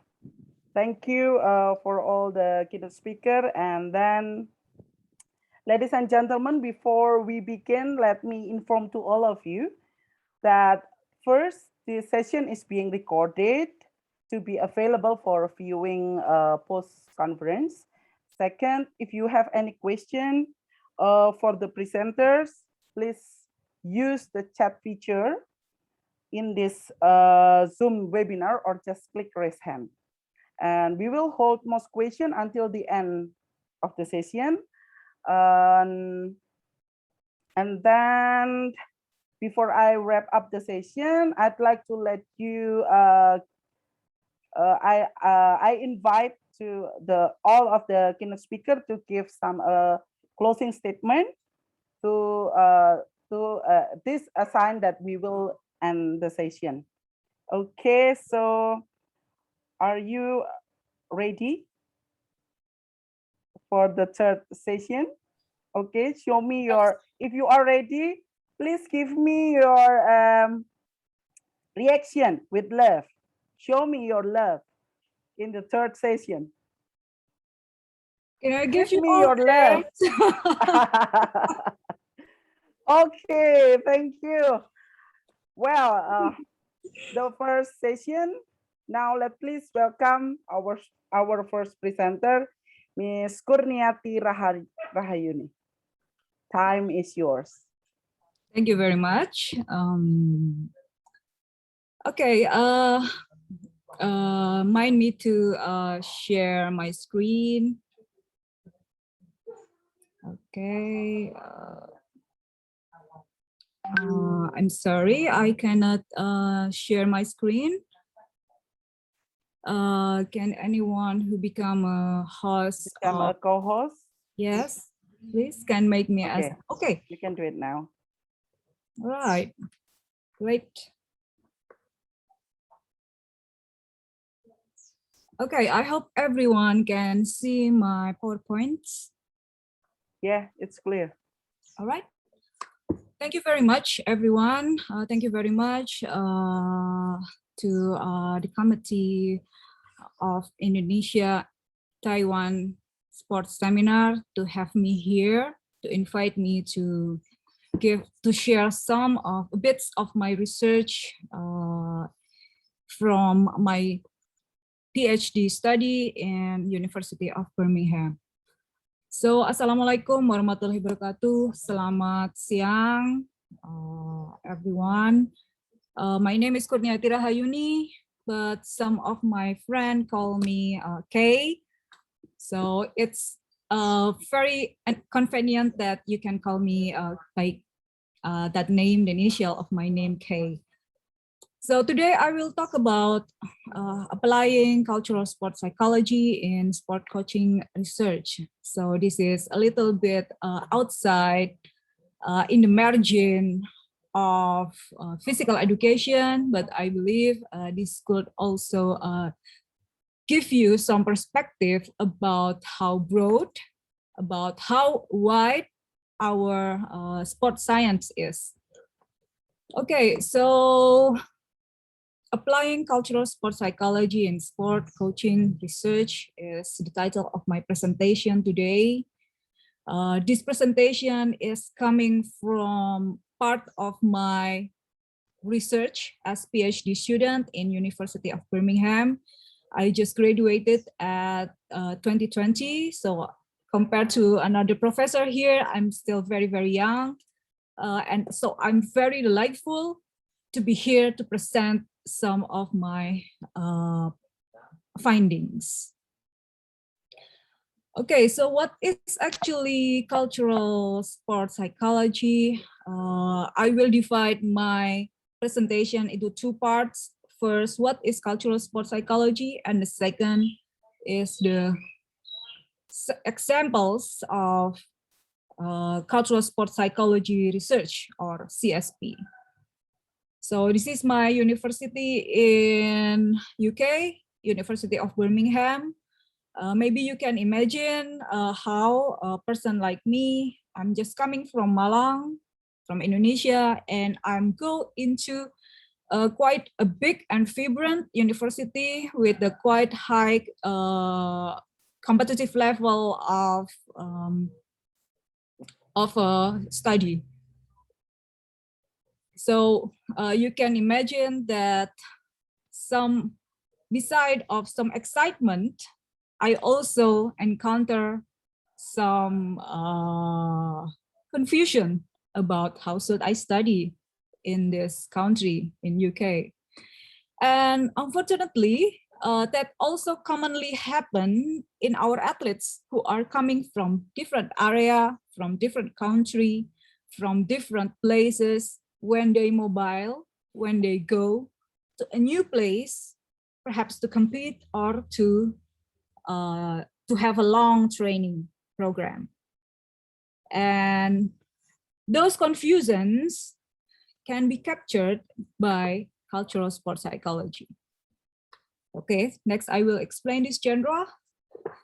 Firstly, why culture is important in sport psychology. We already know that sport psychology is very important, but why have to add culture there? Why we have to understand cultural identity there? It is because that where athlete as a social member is important. So we really have to understand that athlete could not be seen only as an athlete. He or she also a member of a community.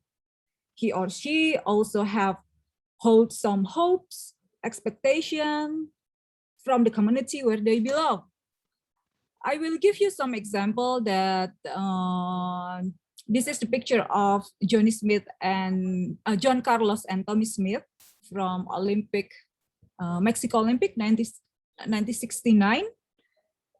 They hold their hand high when they win a medal representing US because not only as an athlete, they also human rights activists that is sounding their concern towards discriminations that happened in US at that time in 1960s. Another picture is a sprinter named Fraser Price, a woman, beautiful woman, a mother, a wife, and after she made a world record, she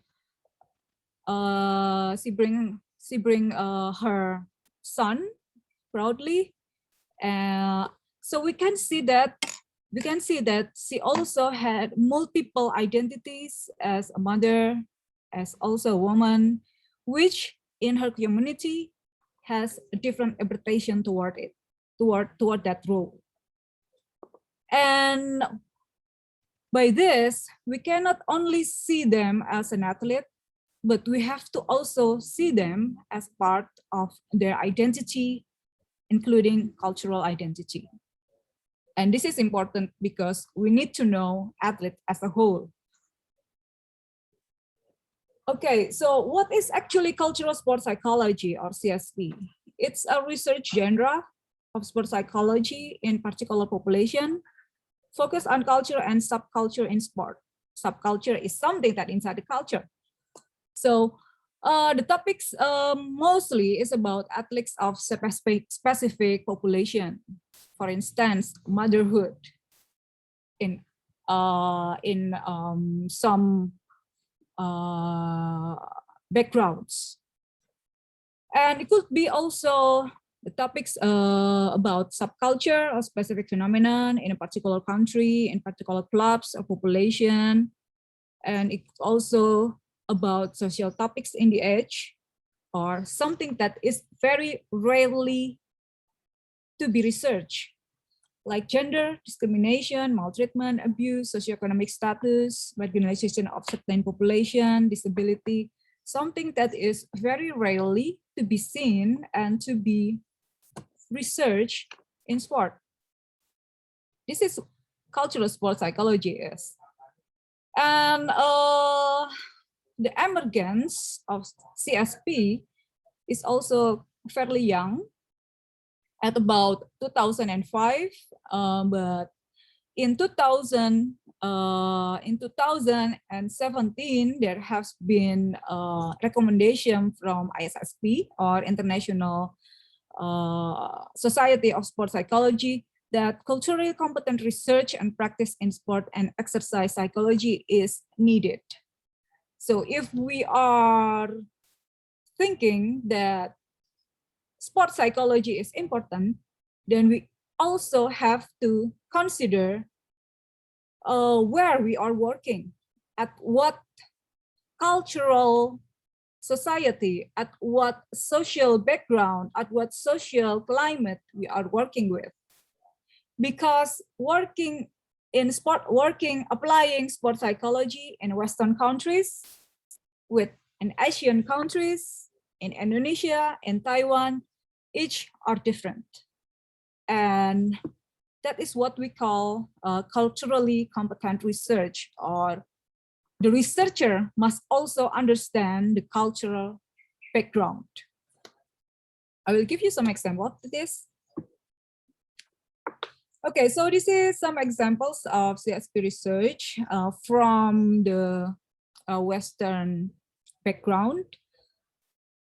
There is a series of research towards elite boxers by Robert Sinke and Kermit Gannon, that is researching about CSP, cultural sports psychology, in Canadian boxing, especially in a woman. So there have been a few publications regarding this. For instance, intersecting identities of elite female boxers, stories of cultural difference and marginalization in sport. So elite female boxers in Canada is regarded as having a very little spotlight. And also related to gender, sexuality, everything could be also become the topic of CSP research. Another is come from Europe, like if family is okay, I'm okay, exploring relational process of cultural transition. This is about athletes, stories of athletes who are migrating from another country to Europe, and how they experience, how they adopt with the culture. The story is in this publication. And there's also a story about athletes from low socioeconomic status. This one in the United States, ultimately is better than no meal, the career pathways of African-American male professional athletes from underserved communities in the United States. This is also telling us about poverty, about how poor athletes, how people, African-American professional athletes who are coming from a very poor background in the United States struggle their career, struggling in their athletic career in the United States. This is some examples of CSP research. And how about in Asia? Unfortunately, in Asia, there are not many, there's still not many CSP research, but I would mention some of them. So in Australia, there is a cultural transition of indigenous Australian athletes, Aboriginal athletes, into professional sport.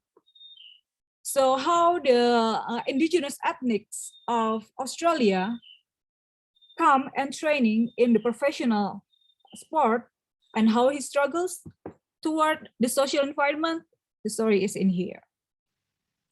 And there's also a publication about very specific types of coping models that is applied in Chinese, that is coming from the root of mindfulness. And this is one publication of my friend in University of Birmingham about disabled athlete activism in South Korea, which tell us about how a Paralympic athlete in South Korea, they use their position, their popularity to voice some disability rights. This is also my research, but it's not yet in international Q1 journal, not yet, but it's about the interpretation of injury in Indonesian athletes. So the paper titled Body Ignorance and Toughness Culture, it tells about how elite Indonesian athletes often ignore their injury, ignore their body conditions, and still training and still competing because of the culture that they have to maintain tough. So this is some example from the Asian sport context, and it's still not many research on this area. So in conclusion about CSP is that it tries to understand a particular phenomenon from its own culture, not incomparable to other culture. So this research is very, very specific, and it is also requires reflexivity of our own identity and culture, as well as how it's positioned in a particular culture.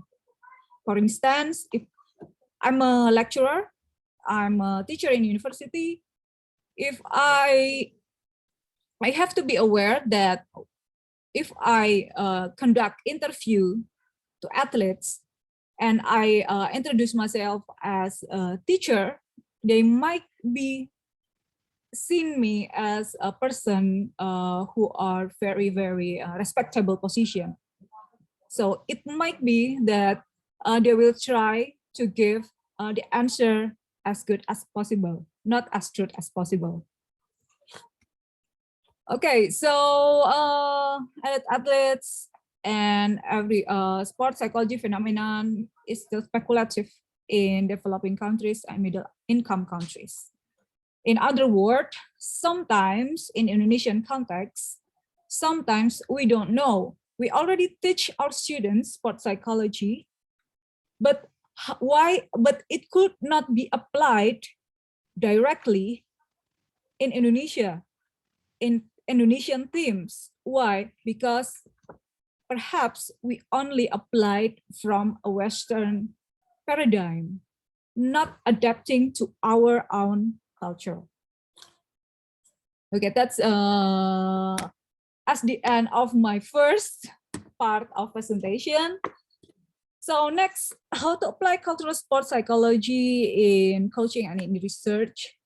I will give you some example about psychosocial demands of Indonesian elite athletes. This is my research in University of Birmingham.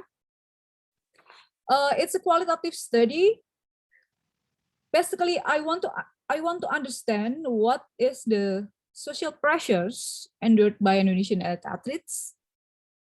And the data collection method, I'm using semi-structured interview and PEI, photographic elicitation interview, where I asked the athletes to please give me some pictures that representing your psychosocial demands.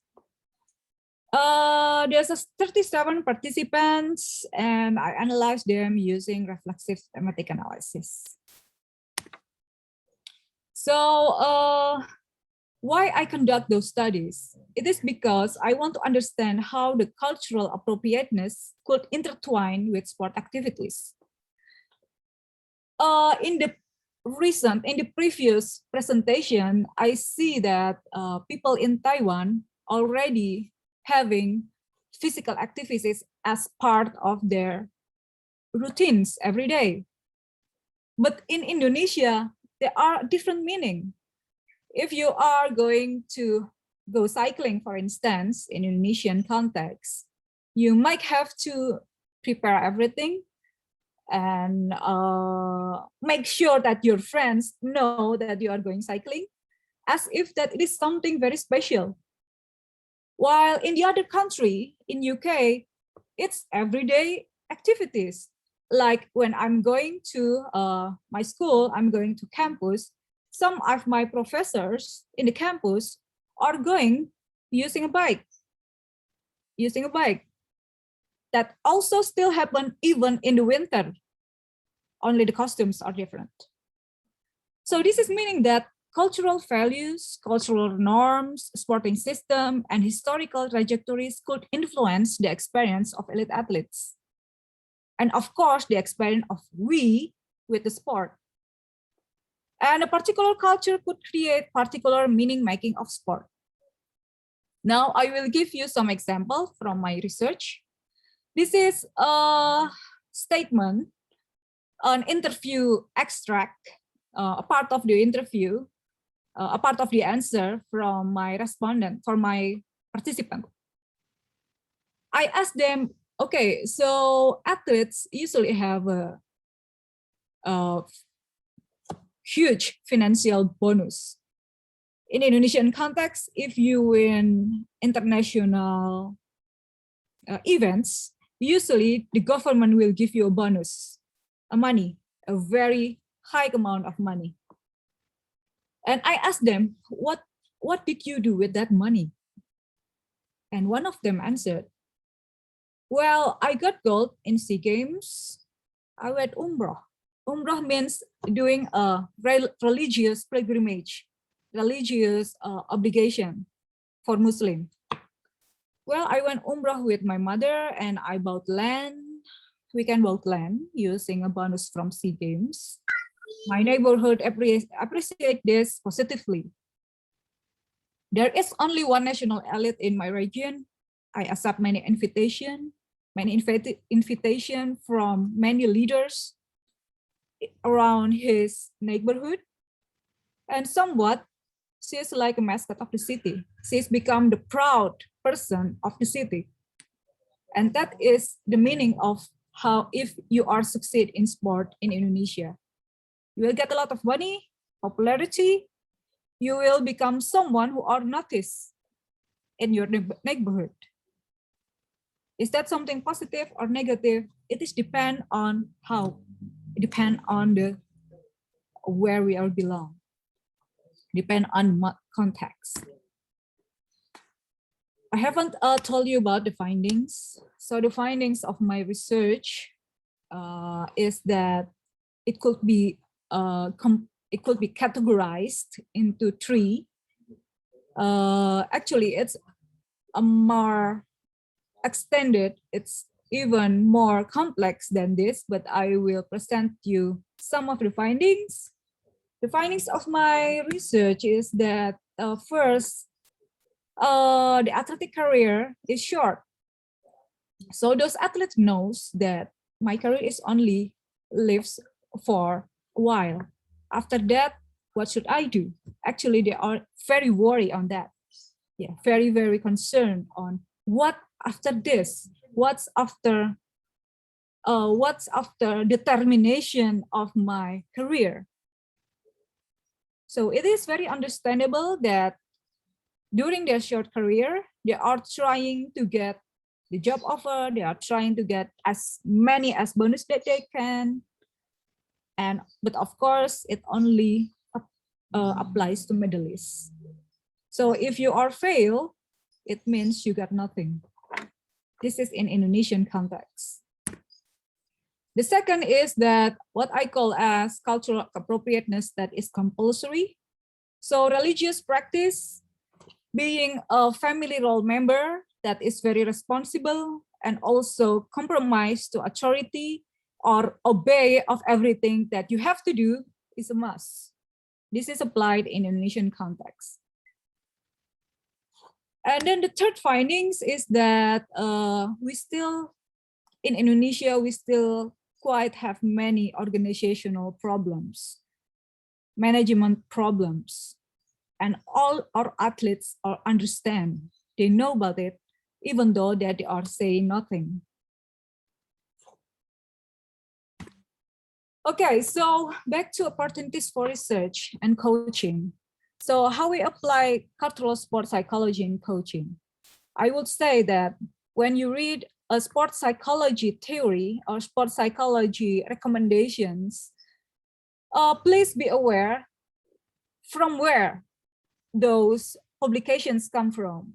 If it's coming from a country that is different from, that has a different cultural background from you, give some space to think about it and what are things that is work and what are things that could not be work. For instance, if you are trying to apply goal setting or imagery, please adopt with a who with who your participant is, with who your athletes is. Understand their cultural background, understand their socio-economic status, so that you can deliver the sport psychology properly. And of course, this is also applied for research. This is my CSP research project now. We are still ongoing project, and today we are starting to analyze the results. So it's about Indonesian student athlete career transition studies. So Indonesia is very different from Taiwan. We have a very fast archipelago. We are having almost 13,000 islands, which if each of the islands has a different economic development. So we can imagine that if there's an athlete coming from a village or a kampung or something, or an area that is remote, far away from the city, and they have to move to another city, for instance, Surabaya, who is very, very crowded. What are they confusing of? What are the problems? What are the challenges? We're trying to identify what their confusions, their challenges. So how they have to cope with academic athletic career, how they have to maintain their athletic career in this strange area. This is something that I want to dig deeper to understand this.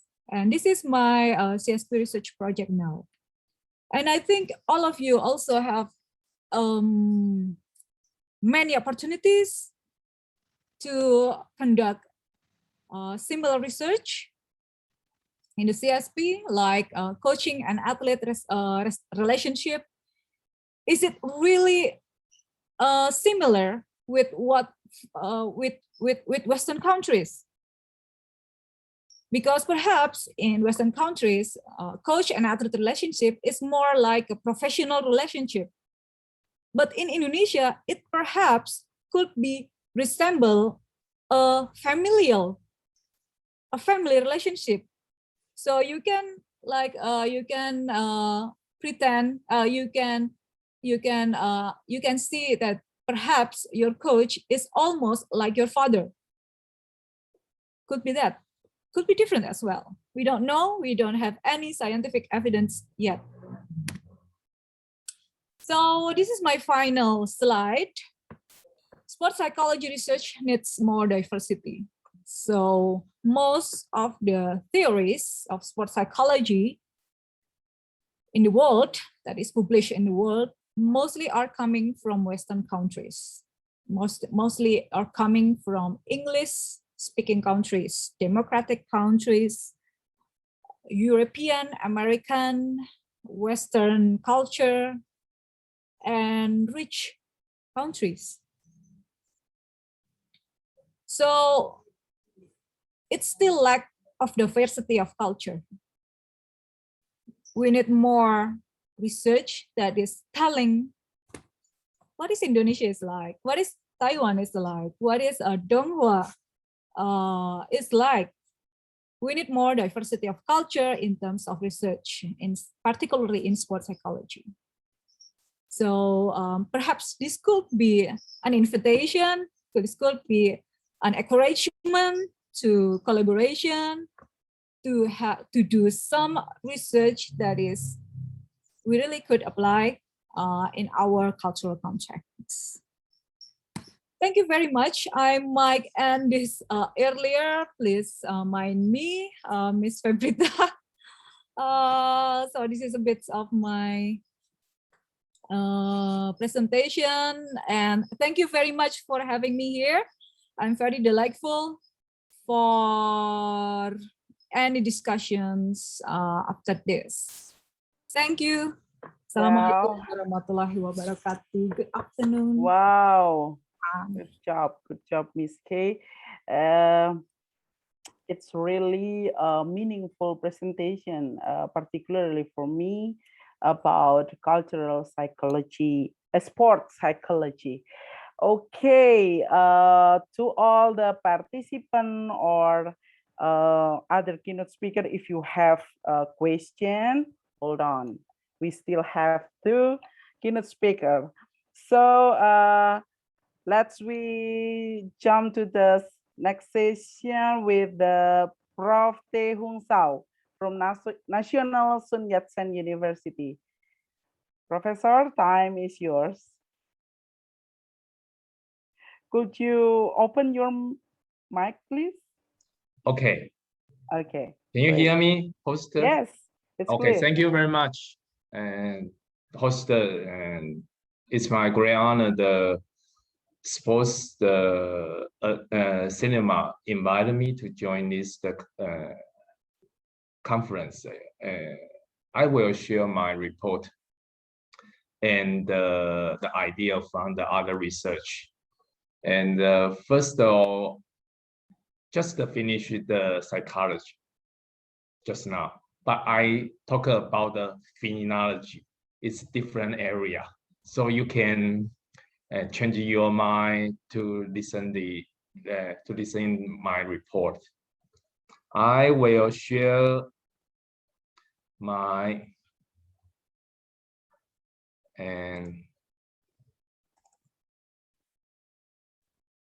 wait a minute. Okay.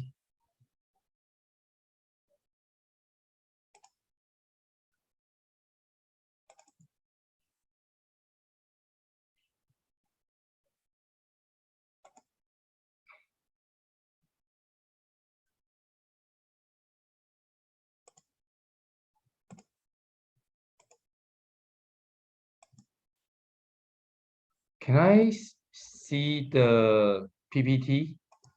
Not yet, Professor. Yeah, okay. Yeah. I'll try, okay.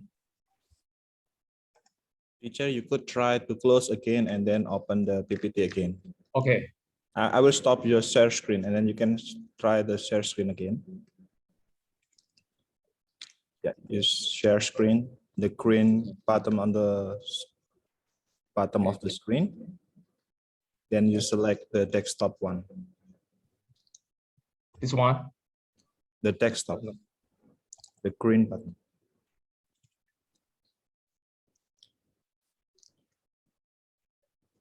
Does it work?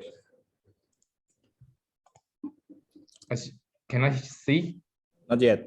Not yet. Or you can open the PPT first and then it starts to share the screen and select the PPT.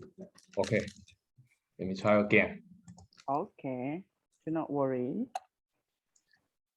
Thank you.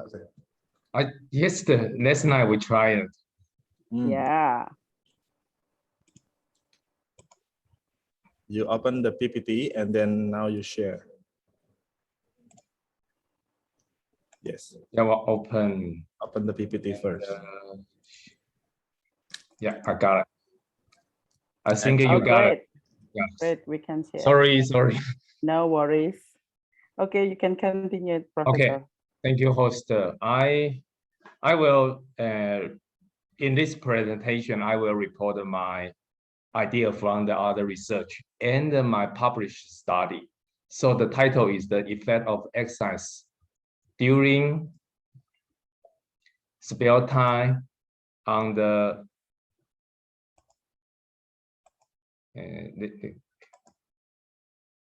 wait a minute.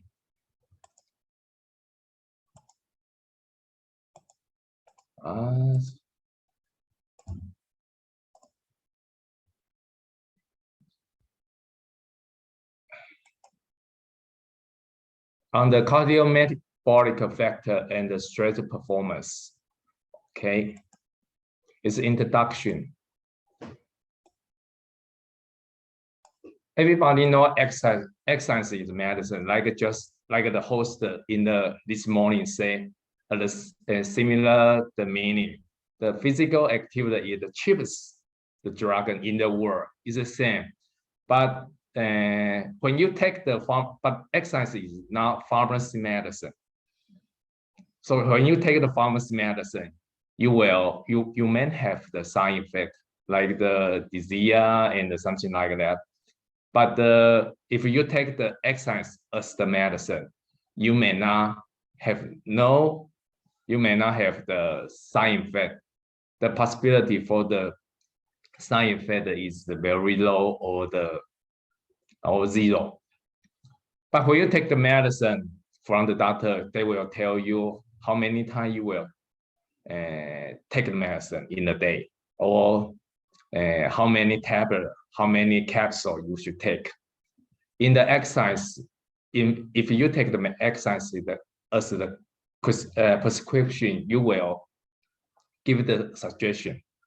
The American College of Sports Psychology, American College of Sports Medicine recommend the adults should maintain the health, should take the 150 minutes per week at the moderate intensity, or 75 minutes per week at the moderate vigorous intensity.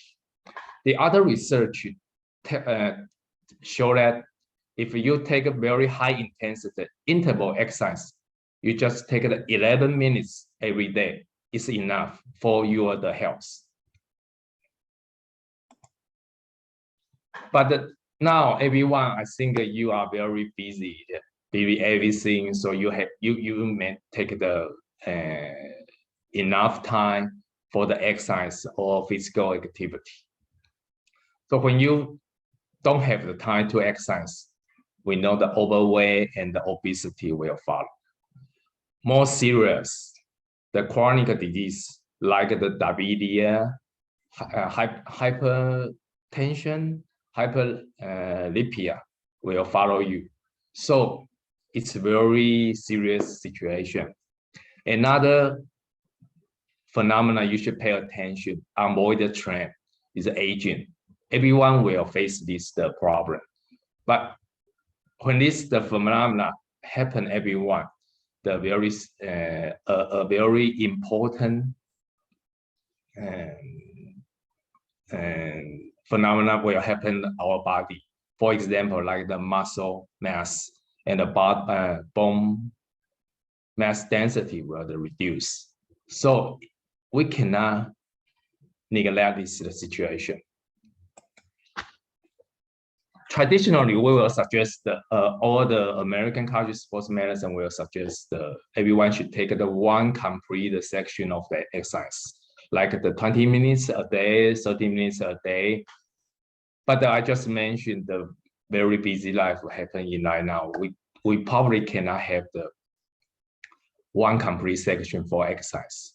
So the society or a sports society will suggest, if you don't have enough time, like the 20 minutes or 30 minutes, you will take the multiple short time, like the 5 minutes, 10 minutes to exercise. Accumulate one day several both, like equal to the one complete section, will be good for your health. So that's my gut idea from the other research. So what I will report aerobic exercise and the resistance exercise in the multiple vices to the continuous exercise.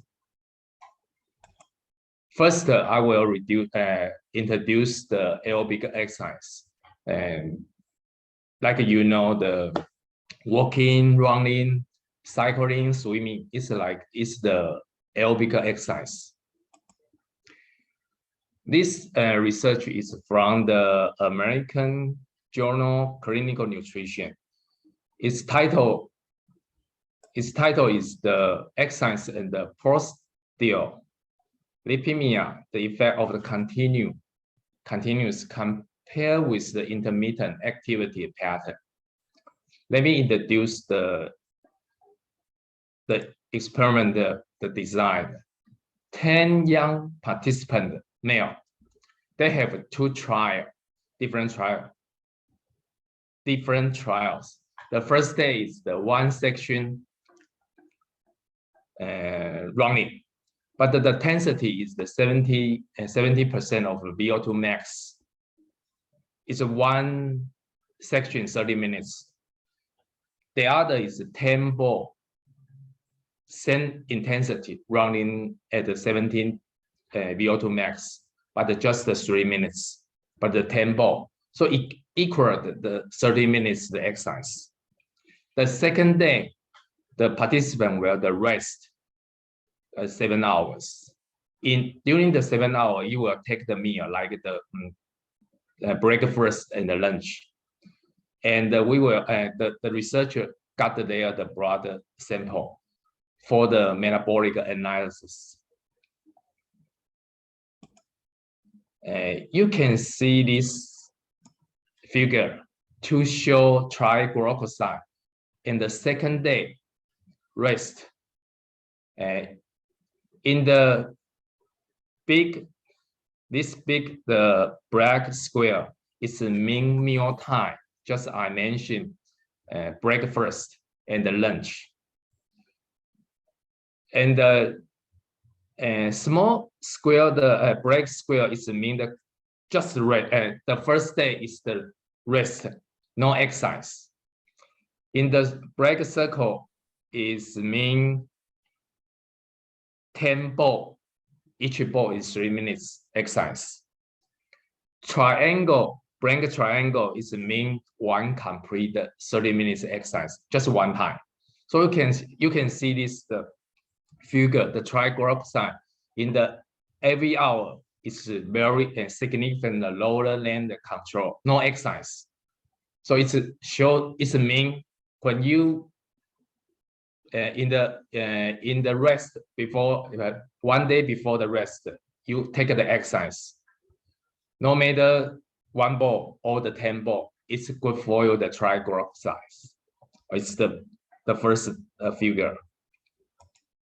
Second figure, you can see the glucose. Glucose now the 3 trial, the before the rest, the 1 day before the rest, the rest 1 completed exercise 30 minutes or the 10 ball, each ball the 3 minutes, you will see no significant difference. But in the insulin, the lower figure you can see, they show the exercise, two exercise the trial, sorry, will be beneficial for your the insulin. Let your the insulin lower than no exercise. It's good for your. This study show if you take the exercise before the rest of the day, you will good for you the triglyceride and the insulin. It's the first study. It's the continuous versus the multiple ball exercise. The similar improve the metabolic found below. I list the 3 studies. First study is the beneficial postprandial lipemia effect of the interrupting sedentary time with the high intensity physical activity versus a continued moderate intensity physical activity of both. It's the randomized cross the trial. In this study, I introduced very briefly. It's 14 inactive adults. They have 3 trials. The first trial, no exercise, long sitting. Second trial, where the 30 minutes moderate intensity. Intensity is the 16% of VO2 max. And the third trial, every hour, just exercise 115 seconds. That is the 2 minutes, 30 seconds exercise, but very high density. It's 85% VO2 max. But the results show the 2 exercise, the trial in the triglyceride improve a lot compared with the no exercise. It's the first study. Second study is the comparison of acute glycemia response. Is the glucose, it's mean the glucose. Response to accumulate over single ball, walking, just walking, not running, exercise in the apparently helps. insufficiently inactive the adults. It's it's health, but don't have enough exercise.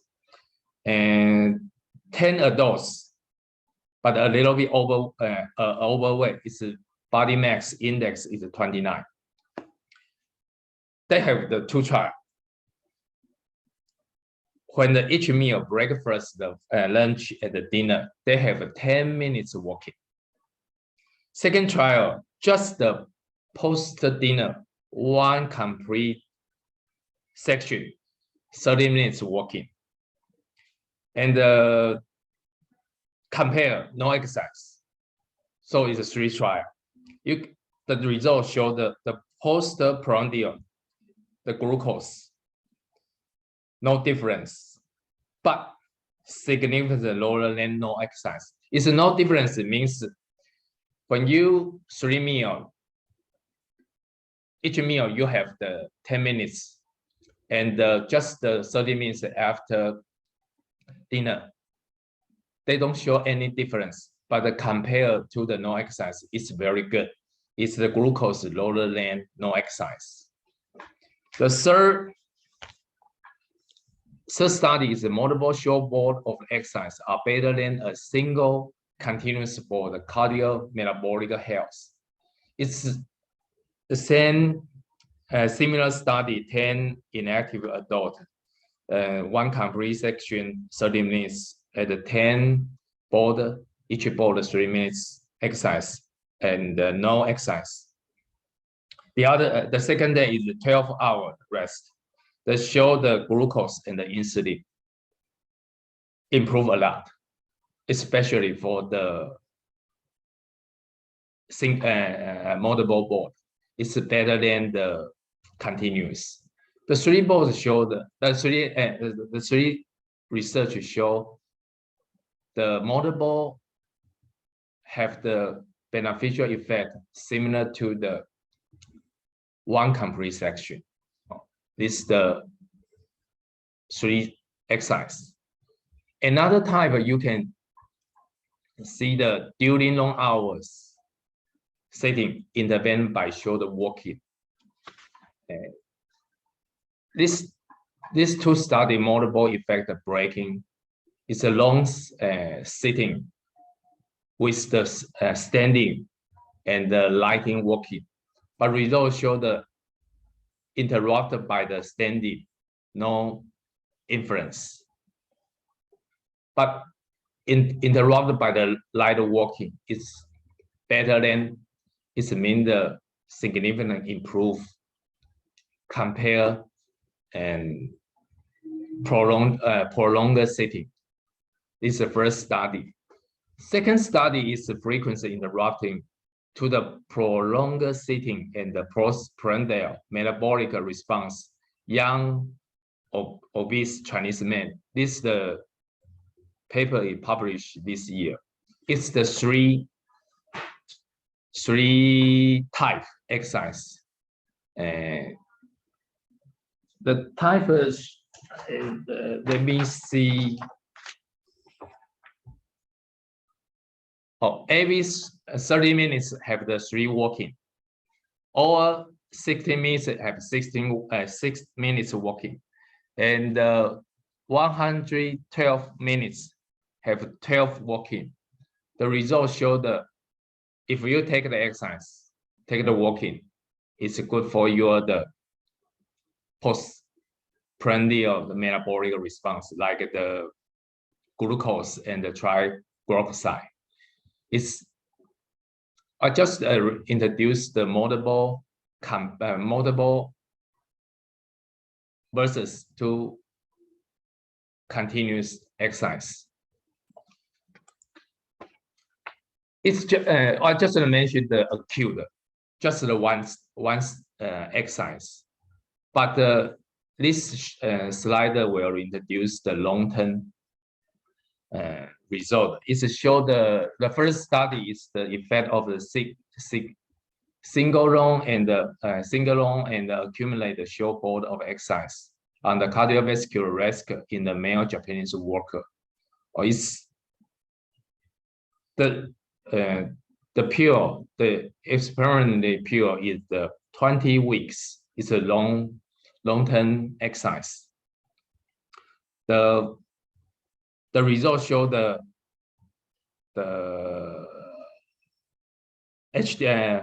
high intensity lipoprotein and the glucose improve a lot.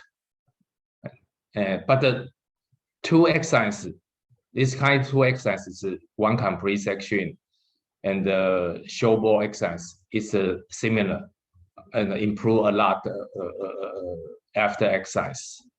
Second study is in fact a prolonged exercise versus multiple short exercise section on risk for the metabolic syndrome and the caloric index in the middle-aged obese woman. This study have the 12th week. It's a long-term study. The participant is 36 individual. They have the 3-day exercise per week. One day, 30 minutes. The other group is the 3 board. Each board is 10 minutes exercise. The third group is no exercise. After 12 weeks, they have the exercise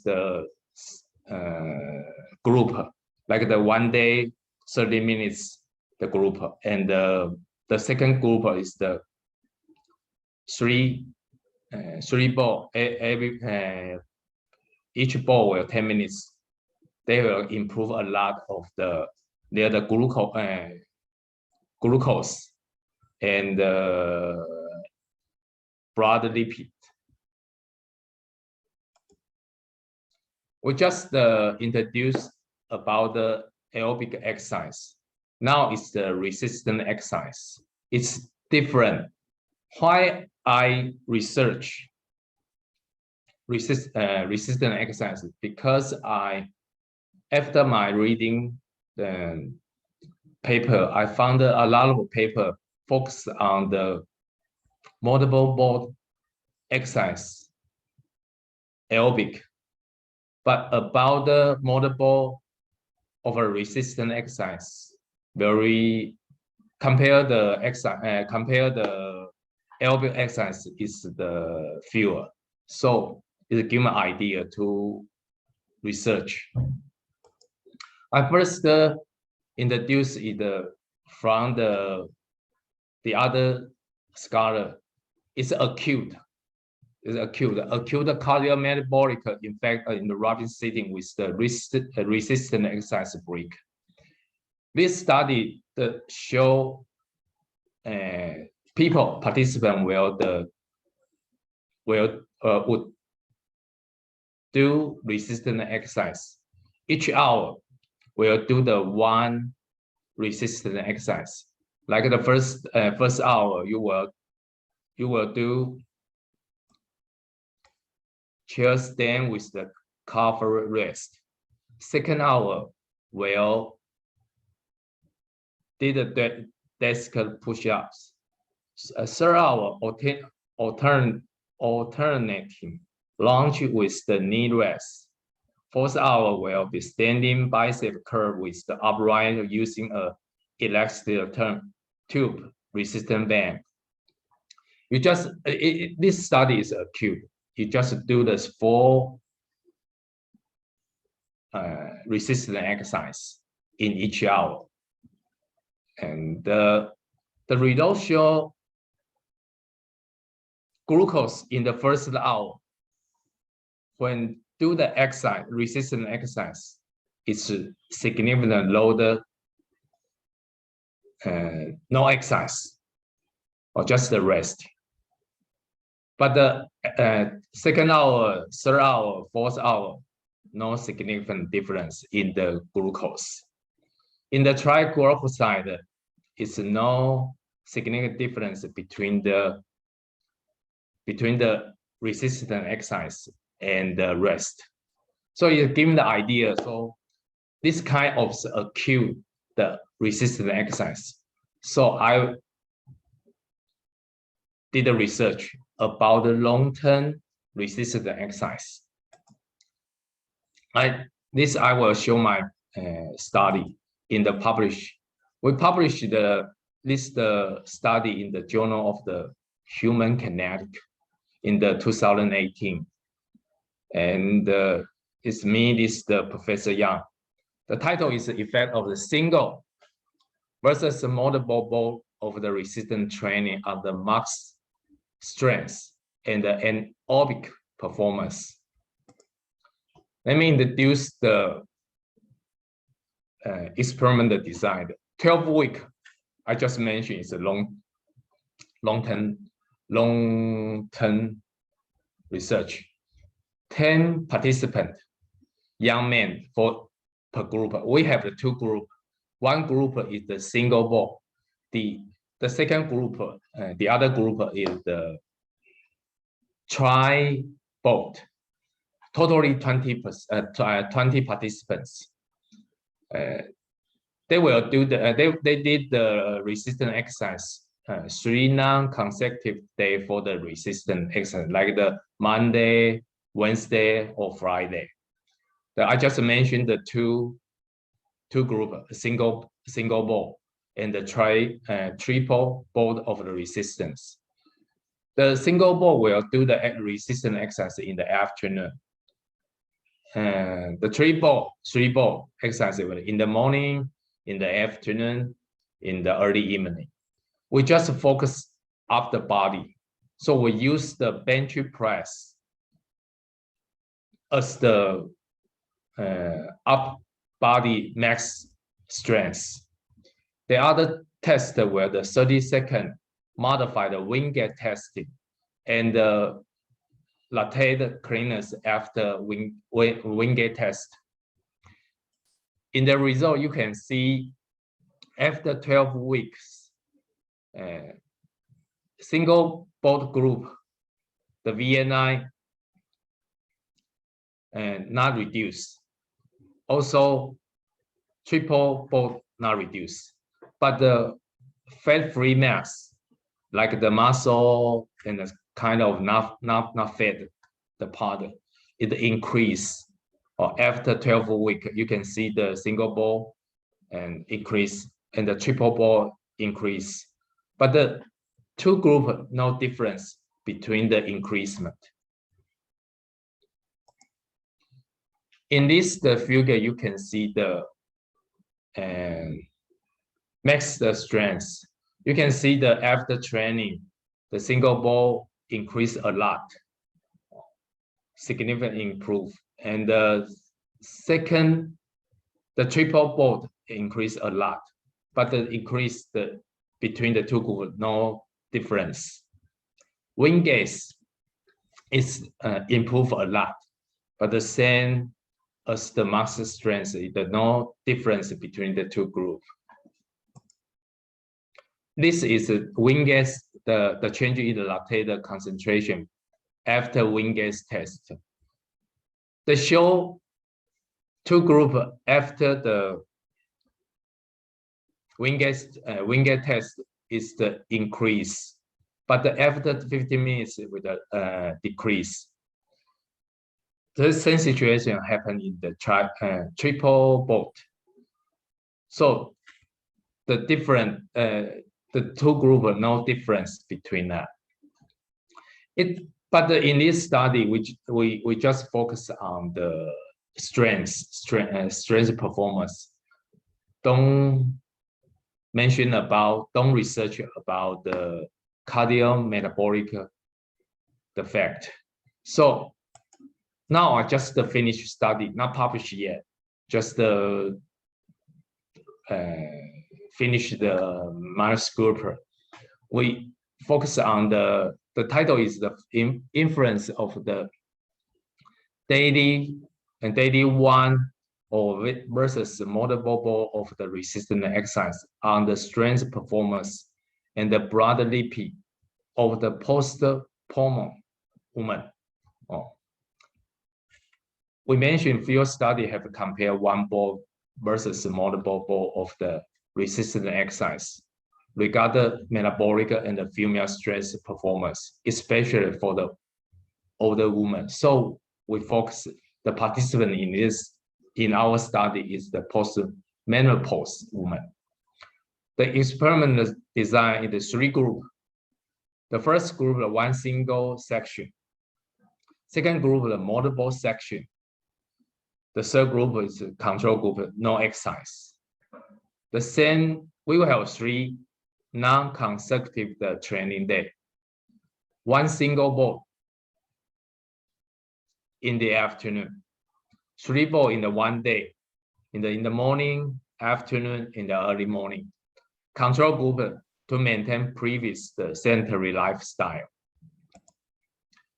The resistance, we just did in our published study. In that published study, we just focus on the upper body. But in this study, we focused 2 representative mass stress in the upper body and the lower body. In the upper body, we train in like the 5 resistant exercises, chest press, tricep presses, like that. The lower body also have the 5 resistant exercises. The intensity and the repetition is just to show you in the first from the first week to the 6th week, we will the 55 to the 65 the mass strength. The repetition is the 8 repetition. But after 6th week, from the 7th to the 12th week, we have 75% to the 85% mass the strength. The repetition will increase from the 8 repetition to the 12th repetition. It's our trend design in the 12th week. The variable we extend the max strength performance we just mentioned. Of the body, we were using the chest press. The lower body, we were using leg press. The cardiometabolic risk, we will use the broad lipid, like the total cholesterol, triglyceride, low density lipoprotein, high density lipoprotein cholesterol. This is the result. Show the after 12 resistant exercise, the upper body max the strength in the 1 single ball, and the OS means 1 single ball, and the max MS is the multiple. CON means the control group. You can see after 12th week of the training, in the OS and the MS the group is showed there the upper body max strength improved a lot, but in the control group no any significance improve. In the lower body max the strength, we use the leg press. You can see the list result similar to the upper body max strength in the OS and the NS group, and improved a lot, but the control group didn't know any improve show that. In the total cholesterol, you can see after training, the OS group and the MS group significantly lower the previous they don't interrupted by our study. The control group a little bit increase, but not significant difference between the compare the before the exercise. Triglyceride, you can see after training, OS group and the MS group is the significantly lower than the before the exercise resistant exercise intervention. Control group no any significant difference. The low density lipoprotein also the situation and improve a lot in the OS group and the MS group, the control group didn't change any significant. So after this study, I will give some idea in my microscope. Multiple of the resistant exercise display the improvement in the broader lipid and the upper body strength performance, similar to one section resistant exercise. It's a mean in broader lipid and the upper body mass. These two resistant exercise model is the same, similar improve. Possible reason we assume similar trend and volume because these two group we just introduce the trend prescription. This group, these two group have the similar similar trend situation. However, we found the one border resistant was superior to the multiple of the resistant in the lower body max strength performance. It's the in our find the leg press in the OS group is the one section the resistance significantly higher than the multiple of the resistant exercise. We assume that maybe neural adaptation factor should be examined in the future.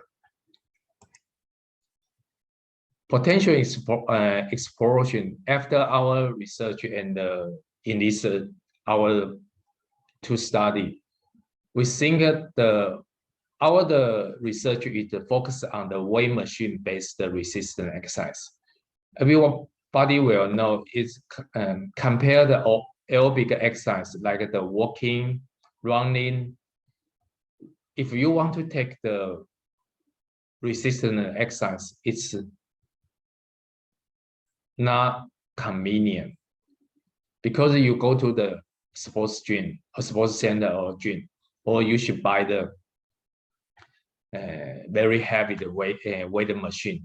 It's for the most of the people, it's not very convenient. So it's should adjust or the change the other resistant exercise equipment. So right now the research we found the other study will choose the elastic band or free weight resistant to do this kind of research. So another we found currently aerobic exercise versus resistant exercise. If this kind of the exercise have two equal energy consumption, there will any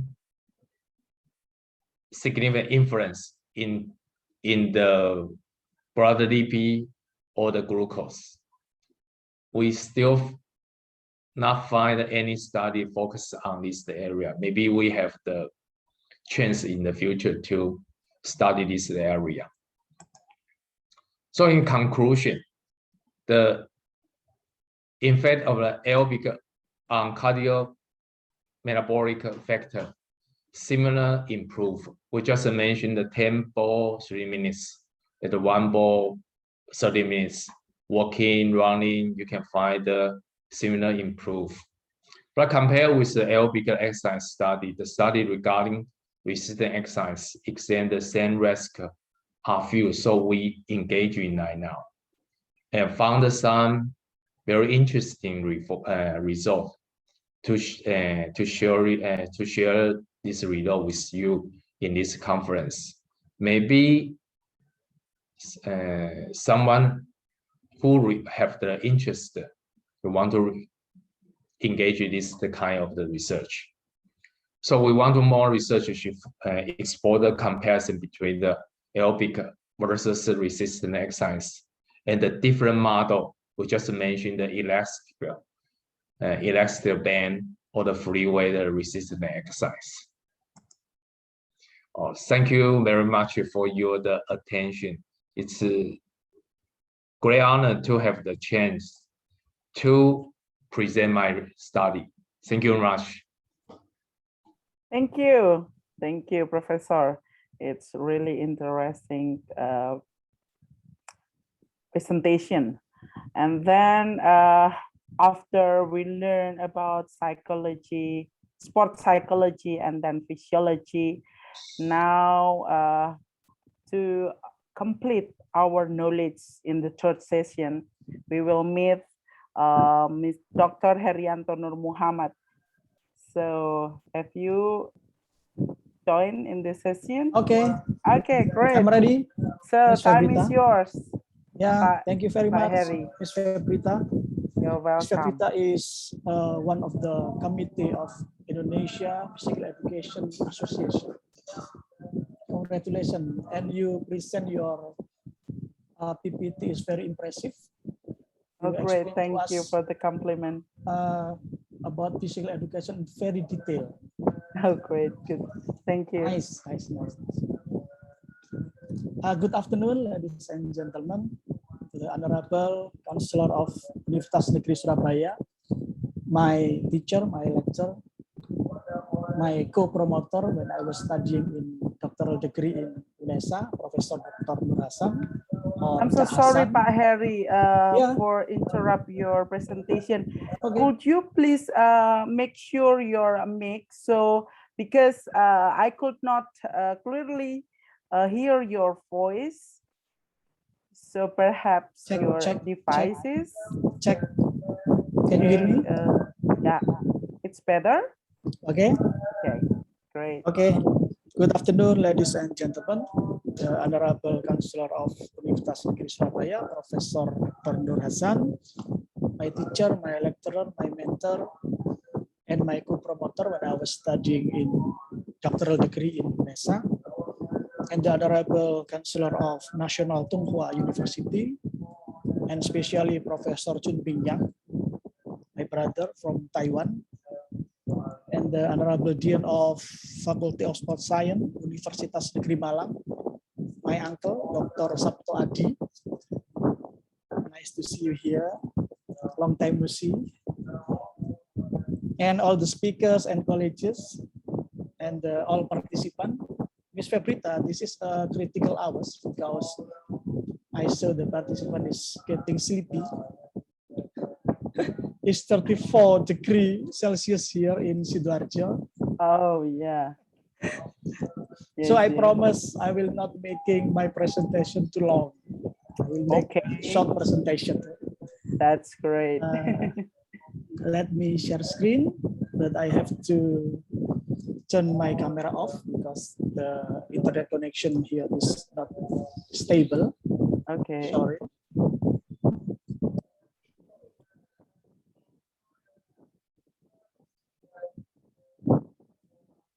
This is the completing from Ms. Febrita presentation. The title is Physical Education, Teacher Education in Indonesia. So, the internet connection is unstable. My name is Herianto Nur Muhammad from Physical Education and Sport Department, Sports Science Faculty in Universitas Negeri Surabaya. In the first session, we talk about COVID-19. It's still here among us. And the last data in October 8 is almost 500,000 around the world. So we have to keep in mind that the virus is still here with us. So we have to make an adaptation, a new normal life. And Taiwan and Indonesia, I think, is similar for this case. This is the Indonesian data from World Health Organization. It's almost 1,400 infected people. And this is not the problem for Indonesia and Taiwan only. It's the problem was around the world. And we start development of educational curriculum in Indonesia. And if we talk about physical education in Indonesia, of course, we also talk about the curriculum development. In Indonesia, there's 10 times the curriculum changes in past 66 years, and that's divided into 3 periods. The first period is from 1945, as Febrita presented earlier, and called the curriculum as a lesson plan from 1947 till 1968. And the second period was the curriculum based on the achievement of goal, the curriculum of years 1975 till 1994. And the current curriculum, the third period, was the competency-based curriculum. The current curriculum focused on developing aspect of students' attitudes, knowledge, and skill. I think today is the more like a benchmarking between Taiwan and Indonesia curriculum, especially in physical education. And of course, in the future, it will be changed again and again along the development of science and technology. Curriculum is always changed. And in Indonesia, we have an Indonesian Qualification Framework, or KKNI. It's a competency qualification tiering framework that can equalize and integrate. This is the point, equalize and integrate the field of education, the field of job training and work experience in order to provide recognition of work competencies in accordance with the work structure in various sectors. KKNI as a direction for the development of education that will align the level of education with the full field of work from the academic and practice work. KKNI is the display of Indonesian in terms of quality and identity regarding the national education and training system in Indonesia. KKNI consists of 9 levels, starting from the high school level to the doctoral level. We know from this picture that the academic program start from senior high school to bachelor degree till doctoral degree. And in the vocational program from senior high school, we have a diploma 1, diploma 2, diploma 3, and diploma 4. And applied bachelor till applied doctoral degree. And the profession program is 7th grade, the profession, and the 8th and 9th grade is specialized. We can see from the right side that the career development based on work training. Sorry, sir. Miss Febrita, I hear Adan in my area, so I will pause my presentation. I'm sorry to all participants. No worries. So, ladies and gentlemen, we will break for a while until the sound of Azan finished. Thank you.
Okay, Ms. Febrita, I will continue my presentation. Sorry for the delay.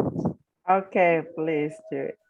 Yeah, as we seen in the screen, that the career development based on work training and career development based on experience have similar level. First to 5 level is operator and technician or analyst, and the 7th level is profession. The teacher is a profession, one level above the bachelor degree, and the 8th and 9th level is expert. And now the physical education teacher education in Universitas Negeri Surabaya. The name of study program is physical education, health and recreation. Our accreditation is A, and the title of final degree is Bachelor of Education, and has Indonesian qualification framework in level 6. Minimum number of credit is 144 with a duration of 8 semesters or 4 years. Maybe same with Malang University, State University of Malang, right, Ms. Febrita? Yes, Pak. It's same. Okay, the main profile of graduate of this study program is to produce physical education teacher for elementary school, junior high school, and senior high school.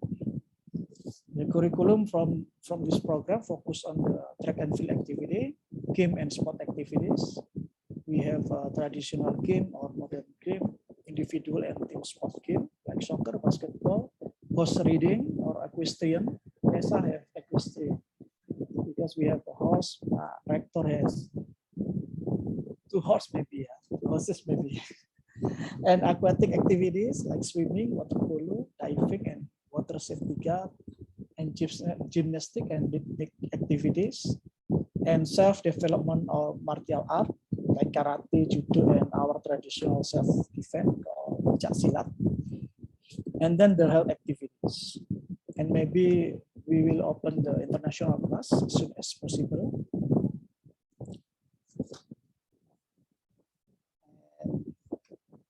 This is the graduate profile, physical education teacher and sport entrepreneurship. It's from AKAS document. Physical education teacher in Indonesia as a career choice is according to Kemendikbud, Minister of Education and Culture, 2021. More than 1,000 teachers are needed in Indonesia in 2021. So this is the weight of question from the student, and still promising for the future. Yeah, it's very reasonable because the many teachers who are civil servants retired and must be replaced with a new one. And the teacher has opportunity for further studies to improve their competence in magister degree or doctoral degree program. And we know that a lot of institutions offer the scholarship, like I think it's Universitas Negeri Malang and Universitas Negeri Surabaya offer the scholarship for fresh graduate for further studies, especially in S2 in Indonesia. And teachers have the opportunity to get an educator certificate, teacher profession program or KKN level 7.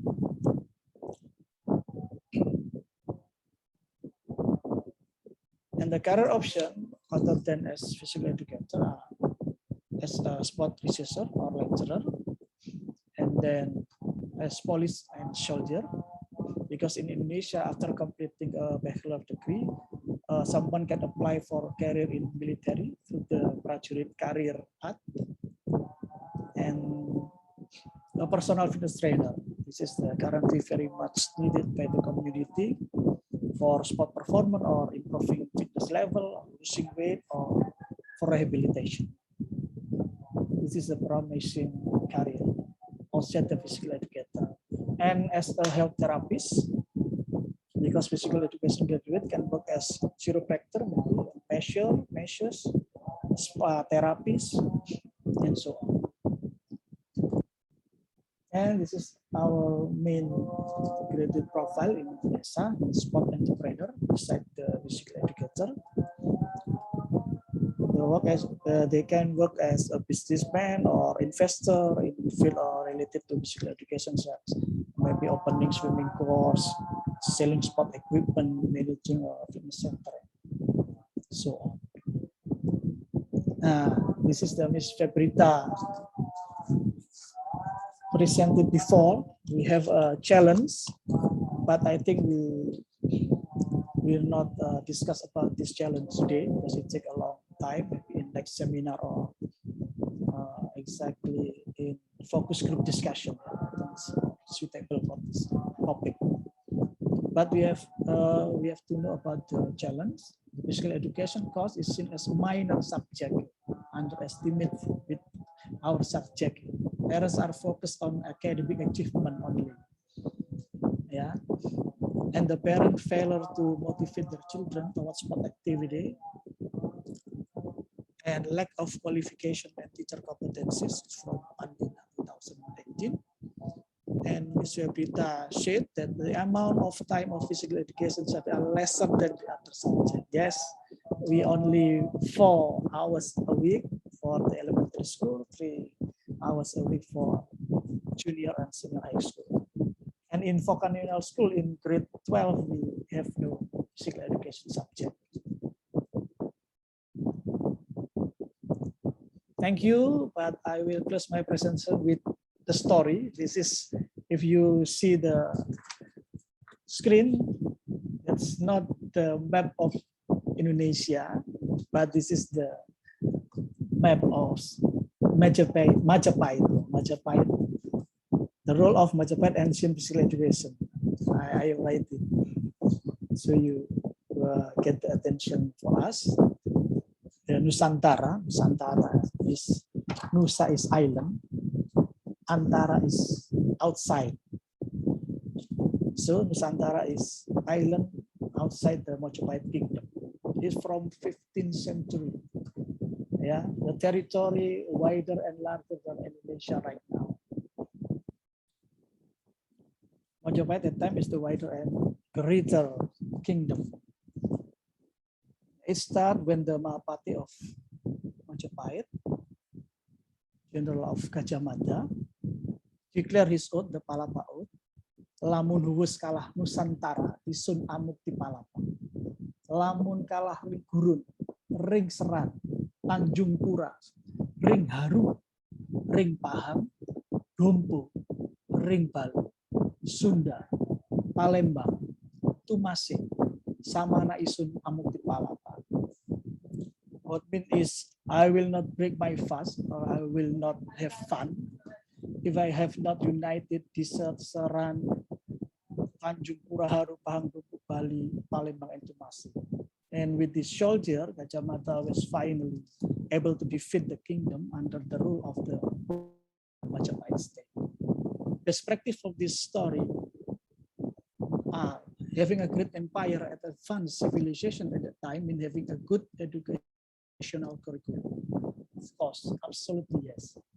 And having an army that can control a large area, mean having a good physical education and sport curriculum from general education to military area. I think enough for me, Ms. Febrita. Assalamualaikum warahmatullahi wabarakatuh. I give back to moderator. Wow, nice. Thank you, Pak Heri, for the really message, a good message from the your end presentation. So, ladies and gentlemen, I'd like to check all of you that you are still connected with us. So give your reaction with the applause to 3 of our keynote speakers today. So let me check it. So, oh, thank you for the heart, Ms. Kurniati. What about rest all of you guys? Give the applause to our 3 keynote speaker today before we continue with the discussion.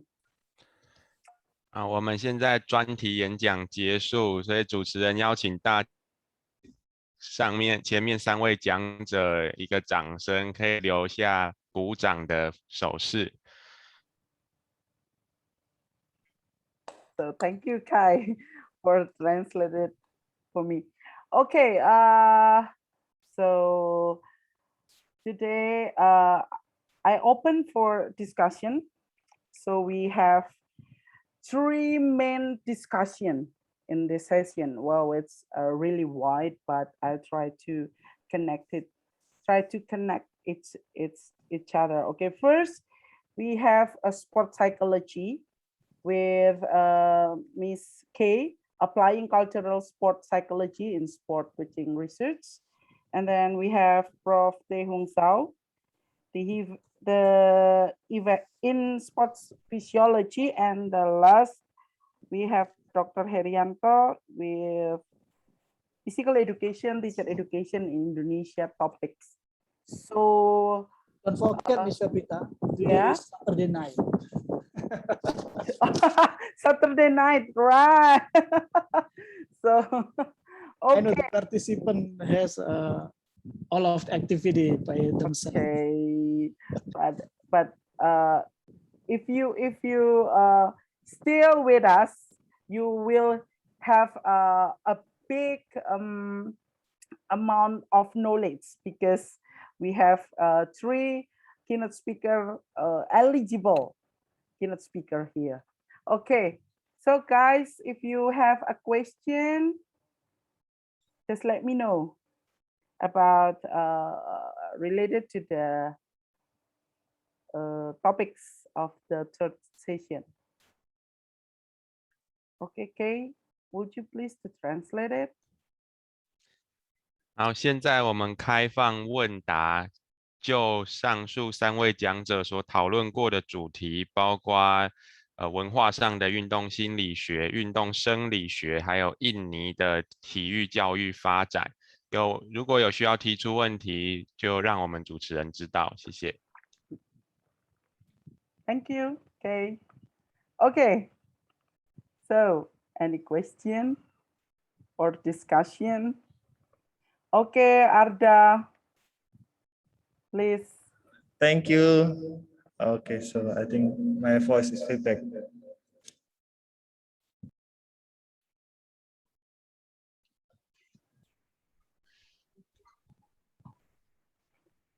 Okay, good afternoon, everyone, and thank you for the time.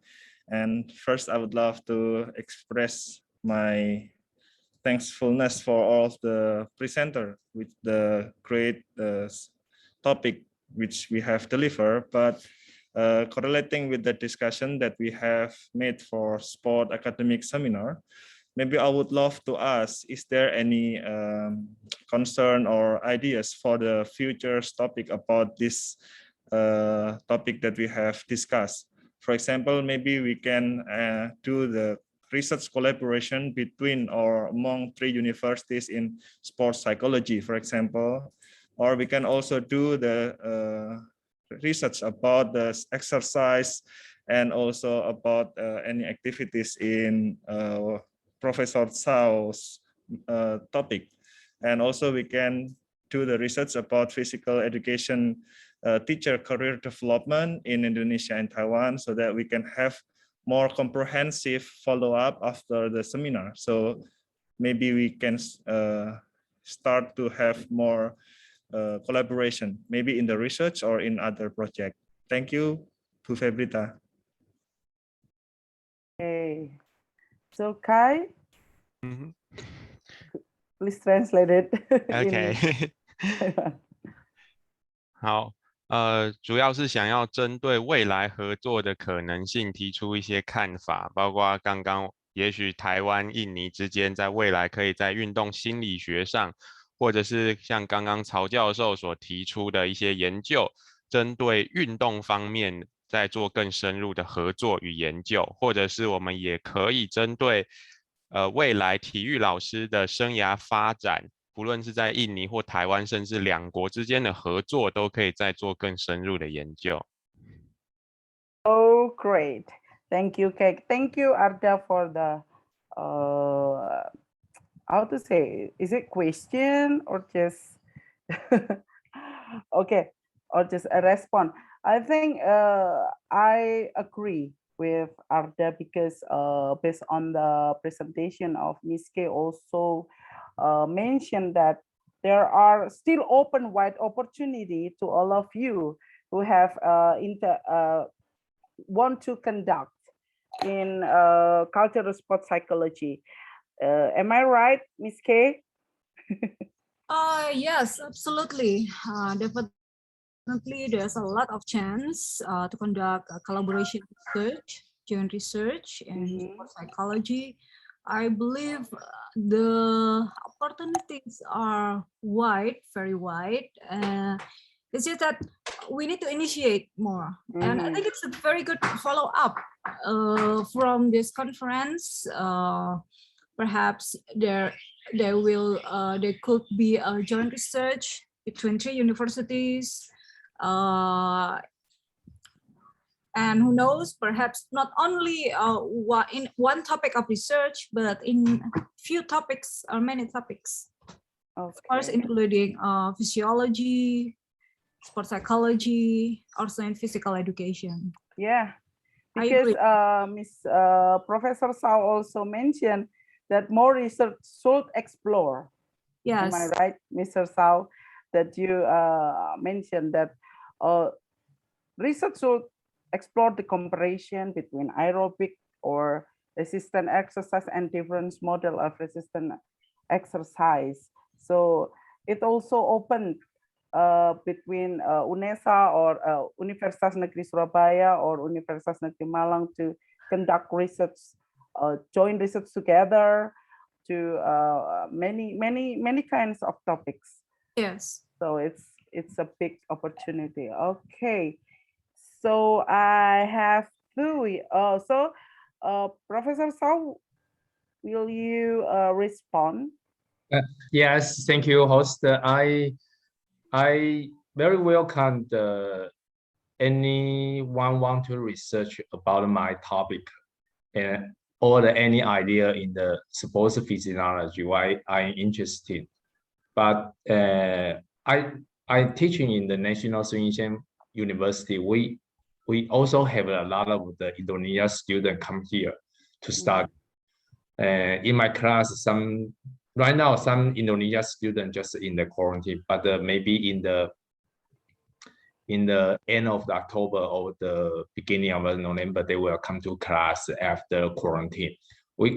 Our university very welcome, like the Donghua University, welcome all international students. So especially if you want to focus on the sports physiology, like I just introduced my research, multiple exercise, or the other kind of sports physiology or sports nutrition, I welcome you to join us. Thank you. Wow, thank you, Professor Sao. Okay, we have Mr. Chang here. If you raise your hand. Okay, please. Okay. Time is yours. Such a great presentation. Thank you. And that's a question for Kay. Okay. Okay. Because my major is badminton also. As we know, the badminton is such a national sport for Indonesia. So how about the sports psychology system to support the national team or clubs? Thank you. Thank you. I believe the question is for me. Yeah. Yep, okay. Yes. Yes. Yeah. Thank you very much. It's a very great question, and in fact, that I have to admit that we are still in finding the right formula. Here in Indonesia, sports psychology is a major that is still in development, still in growing. Sports psychology is a compulsory subject for sports students in college. However, I found out that it is still lack in application. From the data findings that I found last year in my research, most of the elite athletes in Indonesia, unfortunately, they are not all of them already being served by sports psychologists. So it's a sad fact, it's a real fact, but I can understand that because some of the sport institutions in our country, not all of those institutions believes that sports psychology, hiring sports psychologists or mental coach is important.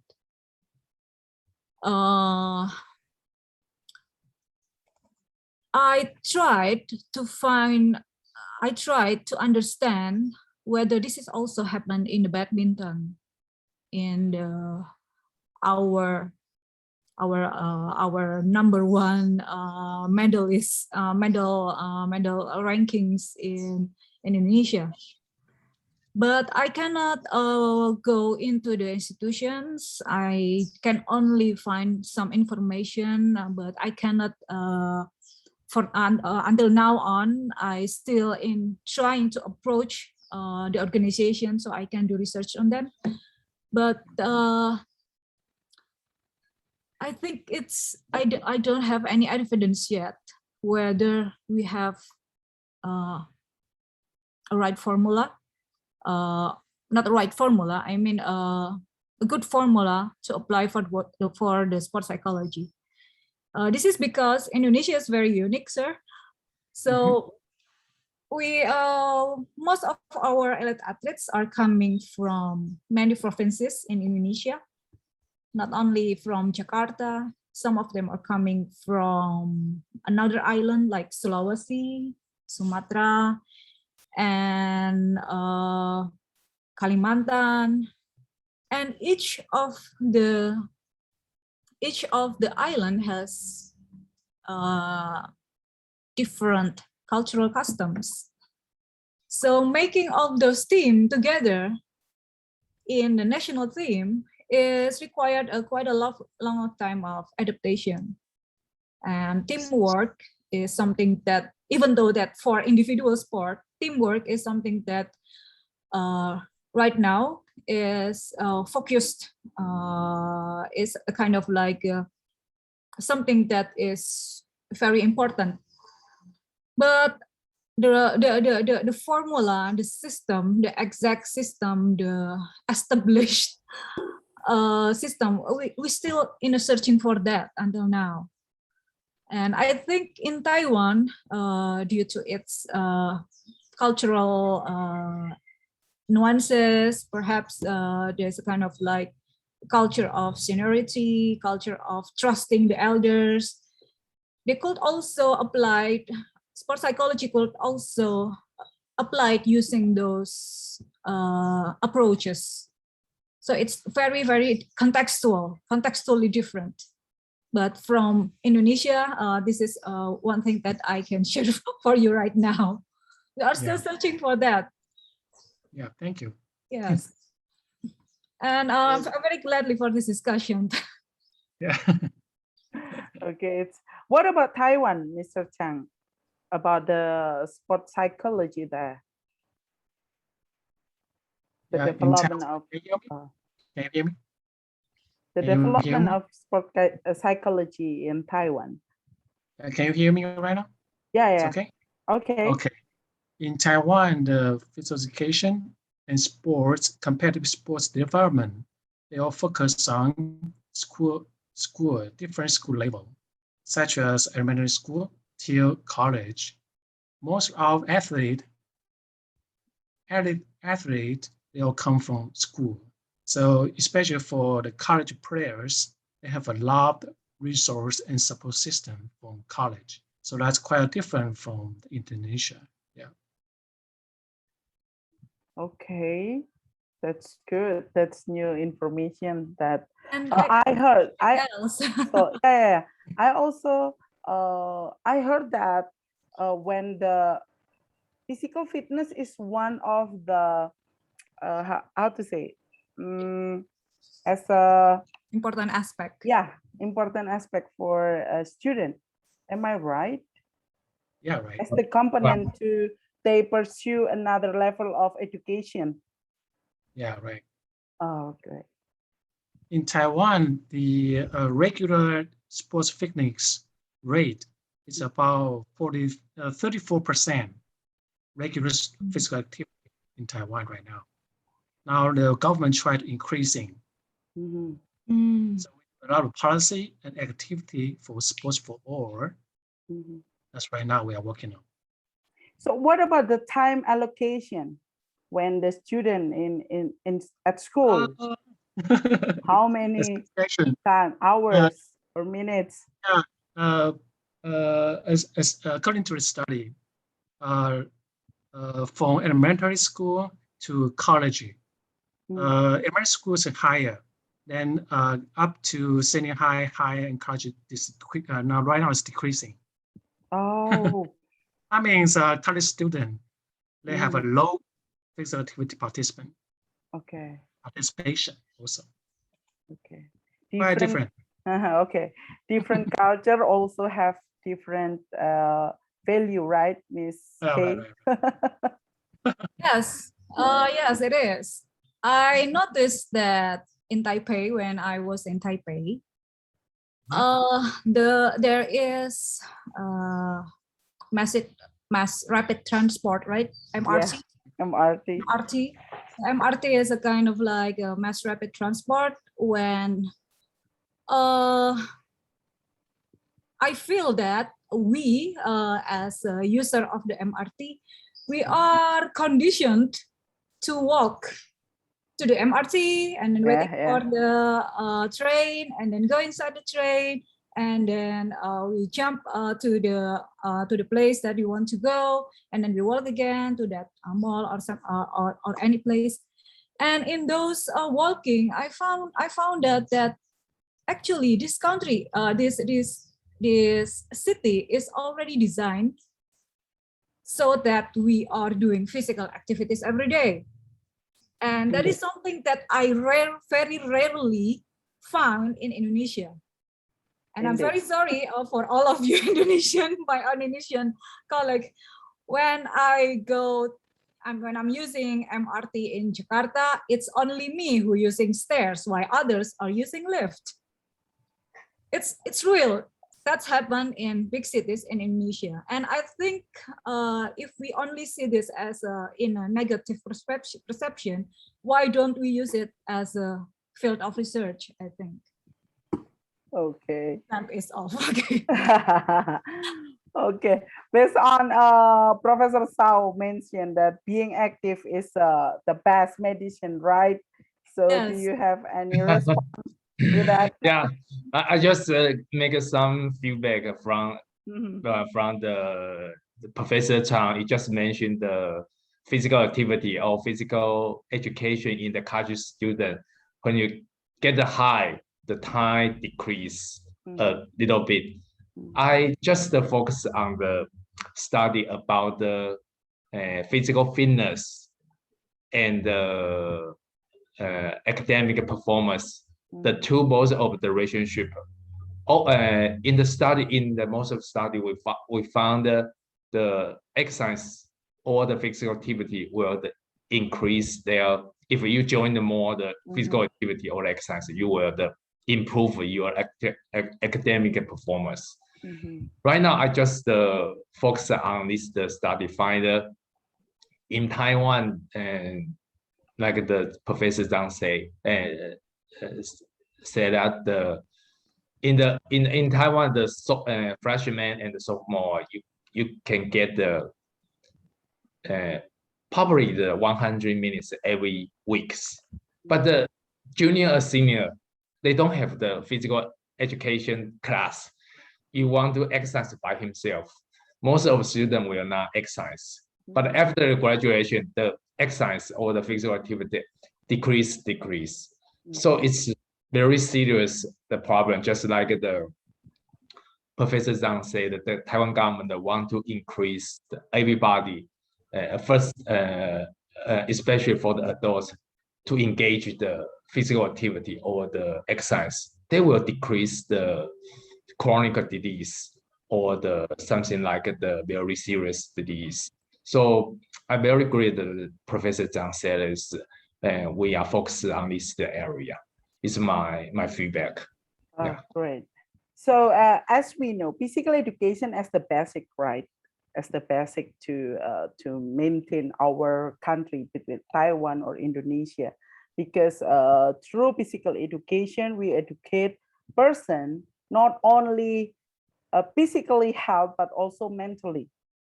So as we know, as a university that provide teacher as one of the aspects to promote, to teach physical education.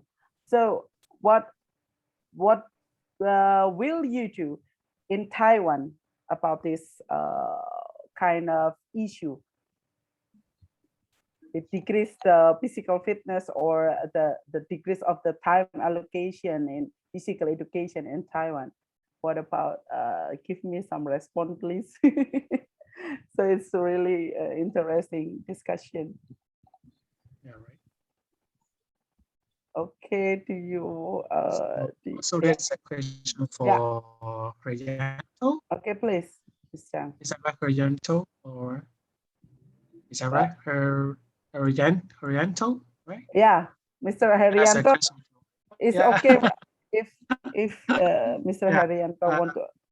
If Professor Chang want to respond, it is okay also. Oh, that's a question for Herianto. Because in Taiwan, the population is going down. Also, that means we have a less teaching position. Even though elementary school, senior high, and high school, the position is decreasing. So that's quite a challenge for teacher education. So how about Indonesia? About this kind of challenge in Indonesia? Would you please sharing about that for us? Thank you. Okay. So Pak Haryanto. Thank you, Mr. Chang. But we have to know about the design of the curriculum for both country. We don't know before about the Taiwan curriculum, how they design, how they build, and what about the goal of physical education. But in Indonesia, we have the degrees years to years. And in the vocational school in 12th grade is physical education is gone. It's very, very sad for us. But we don't know how to improve our adopted policy. Maybe you can give us about the perception from the Taiwan, how you build the physical education curriculum, how to design, and what is the goal. Maybe like that, Mr. Chang or Prof. Sao, Prof. Ben can give us the other perception. Thank you, Ms. Fabrita. Okay. So can you get it, Mr. Professor Chang? Yeah, thank you. Okay. So what about Taiwan face this situation? Do you have pretty tough, huh? I was as chairman of a department, so really hard because the situation. So right now in Taiwan, all the normal teacher education department, they shift, not only focus on teacher education, they shifting more industry, about sport industry. That's what we can do right now. Yeah, thank you. Okay. Okay, do you have any response? Yeah. Perhaps I'm more thinking about our customs and habits, and as well as it makes me trying to remember what is it like Taiwan when I was there. Welcome. Yeah, but one thing that a little bit intriguing on me, and also a bit sadly, and perhaps this is also our homework, Ms. Fabrita, Pak Haryanto, Pak Heri. Like, I will give you one example in Indonesian context. When a teenager in Indonesia transport going to some place using motorbike. They are very proud of it. They are very proud of their motorbike. Rather, they are go on foot or using a public transportation. And I'm still wondering why this has happened until now. Why they are very proud of their vehicle, which is actually not very not very friendly and environmentally friendly. Rather than, oh, I go transport by bike, using my bike. I go on foot. I go walking. Why that's happened? I think there's something cultural on it, but we are still me and myself. I'm still searching for that. And in the other way, that government seem not giving a lot of time proportion for physical education. Perhaps because they don't think that physical education is important. And I'm still trying to find out where those propositions come from. Is it we are still suggesting weak evidence to them, or because we are having still low number of obligation, low number of research, or something else? I feel all of this is connected, and I think by discussion like this, by having a dialogue like this with another country, how it's another country look like, it is very fruitful, very productive, and we can see further. Oh, okay. So in Taiwan, the physical activities decrease, but here in Indonesia, there are some cultural things that come into. Yes. Wow. It's a really nice discussion, everyone. So, any question? I'm waiting for the question from all of you. So, what about you? Kay, do you have a question? No, sorry. Kai. Not Kylie, not Kylie. Kay. So what about you, Kylie? Do you have any question? Well, no, I'm not an expert or student in this field, so today I'm just here for translation, but I still have a very fruitful experience here. And thank you to all the keynote speakers and every professors and lecturers. Yeah, I'll put this opportunity of asking questions to anyone who's participating here. Thank you. Okay. Anyway, so from Indonesian or Taiwan participant, if you want to express your question in your mother tongue, it's okay.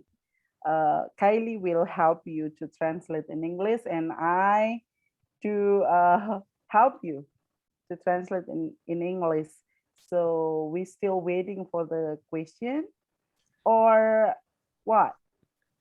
如果有问题要问的话，欢迎用你舒服的语言提问，我们都可以帮忙翻译。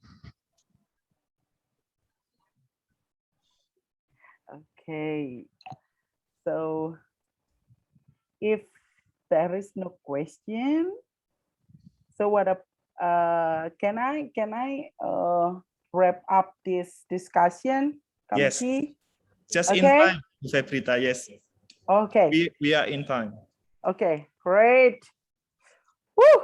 It's a really interesting and fruitful discussion, everyone. I will not make any wrap up or everything, but I will give some time to Ms. K and then Professor Sao and then Pak Herianto. Could you please give some short statement, closing statement for us? Start with Ms. K. Thank you.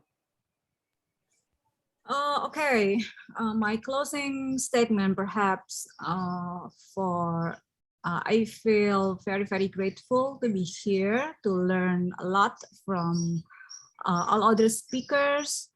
it shows me how vibrant, how diverse, how wide our sport science is. And I think I'm proud to be part of a sport scientist in Indonesia, and particularly as part of the sport scientists in the world, and having a joint sports seminar like this with Taiwan, with another university is enriching. It makes our knowledge richer and giving more insights to what we have now. I think we all have to proud for that, and also for all of you, there's students here. I think all of you have to be proud to be part of this community. Thank you very much. Okay, thank you, Ms. K. So next, Professor Sao, please give thank you. me a closing It's statement.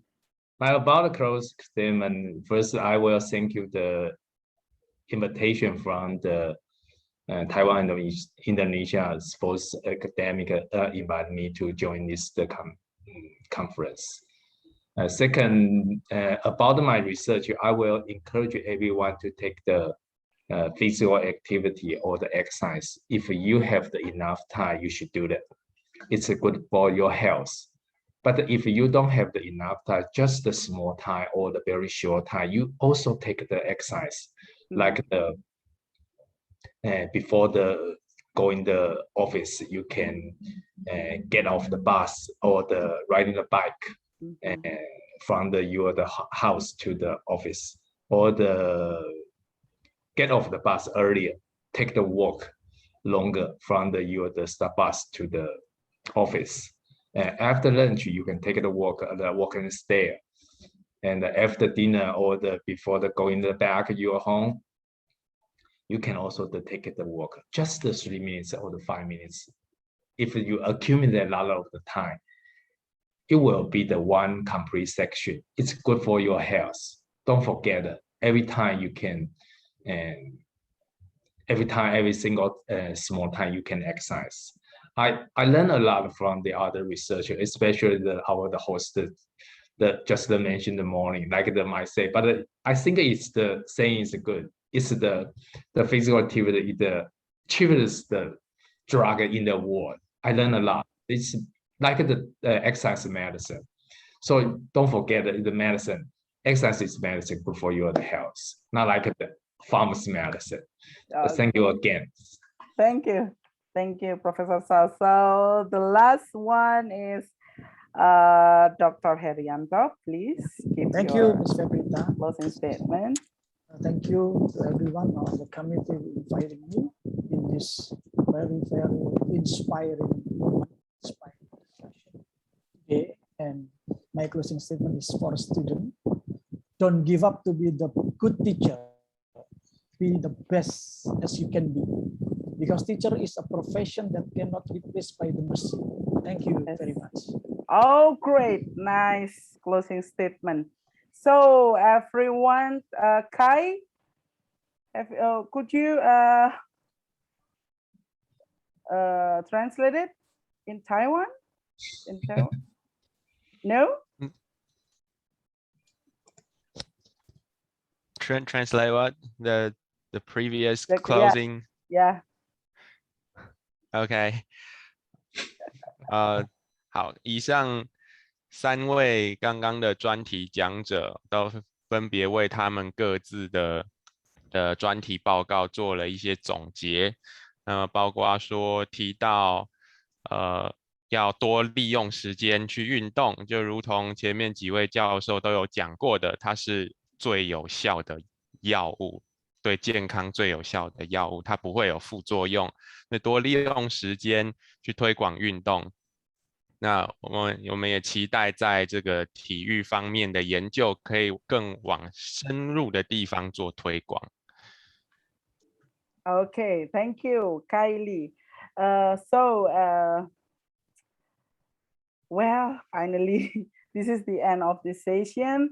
There are still a big opportunity, wide open opportunity that between Taiwan and Indonesia. Of course, we could join a research and then student exchange or everything. There are a big opportunity between Universitas Negeri Malang and Universitas Negeri Surabaya, Sun Yat-sen University, NTHU, Donghua University, and that only two university in this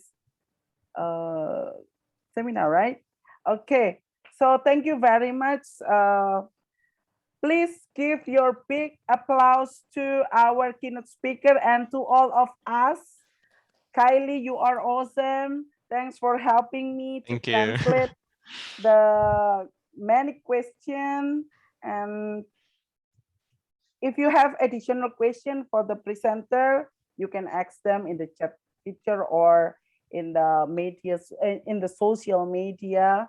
So today, this is the end of the third session. Thank you, everyone. I do apologize if I made a mistake with my words. So hopefully we can meet again in the other conference or other meetings. Thank you. God bless you all. I'm passing back to MC. Thank you. Thank you, Mr. Thank you. Thank you.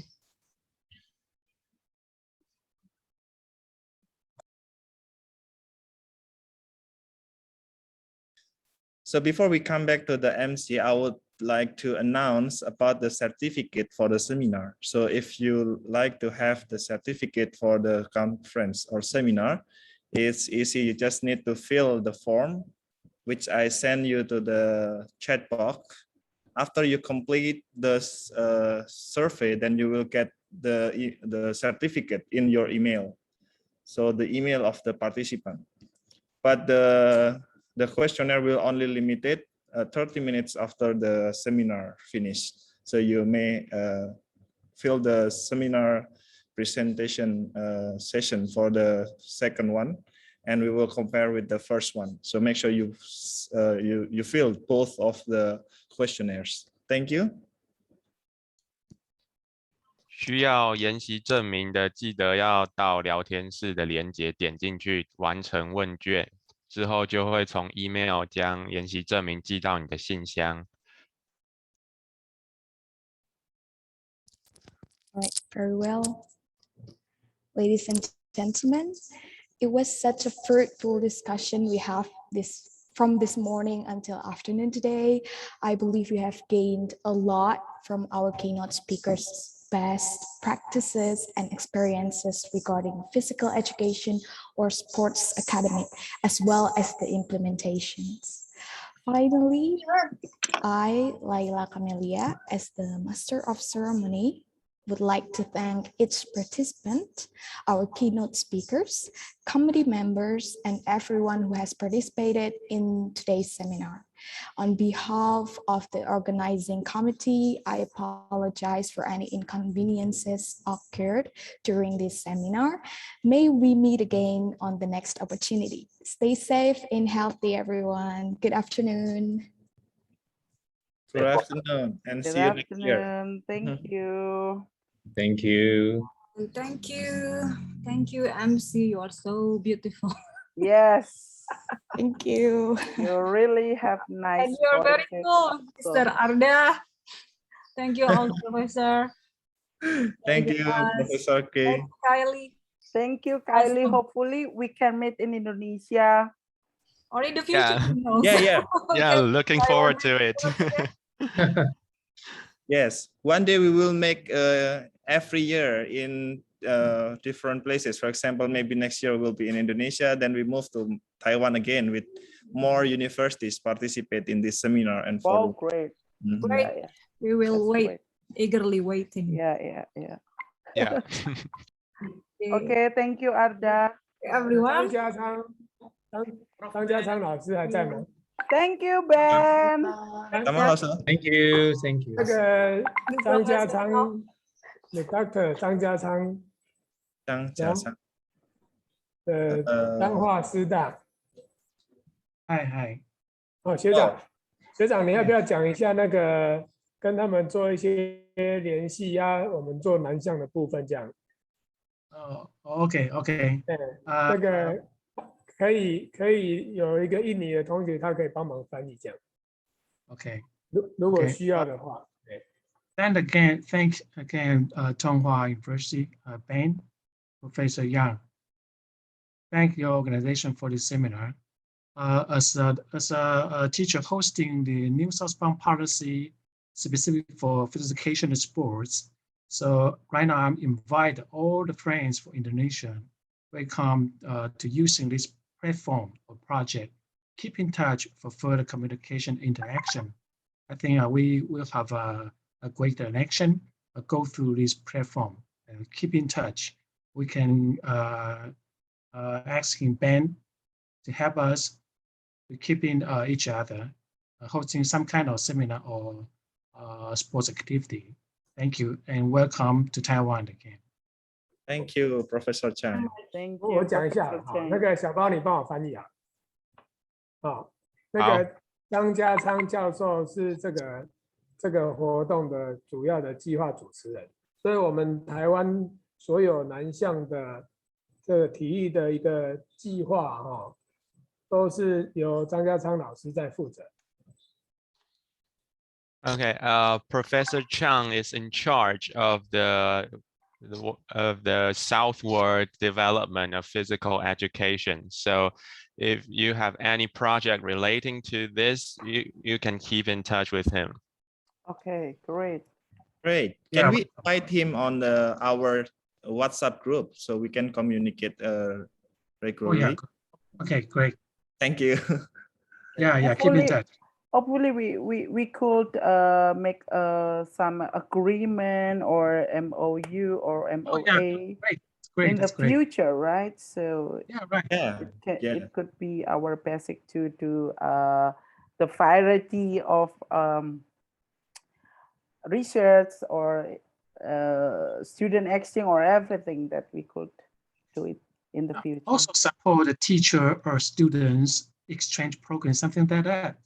It's possible, right? It's possible. Okay. Yeah. 之前我们台湾还没有疫情的时候，有很多的队伍都会到南边去做一些参访。